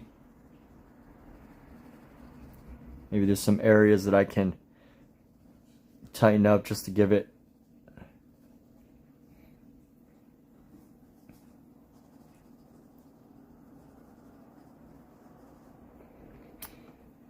let's see how this looks in the light here. or out of the light.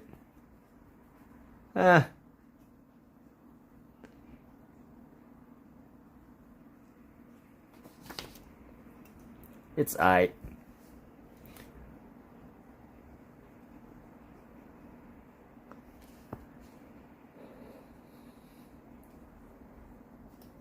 Let's see what we could do with this eraser. Just adding a little bit of eraser specks in it. This needs to be this needs to disappear a little bit.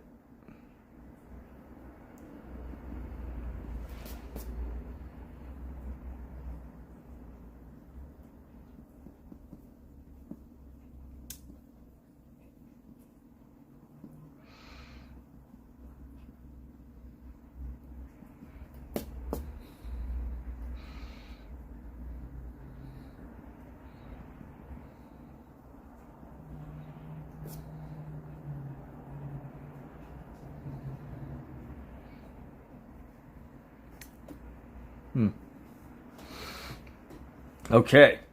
And we're going to go ahead with this pencil again. We're just going to go darker into this section right here. So we're going to try to use the tip of it to create a darker shade, darker value here.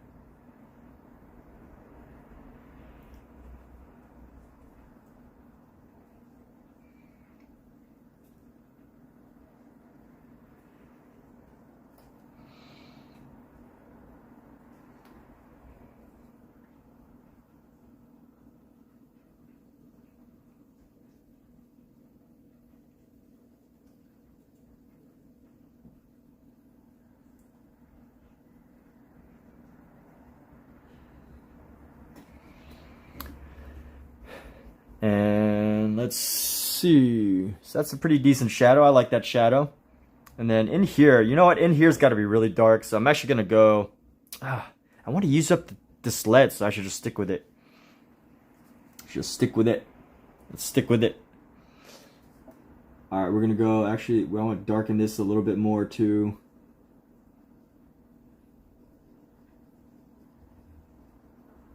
Just add a little bit of more shadow. And it'll be a transition right here.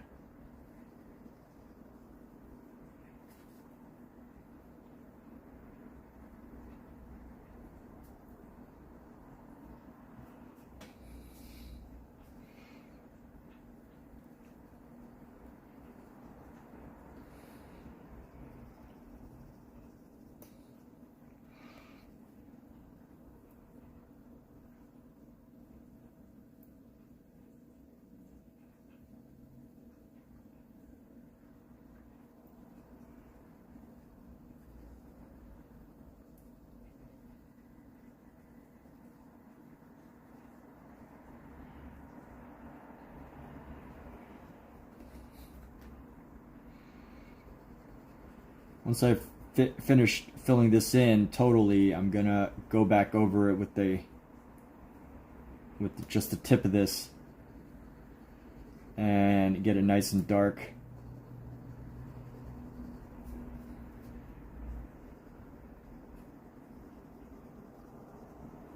And you know what? This 4B just isn't gonna do it. So I'm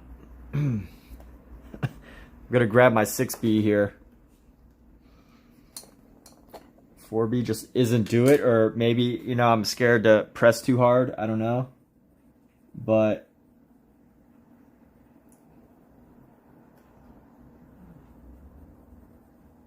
I definitely find with the 6B, it is much easier to get the density of dark lead that I need.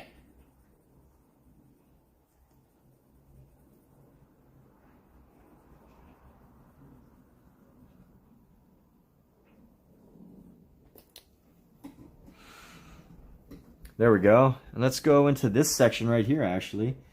We're going to go same thing.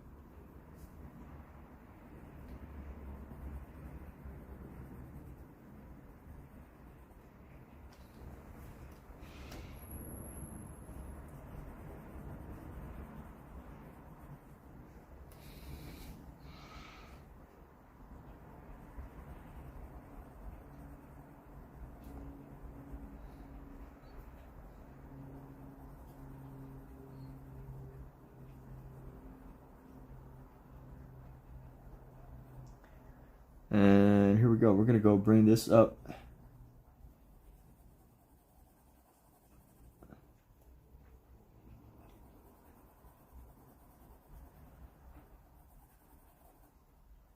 Let's just keep this going.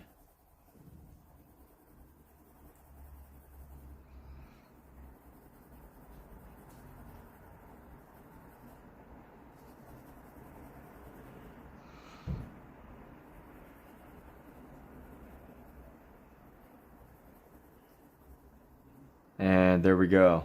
Okay.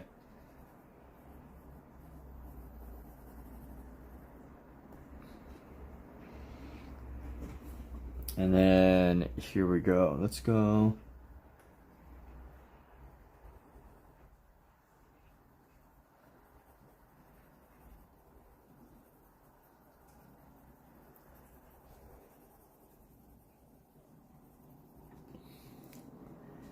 And you know what? I need to soften up this. I need to soften up that edge. So let's see how I can do that with this.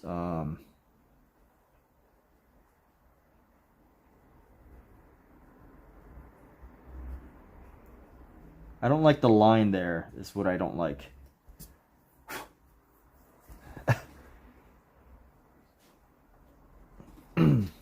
And hey, that did the job. Okay.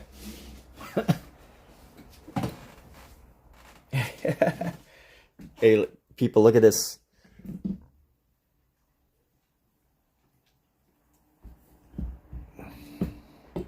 What is this thing sticking out?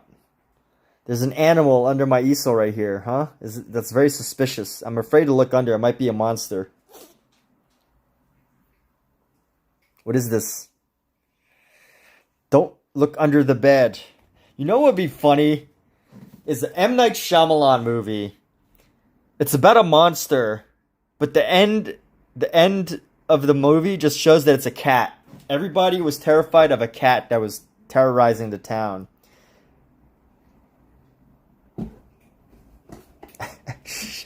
She got annoyed. All right. Well, let me take a quick water break. We're going to take a water break. And we'll get back to this. Let's get back to this in just a moment.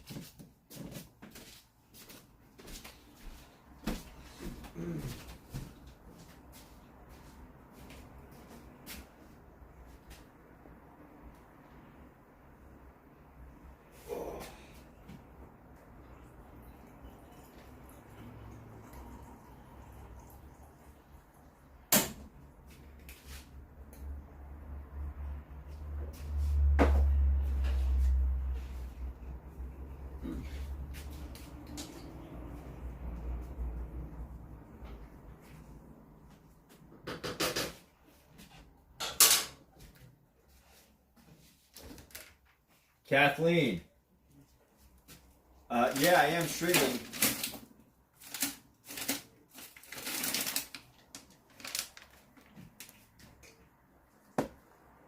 Okay, well, how do you feel we'll be able to stop him? Alright, well, he's eating and drinking right now. Okay. Okay, well, I'm streaming. Dinner's ready.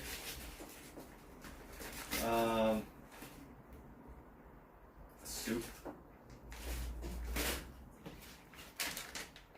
One of my concoctions. Yeah, pretty much sausage, chicken, and some of those meatballs.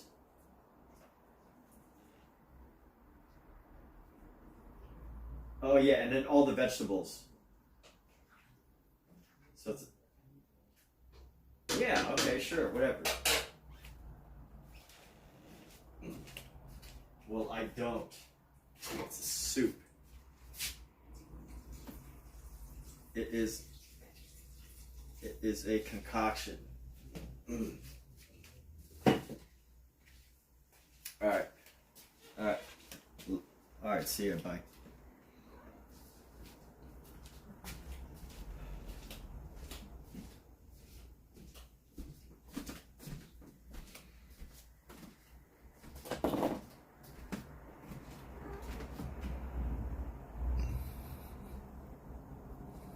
Oh.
All right, let's get back to business. Getting down to business. All right, so here we go. I wanted to soften some of this as well. Just soften the shadow as we go around. And maybe we'll maybe bring it back a little bit. Bring it back just a little bit. Alrighty. Who's ready to party? This is my version of a wonderful night. It's just getting a lot of drawing done.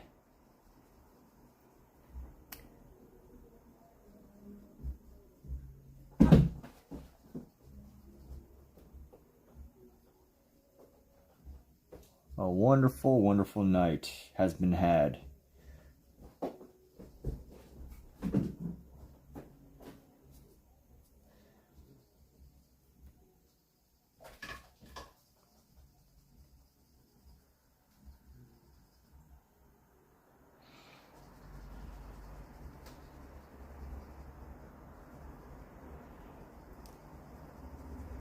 All right, let's go like this.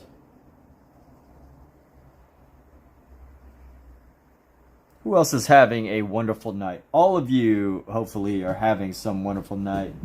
If not, answer this question. What could you do that would help you to make this night even better?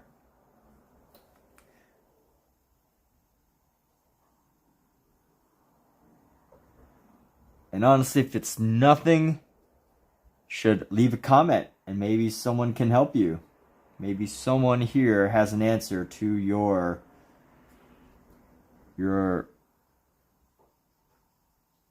unhappiness. Maybe not, probably not me, but perhaps somebody else here could provide you with a valuable answer.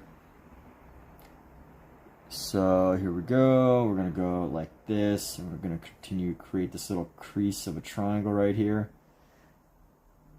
And then afterwards, we will go back into this and darken some of these shadows.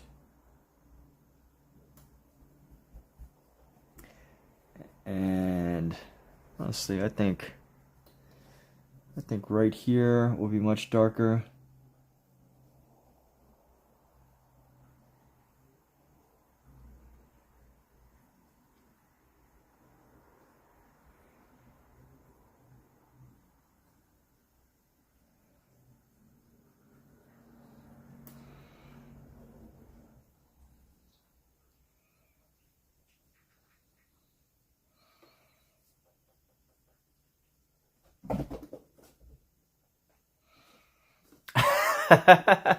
This guy just jumped up on a table. Why does everything cats do so cute? Why is everything you do so cute, bud? Huh? Why is everything you do cute? Tell me. Why is everything you do the most adorable little thing, huh?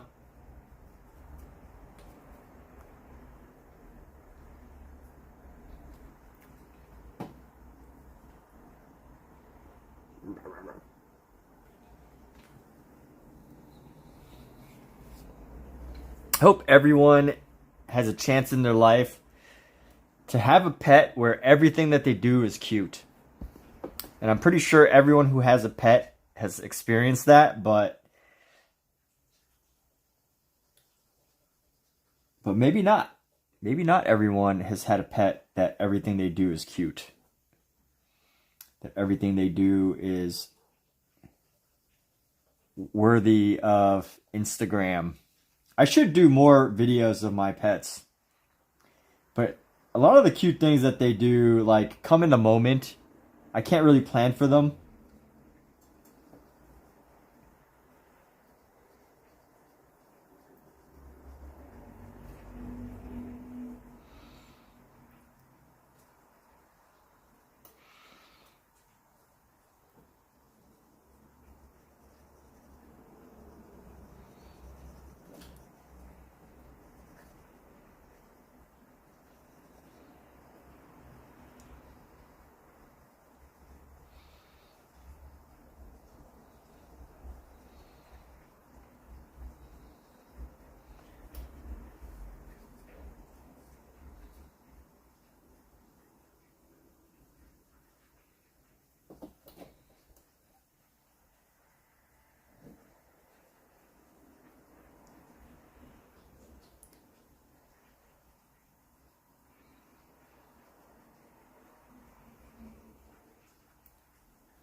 And let's go with 6B right here.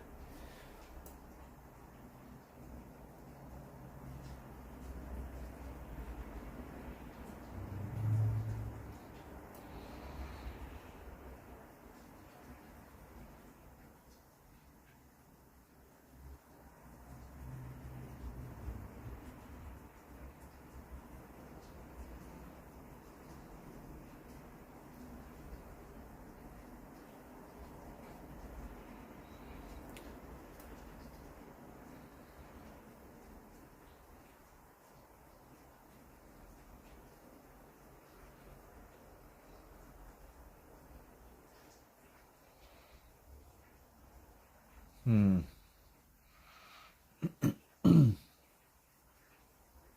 bring back our STAEDTLER.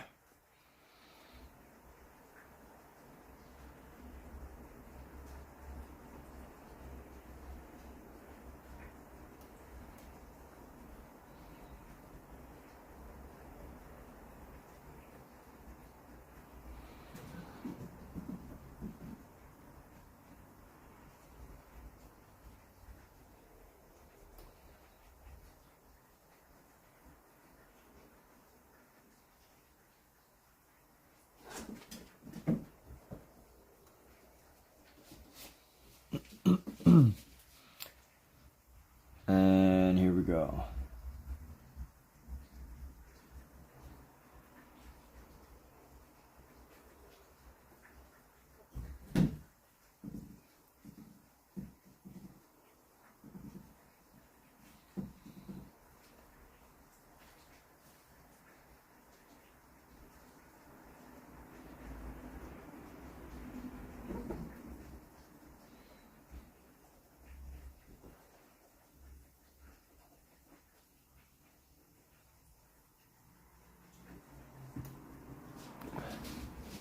And let's see what else I need to do here.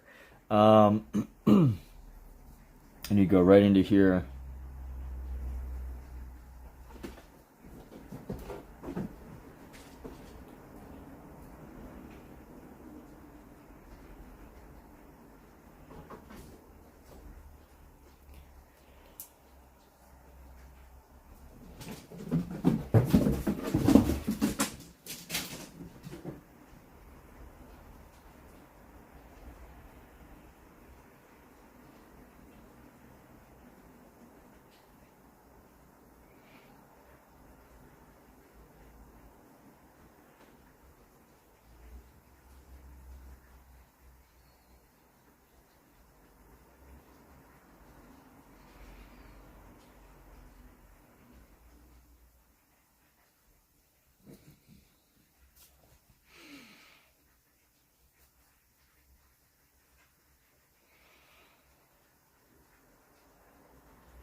All right, let's take a look at this up close. Sometimes it helps to swap back and forth. And you know what? I do like the shading on this better than the other one. The whole thing feels a little bit softer and more natural.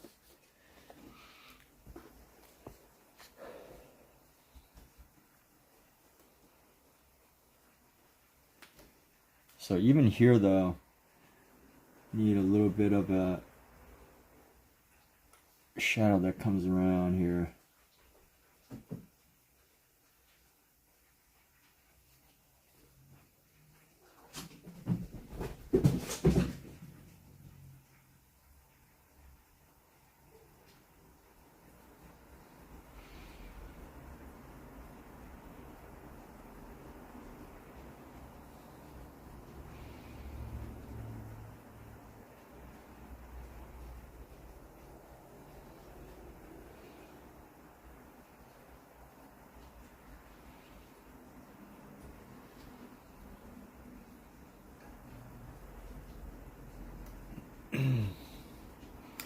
And I want to erase away some of the harshness of this line here, just to soften it a bit.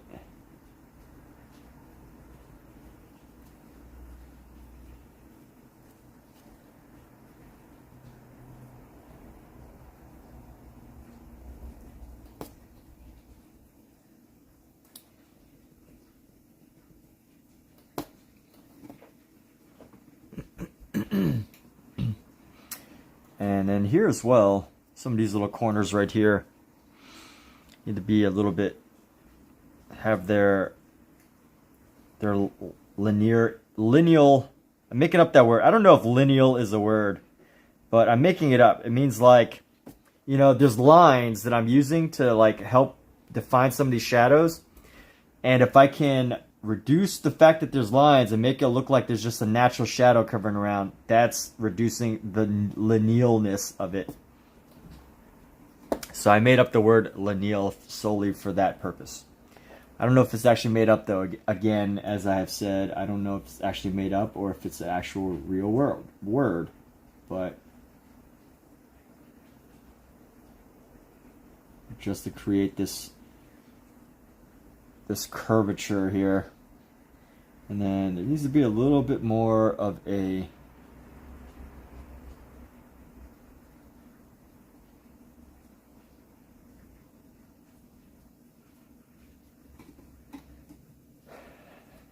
and let's go like this.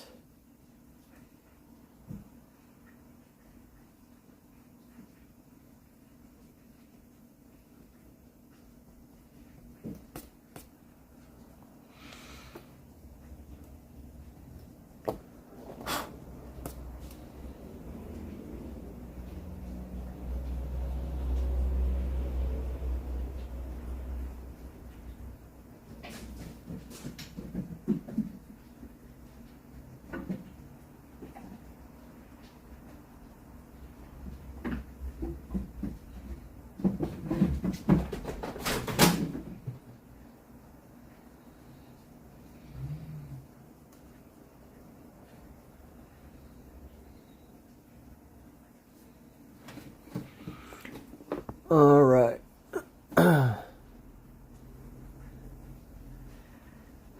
Oh, right. So this section, obviously there's a big difference in the shadow here between this and this. So I need to darken this area right here.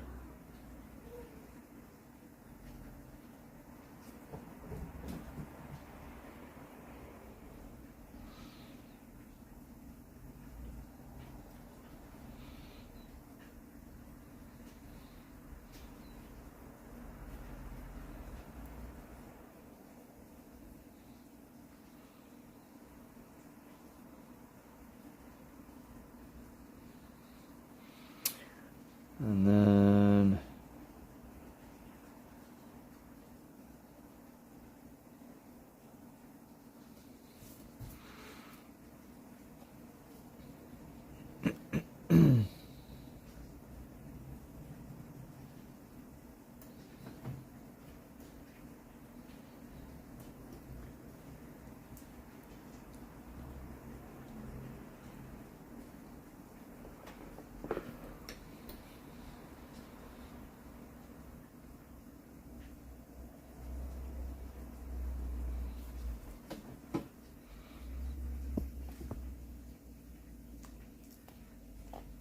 You know what? I can go darker with this section right here.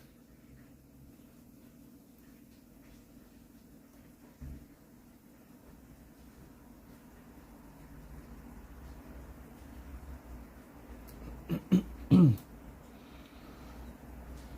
me grab our our 4B here.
Okay, I think I'm doing a better job of capturing the softness and some of the roundness of all of this compared to previously.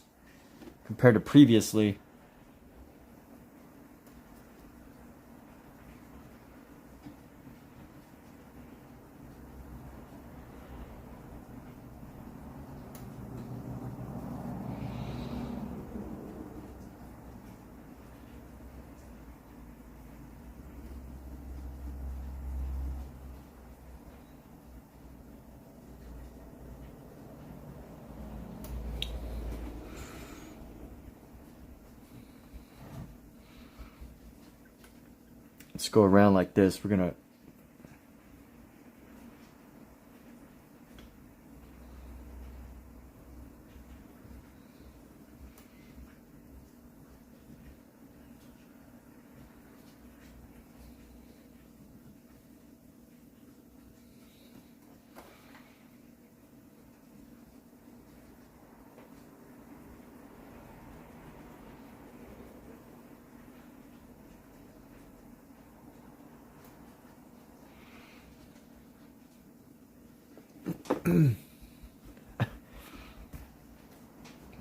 let's go with the 6B right now. We're just gonna go in and nice dark shadow.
And let's see how we can let's use this 4B here, and we're gonna try to soften some of the that actually kind of did something interesting. It like helped to reduce some of the hardness of the shadow in this area here. Let's see what I can do right.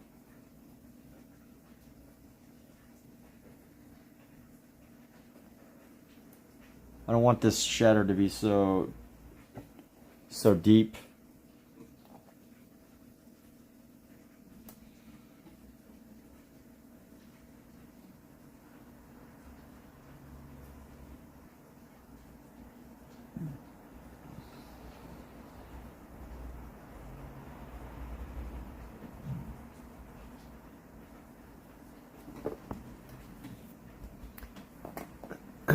Let's take another look. Constantly giving ourselves feedback here.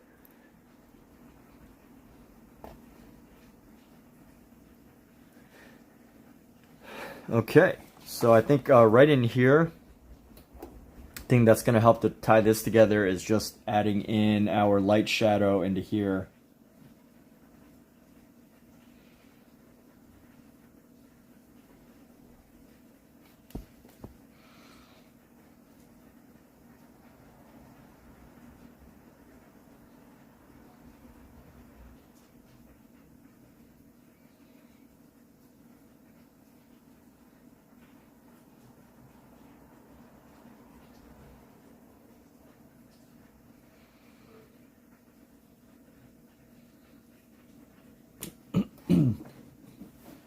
This angle's a little sharp. Around this, curve this out a little bit.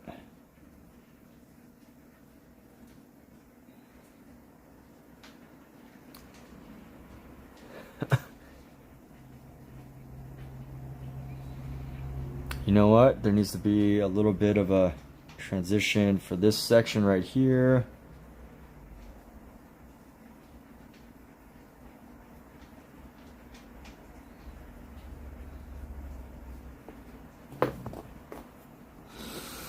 Let's see what we got. All right, it's getting better, getting there. What do we need to do? We need to darken. Need to darken this area into here. So let's see how we can darken some of this space.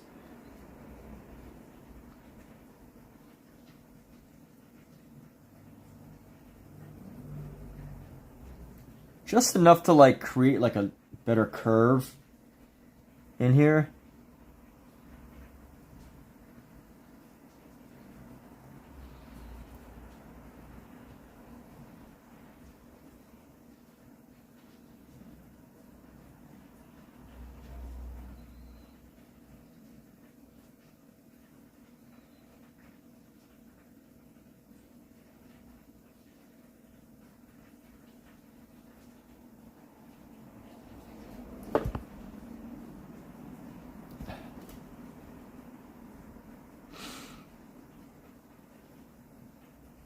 Just these subtle transitions is going to make it just nice and soft.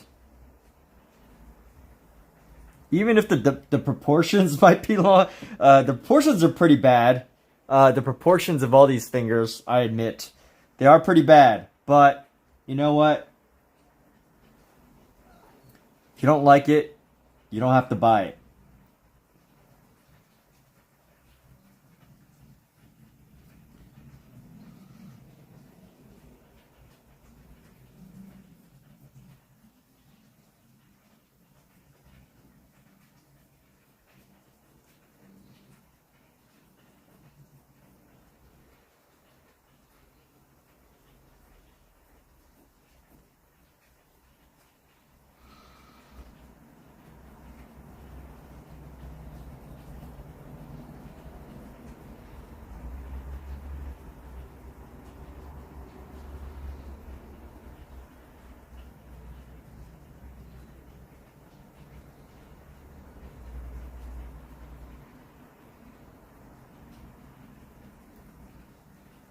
Oh, my wrist.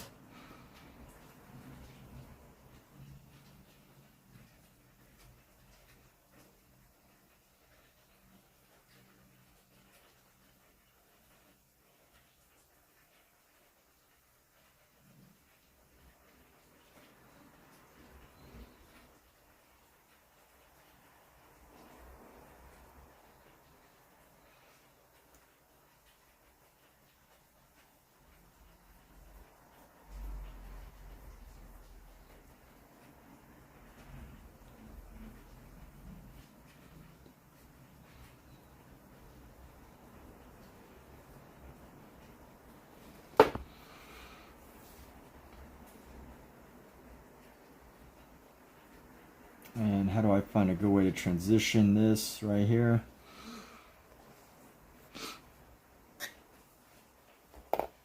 Let's go with 6B.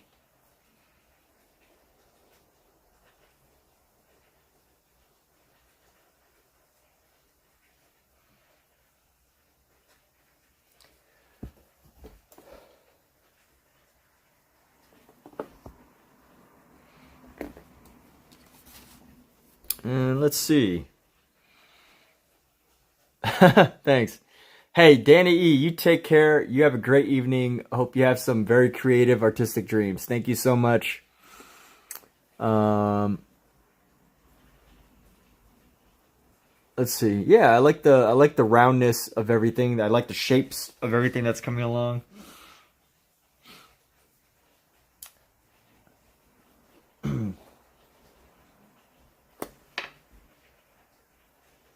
Some of you might think that I'm very critical of myself. I don't see it like that. You know, I see it more like, you know, I constantly am looking for, you know, to give myself feedback, you know? And I think that's one of the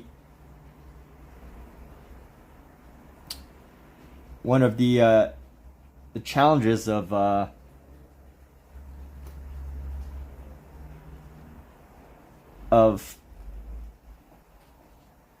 doing art in your lonesome is just this whole idea of you know, how do you find your feedback? How do you find your ways for improvement? How do you know what you need to improve on? How do you make choices, you know, for the future? How do you decide, you know, what's good or what your strengths are? You know, and those things I think come from a productive, a helpful, a healthy balance of you know, of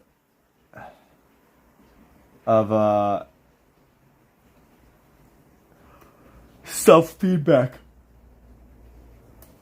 self-constructive feedback, because it could totally go, you know, an unhealthy way. You know, you can be unhealthily giving yourself feedback.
You know, it's interesting that I learned about China as a country.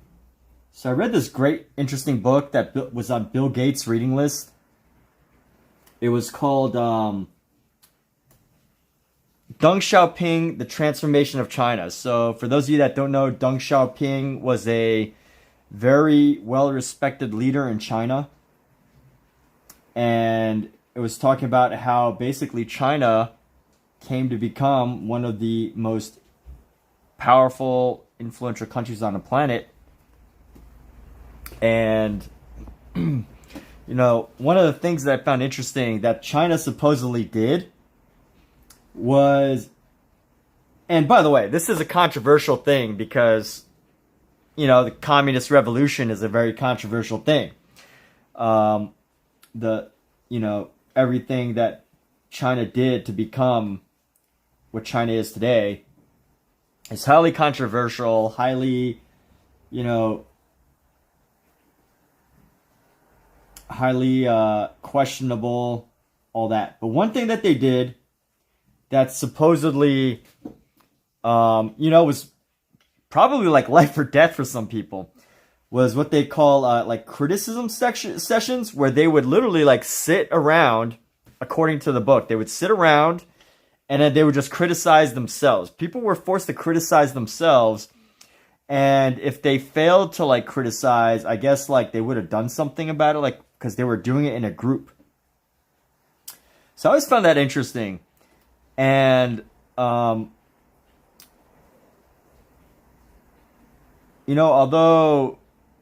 China's history is very controversial, I've always found that element of it to be quite an interesting move, because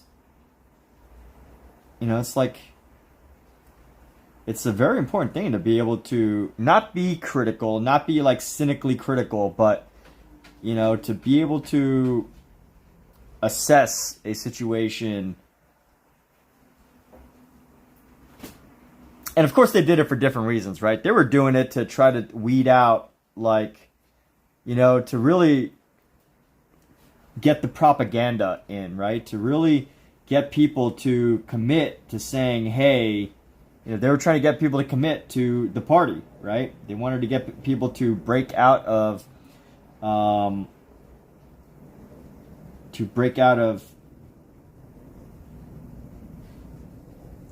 basically commit to the party. And by the party, I mean the Chinese Communist Party. And that's how they got themselves to do it. That's what they did to a lot of people. And I guess, I don't remember the exact story of like criticism, these criticism parties or whatever. But I think some people went to prison over it because they didn't criticize themselves enough or something. I might have it all wrong, but really well worth the read. I think it's an interesting exercise that they did. And I'm not saying like artists should practice having these criticism circles in order to, in order to become better artists. But, I think that there is some value.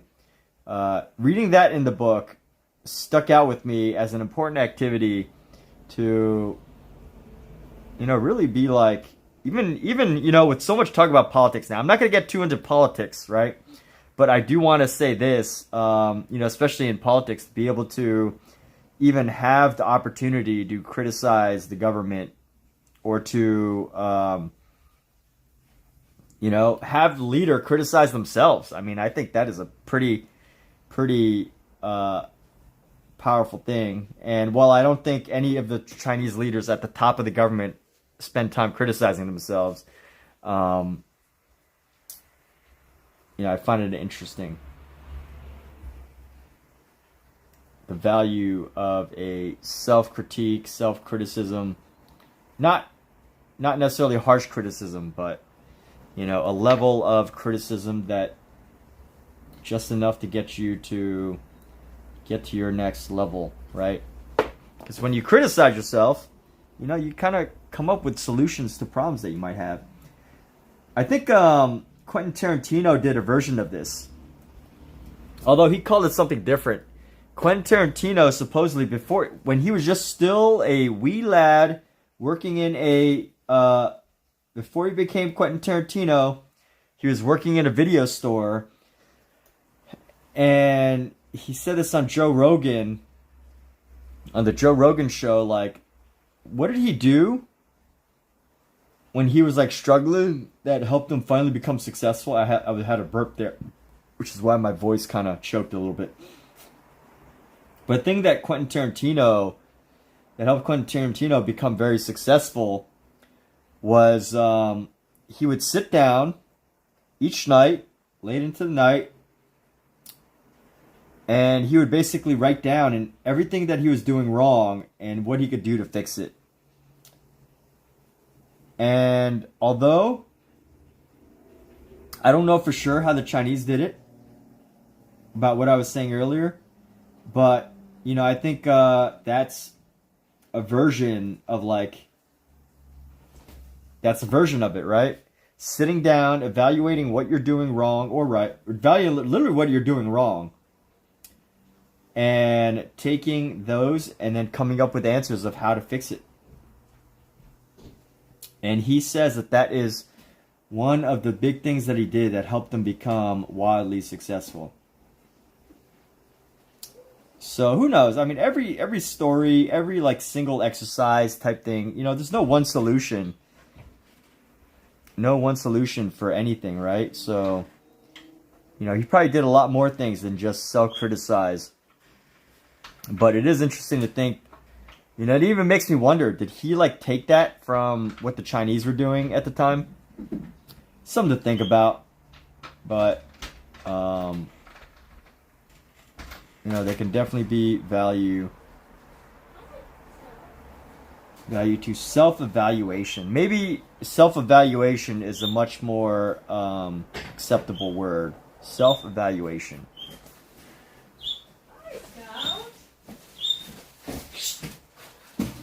Good, I can't smell the kitty litter. I can smell the stew.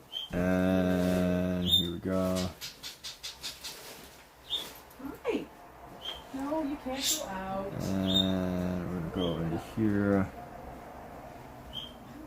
Pretty much everything here is like shaded in. Hi. Hey, little cat. You gonna struggle?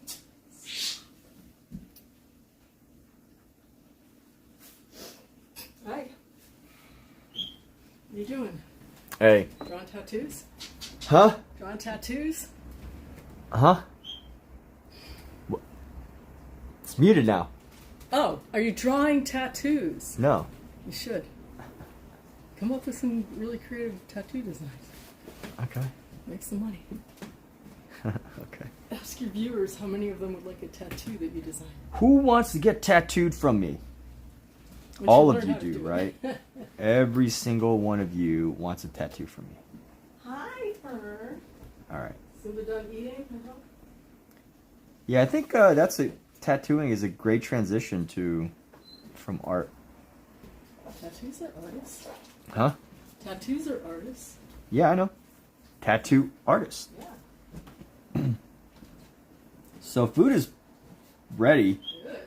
Good. Hi, Simba. Hope you ate enough. 'Cause that's it. You're banned. Oh, he's gonna be so mad tonight. Yeah, We're gonna have to close the doors. I know. And the kittens will be mad too. Once we put food in the room, like we used to. Oh my God. This is really. Well, basically, we just have to feed the cats in the bedroom, but how are they gonna use the bathroom? There's another litter box in the bedroom. Sorry, Simba. You're not gonna like me up here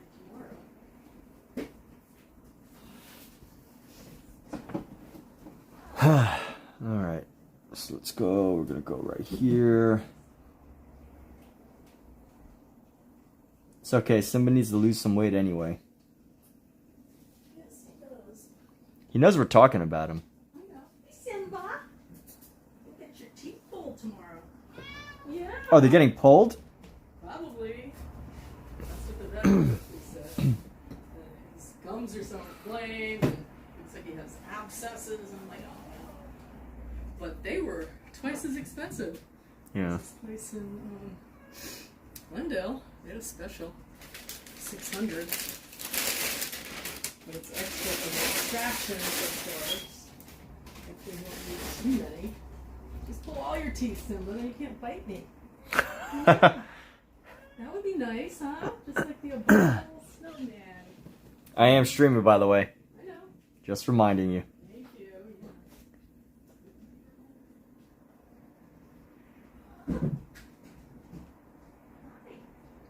All right.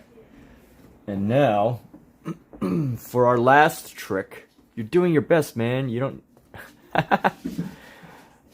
Fat shaming. We don't fat shame. Is there any rice? Evan. Yes.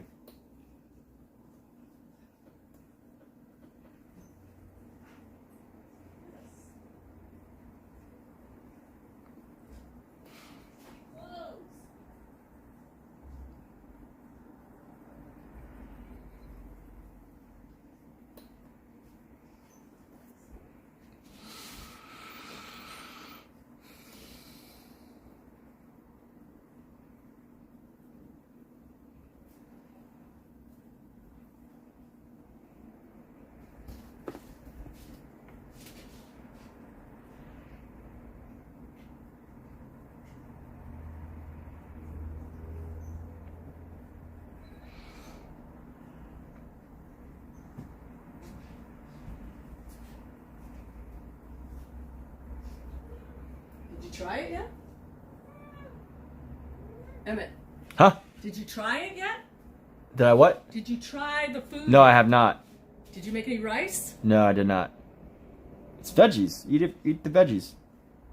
But it's like a stew. Doesn't it have to go on to something? Soup.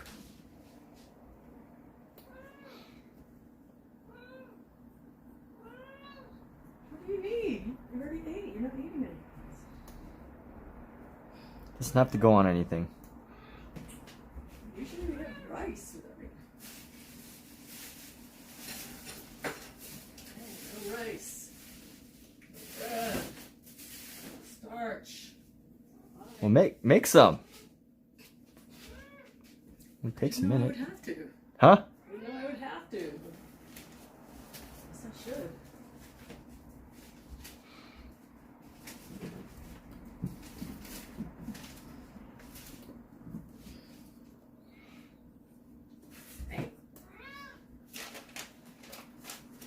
And let's see here.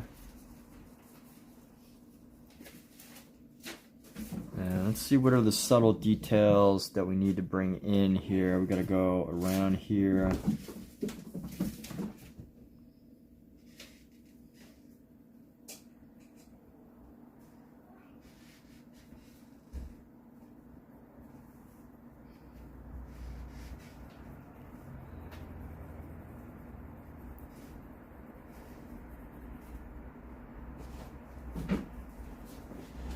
So did you taste it at least?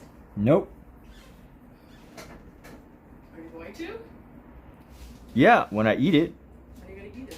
I don't know. What do you want me? What do you want from me? A taste tester. Just try it.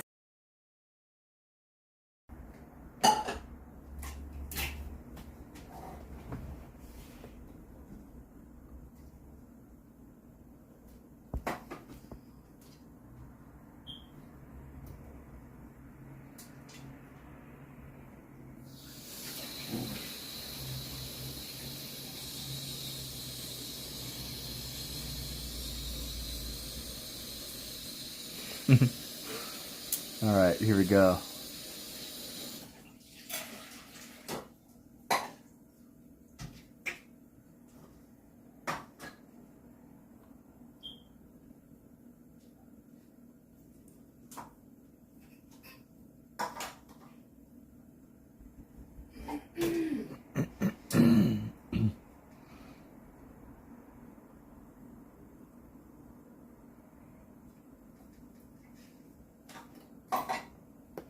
Let's take like a 4H pencil here.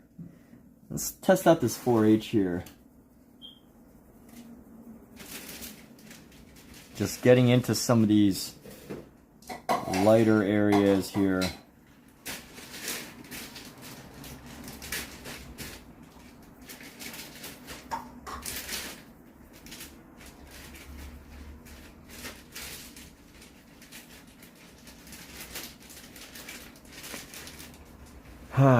Okay. All right, now what do I need to do from here? Let's see. All right, let's go.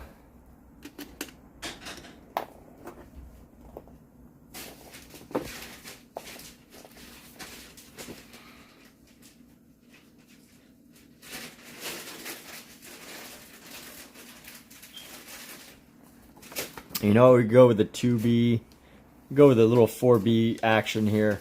Actually, you know what? This is a 4B. This is a 4B. So I want to do something just to soften the transitions in some of these areas here.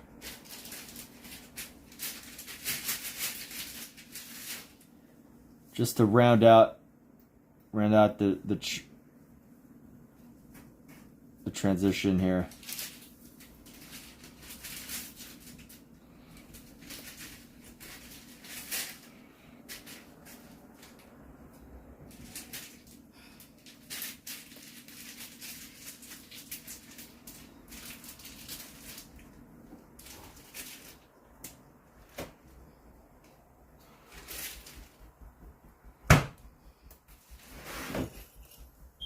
Where can I use my eraser a little bit? Got a couple little spots I think I could use with this eraser. to just like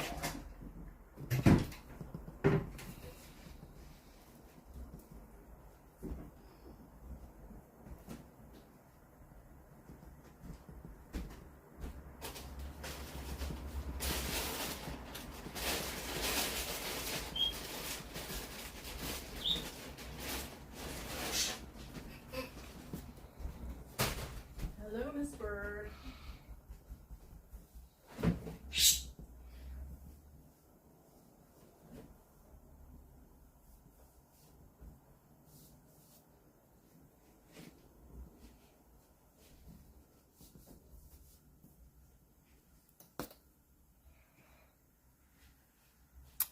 and let's see how we can use this. We got to create a subtle erasure down the line here.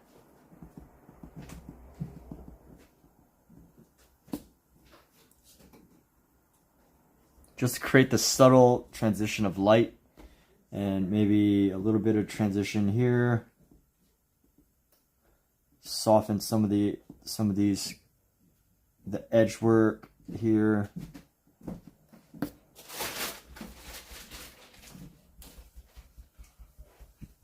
Let's get this one right into here.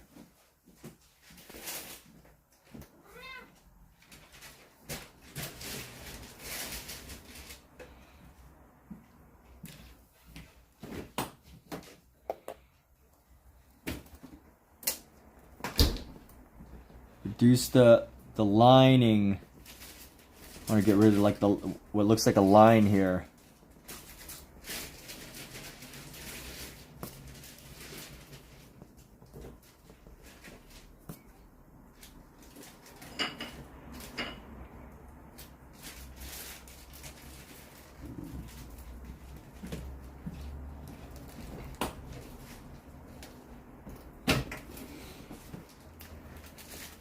Alright, I think it'd be good with this.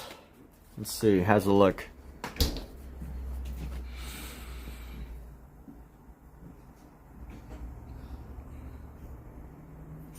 Oh, you know what? I see something that needs to happen right here. Need a little bit of a 4B shading right here. It'll help to round out this section and make it look not so harsh.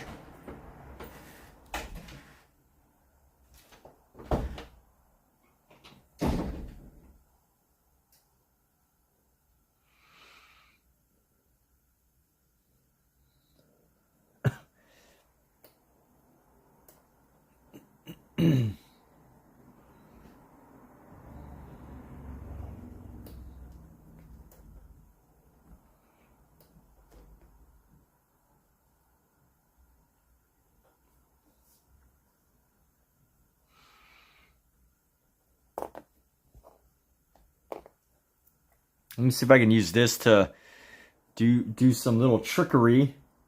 If I can use this just to get right into here.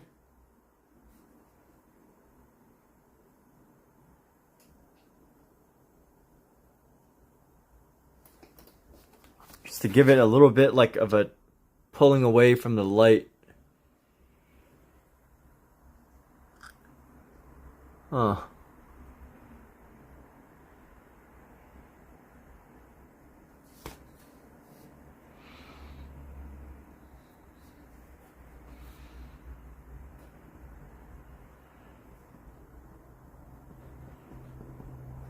You know what I'm realizing right now is that an eraser can be used to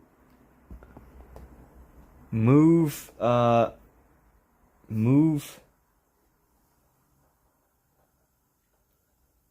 lead around, the graphite, I should say.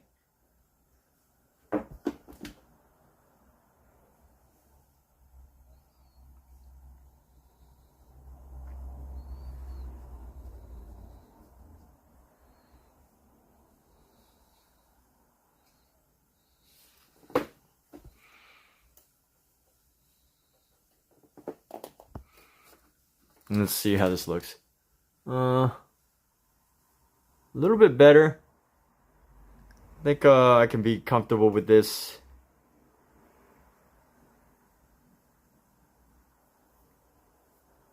I like the rough pencil look.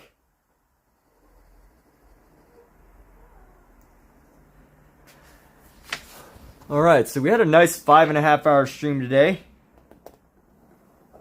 Not all of it was spent drawing. A lot of it was spent talking. But that said, let's take a look at what's next. So on the next episode, we're going to be drawing this arm. And I think I'm done. Am I done yet? I think I'd call this done for the day.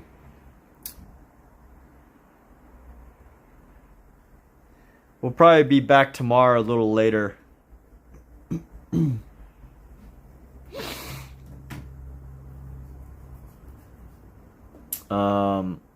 But for now, maybe, you know what, I want to lighten how dark the shadow is. Reduce the darkness of that.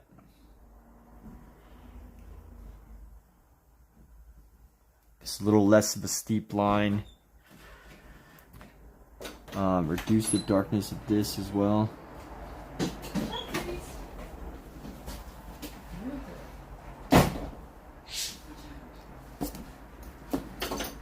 And let's see, is that better?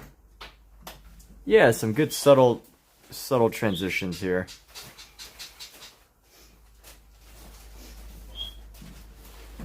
I think we're done. All right. So for those of you still here, thanks for tuning in. We're actually going to wrap this up for now. And we'll be back another day. Totally look forward to being able to do this again. Something to look forward to every day. How exciting is that? Set timer for 11 minutes. For how long? 11 minutes. And with that, everybody, take care. A great session today. Hope you all have a wonderful draw session. If you're still looking for another artist, I think Omizu's probably streaming at some point soon. So have a great day, everybody. You're all very wonderful. You're all awesome, amazing, successful, wonderful people. Yes, you are. All right. Good night, everybody.